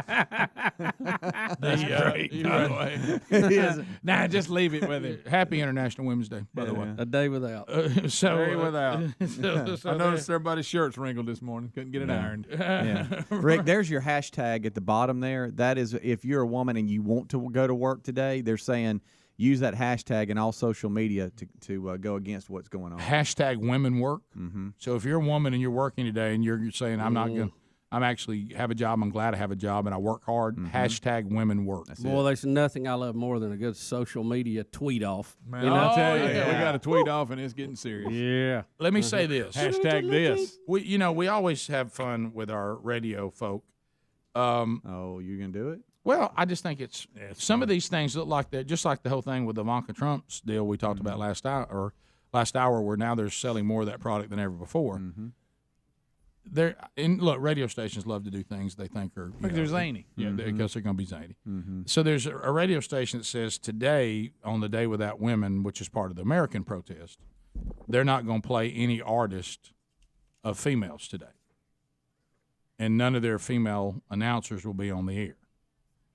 Well, the only problem I thought they were making fun. They're being like serious. Yeah. Oh, yeah. Oh, I thought they were making fun of it. No. And we're not going to play any women. No, they want you to experience what it's like. But here's the problem: if you really love these female artists, what you're doing now is robbing them of royalties for an entire day, because they all get points, which lead to royalties on how much airplay they get on the radio. Yeah, a lot of that's automated now. It's they used to do a sampling thing, but a lot of it's automated and automatically reported, and you're costing them 20% of their listening ability for this week. So to remove them for an entire day of broadcasting, like Bubba says, now they do it because most music people have software and they lay out, here's what we played on our station.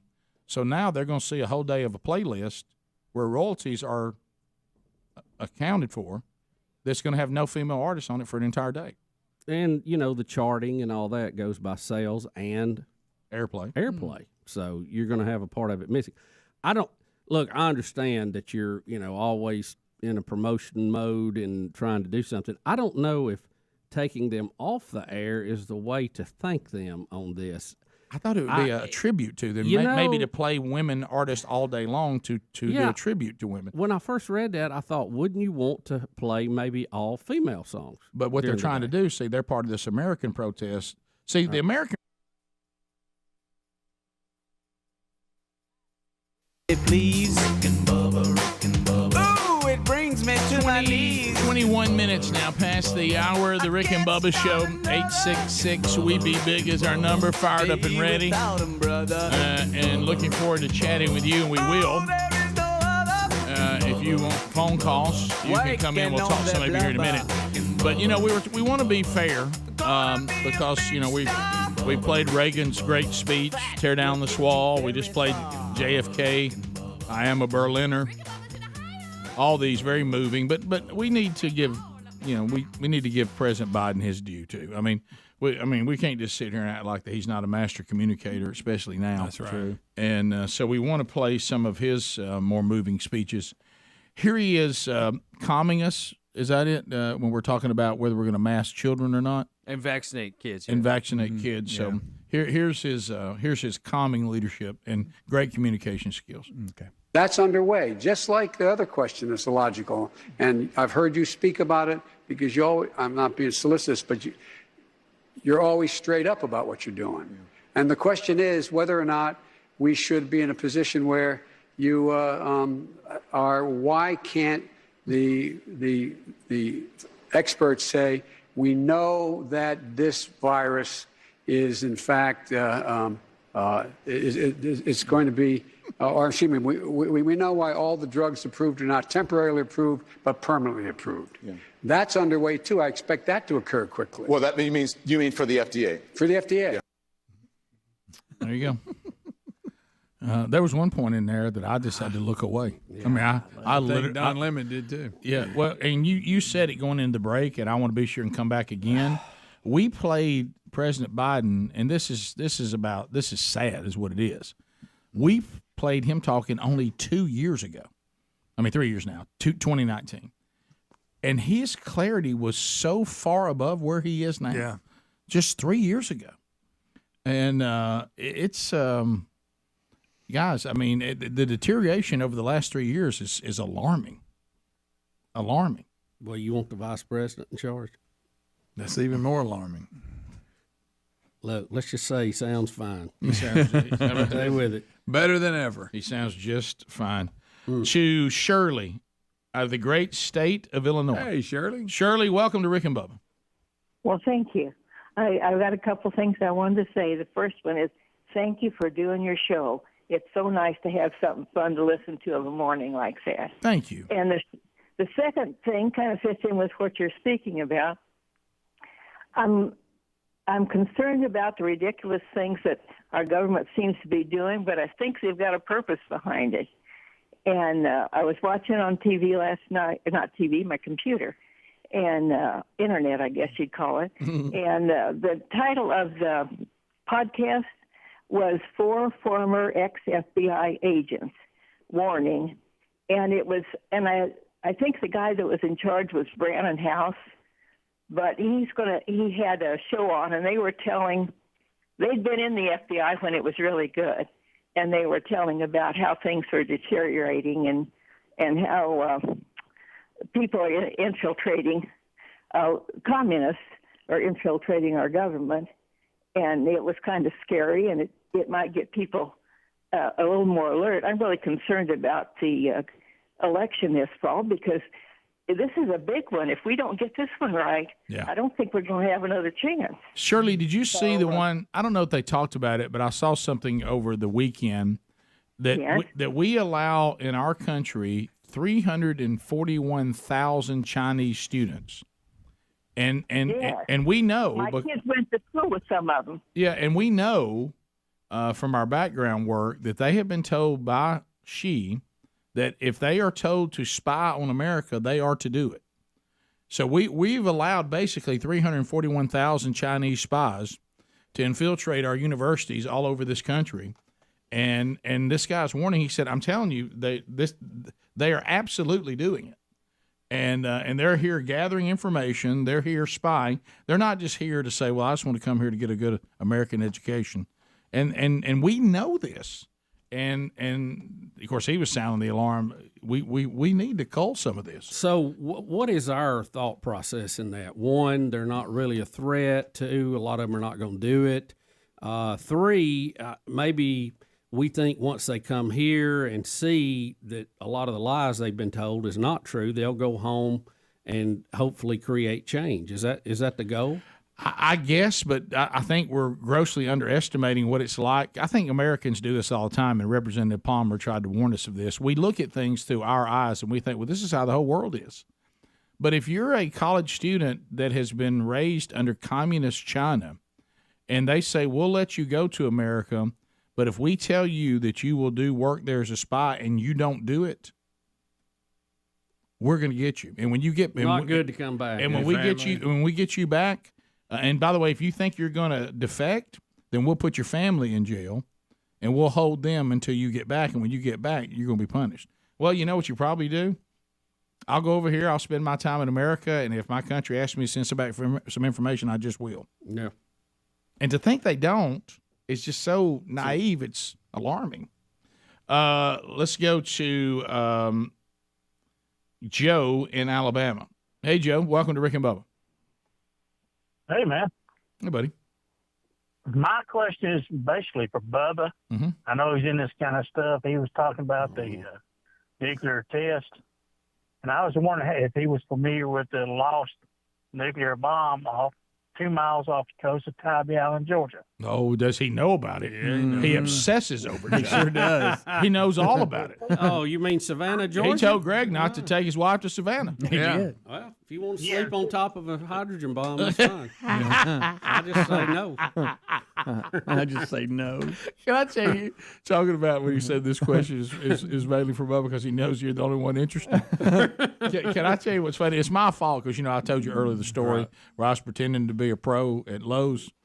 And I know this led to this, but what gets me is when some people are so confident on the confusion of all of us, and that's funny to me. It doesn't bother me at all. And they laugh when I told them about our wives being asked if we're married to Rick and Bubba, and Sherry always says, "Well, not both of them, but anyway." But the confidence, Greg, this is the kind of stuff that owns you. This is right up your alley.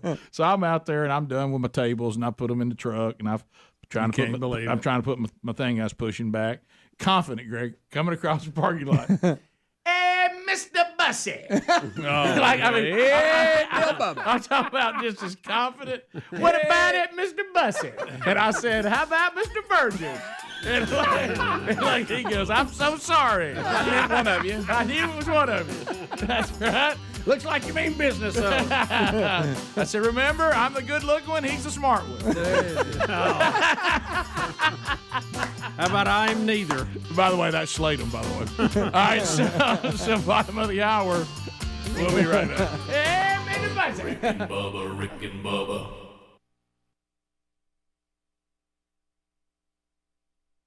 Protests, in my opinion, and International Women's Day, they're colliding with each other. International Women's Day should have been a day that we honor women, we hold them in high regard, and we talk about the impact that they've made on society. But yet now we've got a protest that's kind of counter. It's counter. What's the word? Counterproductive to International Women's Day, because now we're trying to take women and show you and remove them from American society for a day. Now, thank the Lord, most women are rolling their eyes and saying, "You got to be kidding me!" But I mean, when you think things like this, meaning women, this could be women are going to get fired day, right? That's tomorrow. Yeah, that's tomorrow. Yeah. There'll be a few. That's women without a job day. Yeah, women did not get paid today. Women didn't get their royalties today. Right. I just I was reading a little blip on the lady who started this and was the driving force, and it was a direct takeoff of the communist move to take over Russia back in the early 1900s. So, but then she said it evolved. In some places, it's almost like Mother's Day or Valentine's Day, where the men buy gifts for the ladies and they have a day off.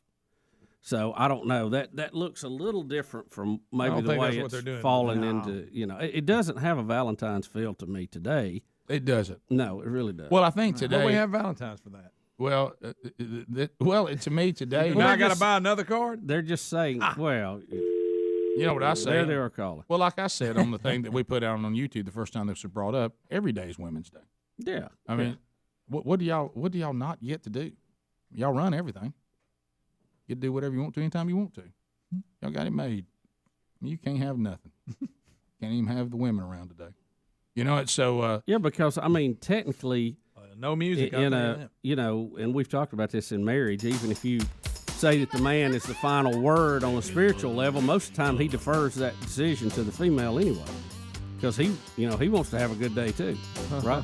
I mean, there is no saying Dad not happy. Nobody's happy. Yeah, I mean, nobody knows. We eat where you want to eat. Right. We vacation where you want to vacation. The house is made by you for you. I mean, I don't get it. I'm all for equal rights. I'd like to get a little input. Rick and Bubba. Welcome back, Bill Bubba Bussy. Hey, Bubba, how are you? I'm great. How are you doing? Well, Bubba, how about this? We talked a little bit about, we talk a little bit about radio. We're broadcasters, and we've spent some time in the radio industry. Hump day to you. There's some celebrity birthdays coming up, and on this day in history. But anyway, Elton John is saying he's upset with American radio stations. They say they have stopped. Claiming they have stopped playing his tunes because he's old.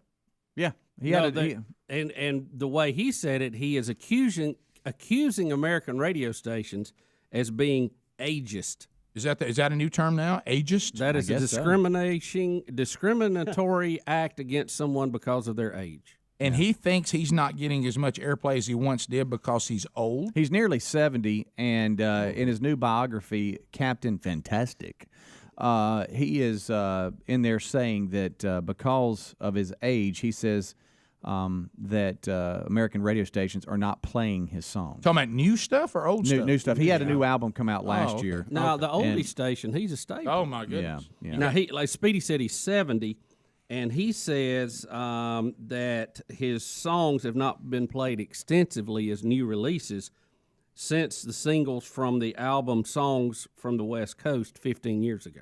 Well, could it be those songs aren't as good as the stuff he used to? I mean, is that possible? I don't know if he's caught any music lately. It's changed a little bit. Well, he's like when he came onto the scene, it changed from what was ahead of him. Yeah. That's how it works. That's how it works. It's not because you're old. Regardless of a good song pretty much gets played if people like it, and bad songs get played if people like it. Well, that's usually how it works. Now he does have a copyright issue because Donald Trump's first book is also going to be called Mr. Fantastic, and they're fighting over who has the legal right to that name. But I don't think that. I mean, you have any of his new stuff? Yeah, I pulled it up. I haven't heard it because radio stations won't play it. An album that was released last year, Wonderful Crazy Night. This is Looking Up here, and not getting any airplay. Well, it just may not. Like they said, time may have just passed your style of music right now. You're not in vogue. And I don't know what the best song is, but it's 12 cuts on this CD. This album, I should say. Elton John. Wonderful Crazy Night. I mean, would we all agree that Meatloaf's new album wasn't as good as his old? It's not because he was old; he just wasn't any good. It may be because he was old. Well, if you can't perform, if you don't sound as good because you're old, that's not being old. That's because you don't sound good.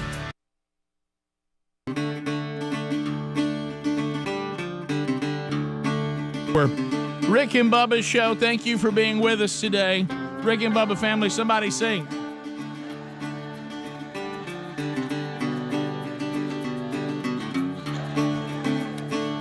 All right, so LinkedIn.com/Bubba, teaming up with the Rick and Bubba show, and get your week off to a good start right now.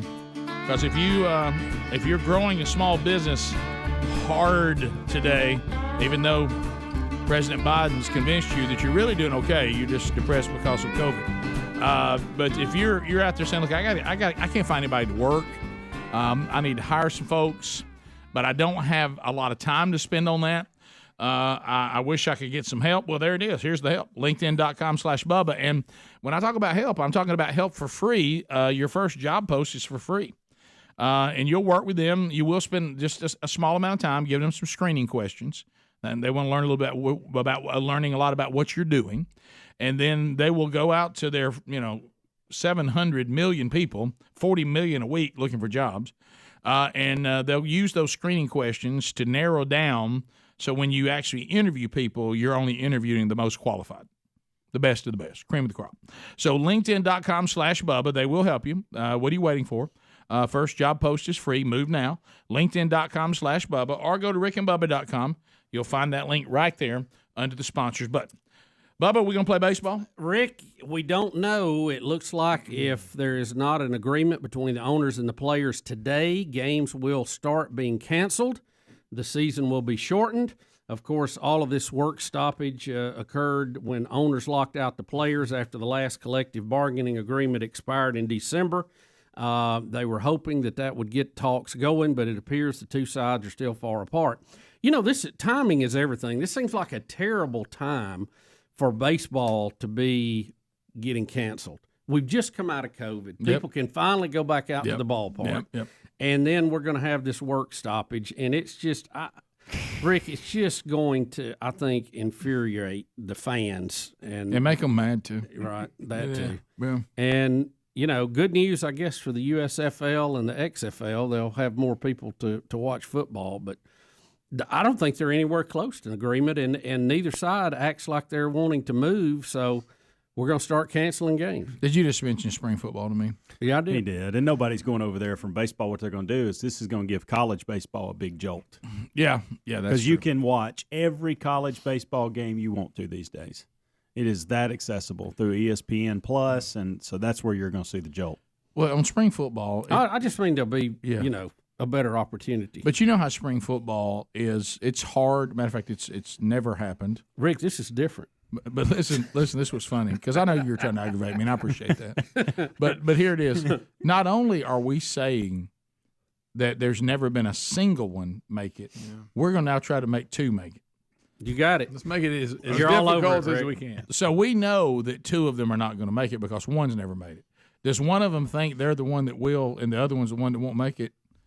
Rick, I think because they surely don't think they're both going to make it. I think a good way to look at this is it's now a sport watching to see if spring football leagues can make it. Yeah. You know what I'm saying? That is the sport. Enjoy the process of watching It's like them a game show. Come out, make ridiculous promises, assure us that this is the way it's going to work, and then falling flat on their face. So you just have to kind of take it as a soap, almost a comedy show. And it's doubled. We're getting double time this year. The game we're playing right now is you Somehow they got win. enough players. You win by guessing how long the spring league will make it. That's the game. Right. And now I want to. Can I do this? Can y'all try for me just real quick?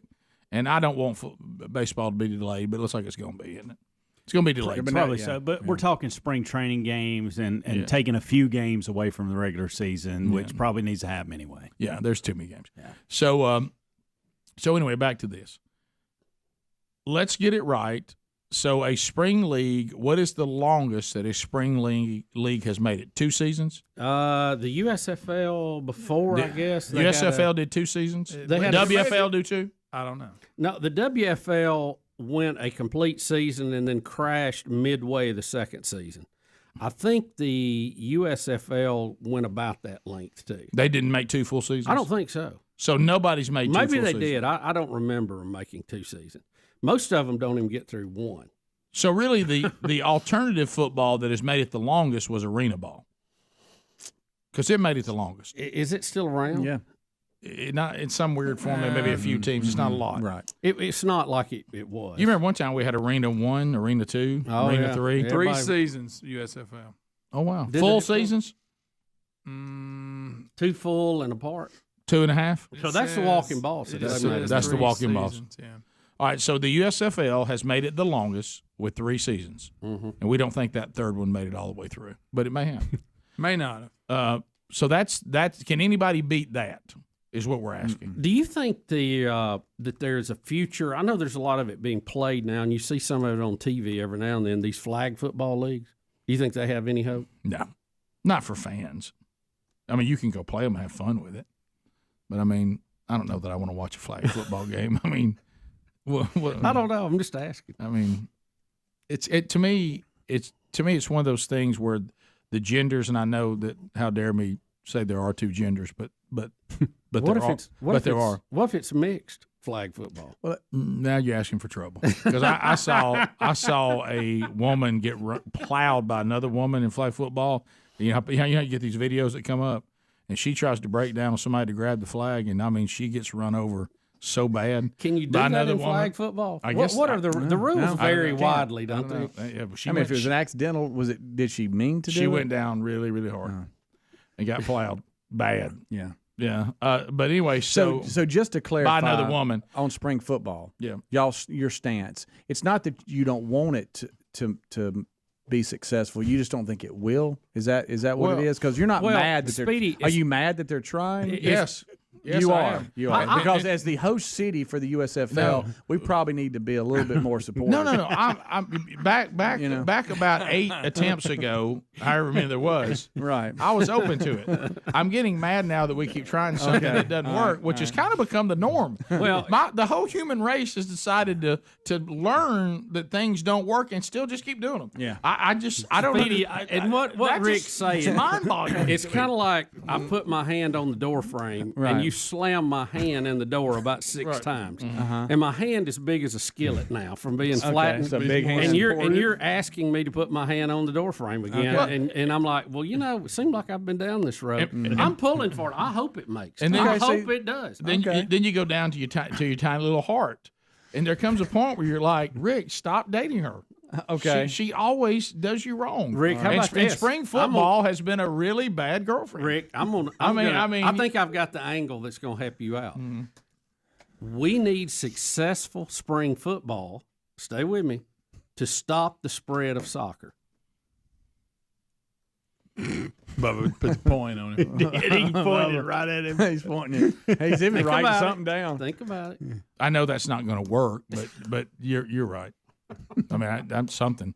But no, I'm just like, I'm not going to get my hopes up is a better way to say it. Okay. I'm not going to be hurt again. He refused to play. Yeah. You've had your heart broken too many times. How the iron drew me in, they had me. I couldn't believe I could ever be pulled back in it. Well, that may be the great logo. The one that got you. I was so. I'm going to be out there supporting you. Nobody thought they would get it going. They wouldn't finish You the gonna go first with me? season. But I don't even go to fall games. I mean, I will watch it on TV.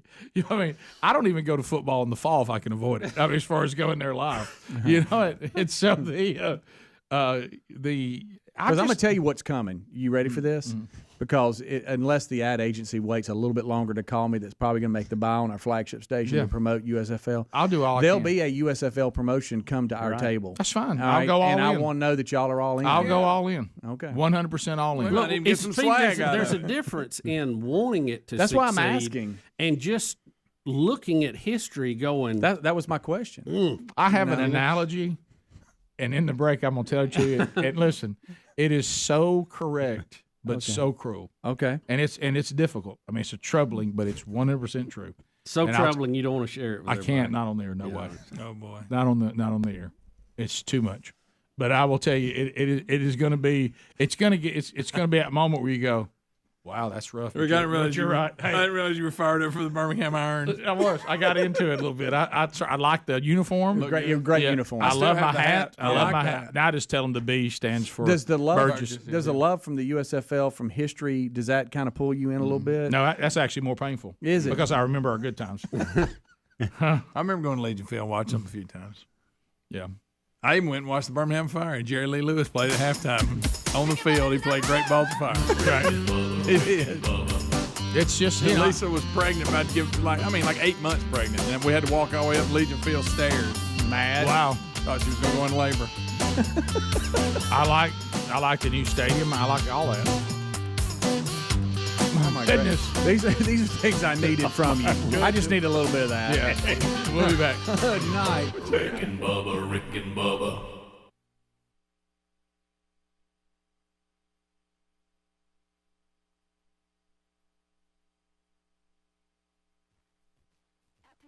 You can say yes to both of your cravings.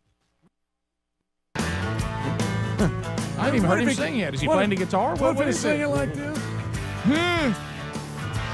Is he ever singing this song? I'm looking up, Rick. Look at He's just not as good a singer as you once were. That's all it is. It's not even good songs. But the point is, and I'm not saying that I listen to Top 40 radio, this doesn't fit.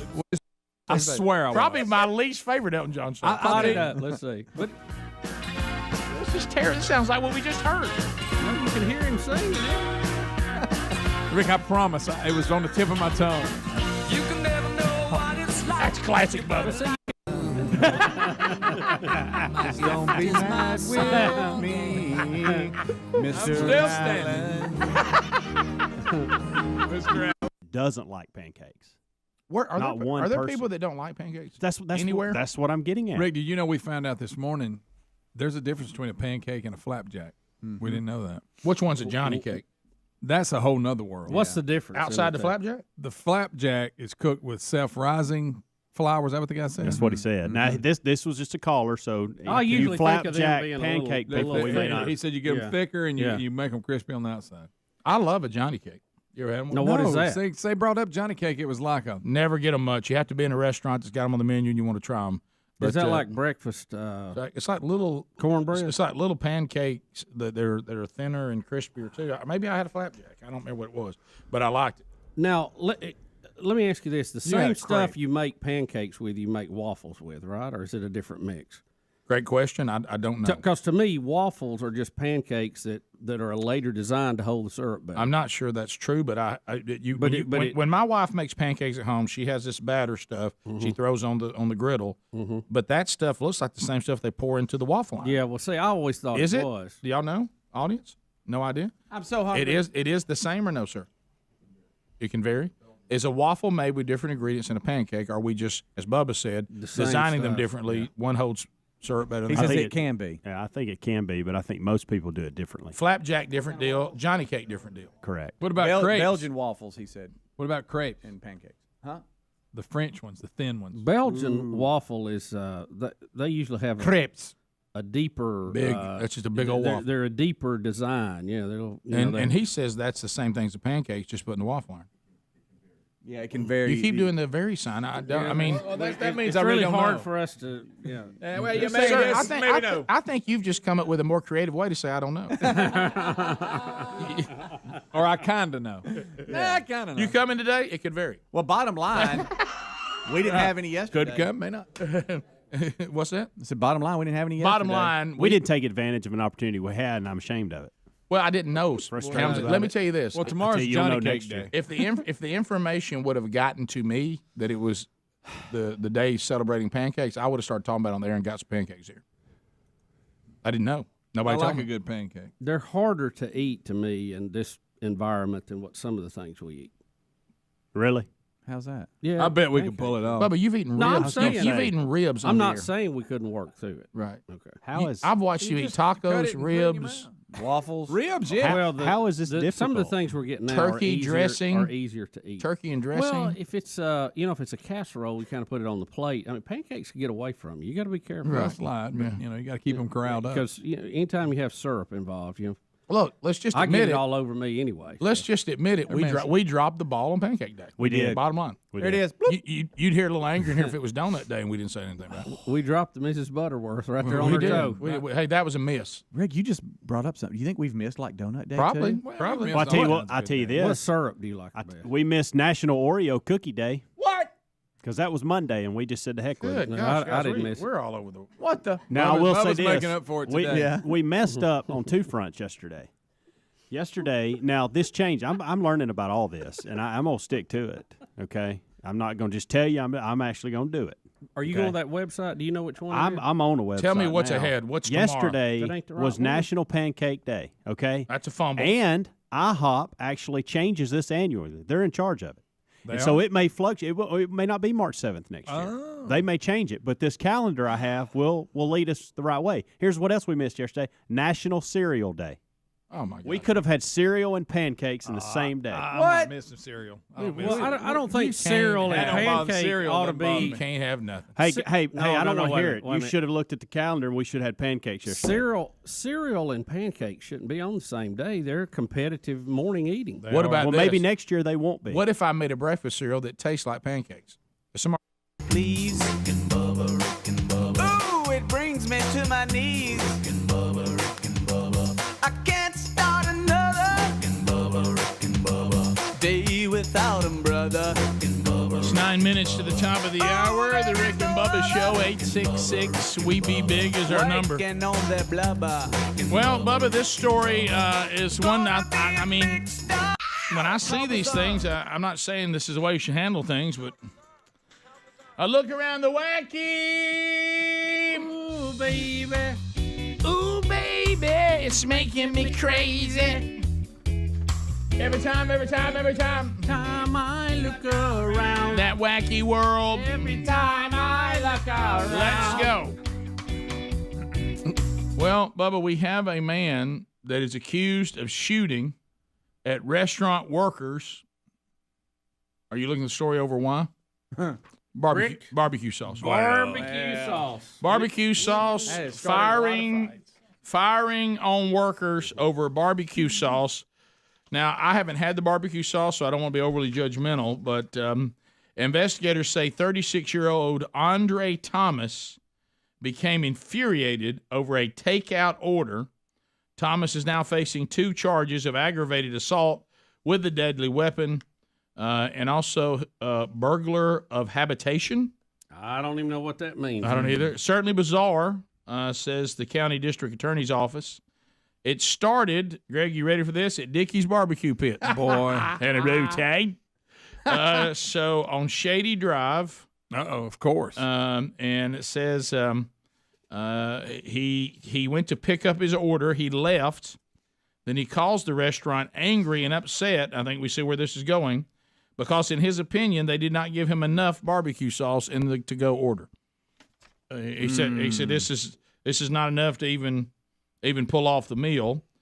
Workers tried to resolve the problem, but Thomas was unhappy. He went back to the restaurant, said he's verbally threatening them, saying, I'll come back and shoot up the place. Find myself really wanting to try this barbecue sauce, by the way. This is in Houston, by the way. Said he never even left the parking lot. He waited for them to leave, and he was by some nearby gas pumps waiting on them. They said he followed the workers down the road and fired shots into their car. Good night. He strikes one of them 5 times, breaking a bone in their arm. The other victim, thank goodness, was not shot. Thomas, no surprise here, is a felon who was already out on bond, facing 5 other felony bonds at the time of the shooting. Isn't that crazy? And now he's back in jail. Why? Barbecue sauce. Burglary of habitation is known throughout Texas. It's any incident in which an individual unlawfully enters a home or another business without permission. Or what we would call trespassing. Yeah, I don't understand why when we have people with these rap sheets that are pages long of serious offense. I'm not talking about little penny things, and they get back out on the street just like they had a parking ticket. I don't get it. Well, but I'm going to read this to you again. He was a felon who was already out on bond, facing 5 other felony bonds at the time of the shooting. So if he will, that's a total of 6. Yeah, if he'll disregard being out on bond and continues to break the law, why do we think this time would be different? I mean, how many times do you get to go through the revolving door of justice? I love barbecue sauce. I do too. Right? I love barbecue, but you got a screw loose if you go and hide behind gas pumps to shoot people you think didn't give you enough in your to-go order, right? I mean, no matter how much we love barbecue sauce, and now I know it's frustrating not to get your takeout order right, which is why a lot of them have gone to the famous "let's go through the bag before you leave." Yeah, we do that. If I have a co-pilot, we always go through the bag before pulling out because it's about 50-50 getting it right. Yeah, I even will take a sip of my drink these days to make sure it's right. You'll sip. I will go that far because they've burned me on it so many times. Hey, I want a Diet Coke, not a regular Coke. Look, I'm to the point I don't even care. Just give me something wet. I'm ready to go. Yeah. You know, I'm not particular. And we talking about inflation. Hey, burger, fries, and a drink on Saturday for me, $10. I want you to think about that. Felt like you was at a Braves game. Wow. Crazy. No, you're right, Greg. That's what's happened. Now you go into just normal places, and because of inflation, everywhere you go is like concession stand prices. Yeah. Mm-hmm. You expect it there. It's like being at the theater all over again. Yeah. Yeah. Do y'all love that the theater popcorn is so overpriced? They'll even give you the refill bucket, but the refill bucket means now you only pay $4 for it. Hey, wait a minute. Not really. But you're really not going to eat all of it. We did that one time where the first how much time money you think's in a bucket of popcorn? Not much. The first time you get it and you get to keep the plastic bucket and fill it up, however many times you want to.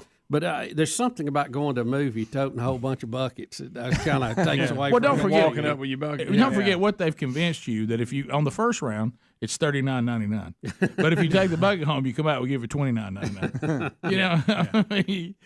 It's not free. And now that bucket becomes free. Now, but who wants that much pop? Right, I know. Yeah, it's a tremendous amount of pop. Have y'all signed up for anything that it's like monthly services where you can come and go as much as you want? Oh, I know. Anything? I've never done besides a gym. I mean, you know what I'm saying, like a car wash or anything. Do y'all do anything? We like used that? to get a season's pass at the city pool. Remember that? No, I don't. I know what you're talking about. Like they always keep trying to ask me if I'm in the club at the movie, and I'm never in the club. Yeah, I don't do not clubs. in any clubs. I always think if I join the club, I'll never use it the way I need to. No, you don't. That's why they do it. They like, know, hey, this this car wash is $18.99, but if you join for $30, you can come as much as you want. That's right. I think I'd actually benefit from that one. You do? Yeah. Me taking the car to get washed, big commitment. Yeah. Really? Now my wife, that big old thing, and one of my sons, it'll fit. Notice I say one. My wife and one of my sons are really big in keeping the car clean. Yeah. I am not so big on it, and couldn't care less. Now I do keep trash out of it. I don't like how much trash. I like a clean car. Yeah. But the I outside, can't keep it as clean as I would like to keep it clean, but I try to keep some kind of schedule, at least to keep the dirt off of it. When is the last time either one of you in the driveway washed your car? In the driveway? Yeah, like you washed it. All the time. That's all that's the time. Your, that's I your go. don't. Give me a definition of all the time. Well, if it gets washed. Okay, so I don't take it anywhere. If it needs to be washed, I wash it at home. Okay. Wow. Do you clean? How do you Get you a shop vac? You vacuum it out too? Or? Absolutely. Yeah. Greg, don't talk down to me. I got a shop vac too, buddy. Okay. I mean, chop it right out. I want to know about you two right there, and I'm pointing to Rick and Bubba. Do you take time to wipe the bubbles off? Never, under no circumstance. Really? Under no circumstance. I mean, you don't. Pull I'd have to be at gunpoint. Really? Yeah. Good night. I mean, if it's an emergency, see, the automated ones I worry about banging my car up or something. Yeah, I got one I trust. It's close to my house. I should worry about that. I just can't. And I love their vacuum cleaners are so much better than mine. Yeah. Bubba? I need a new shop vac. Well, I do a little of all the above, but I've discovered a mobile cleaning service that's really number one. So I've tried that a few that times. ain't a bad idea. So they come to you and wash good. it by hand? By the way, that's my new thing because They do it during that's too work? big to go in there. I'm going to call it. Yeah. Last time I had it done, they did it during the show. Mm-hmm. Yeah. So it's ready to go. By the way, he's about I bet that's cheap. He's about to get a new client. Hambone was doing that years ago. Hambone was ahead of everybody. Oh, he was. Yep. Because, big lift kit, you pull it up to the car wash. They look at you kind of funny. Yeah, well, yeah. Ain't going through I that. tell you, it ain't happening. It almost becomes a dare at that point. Go ahead, let's try it. Go for it. No, get out of the way, let's try it. Oh, I can't even get in the little thing. Rick and Bubba.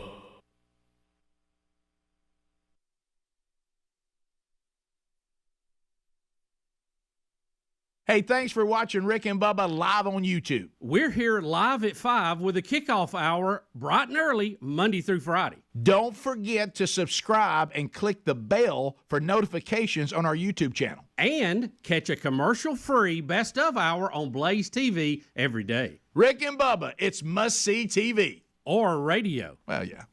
Rick and Bubba.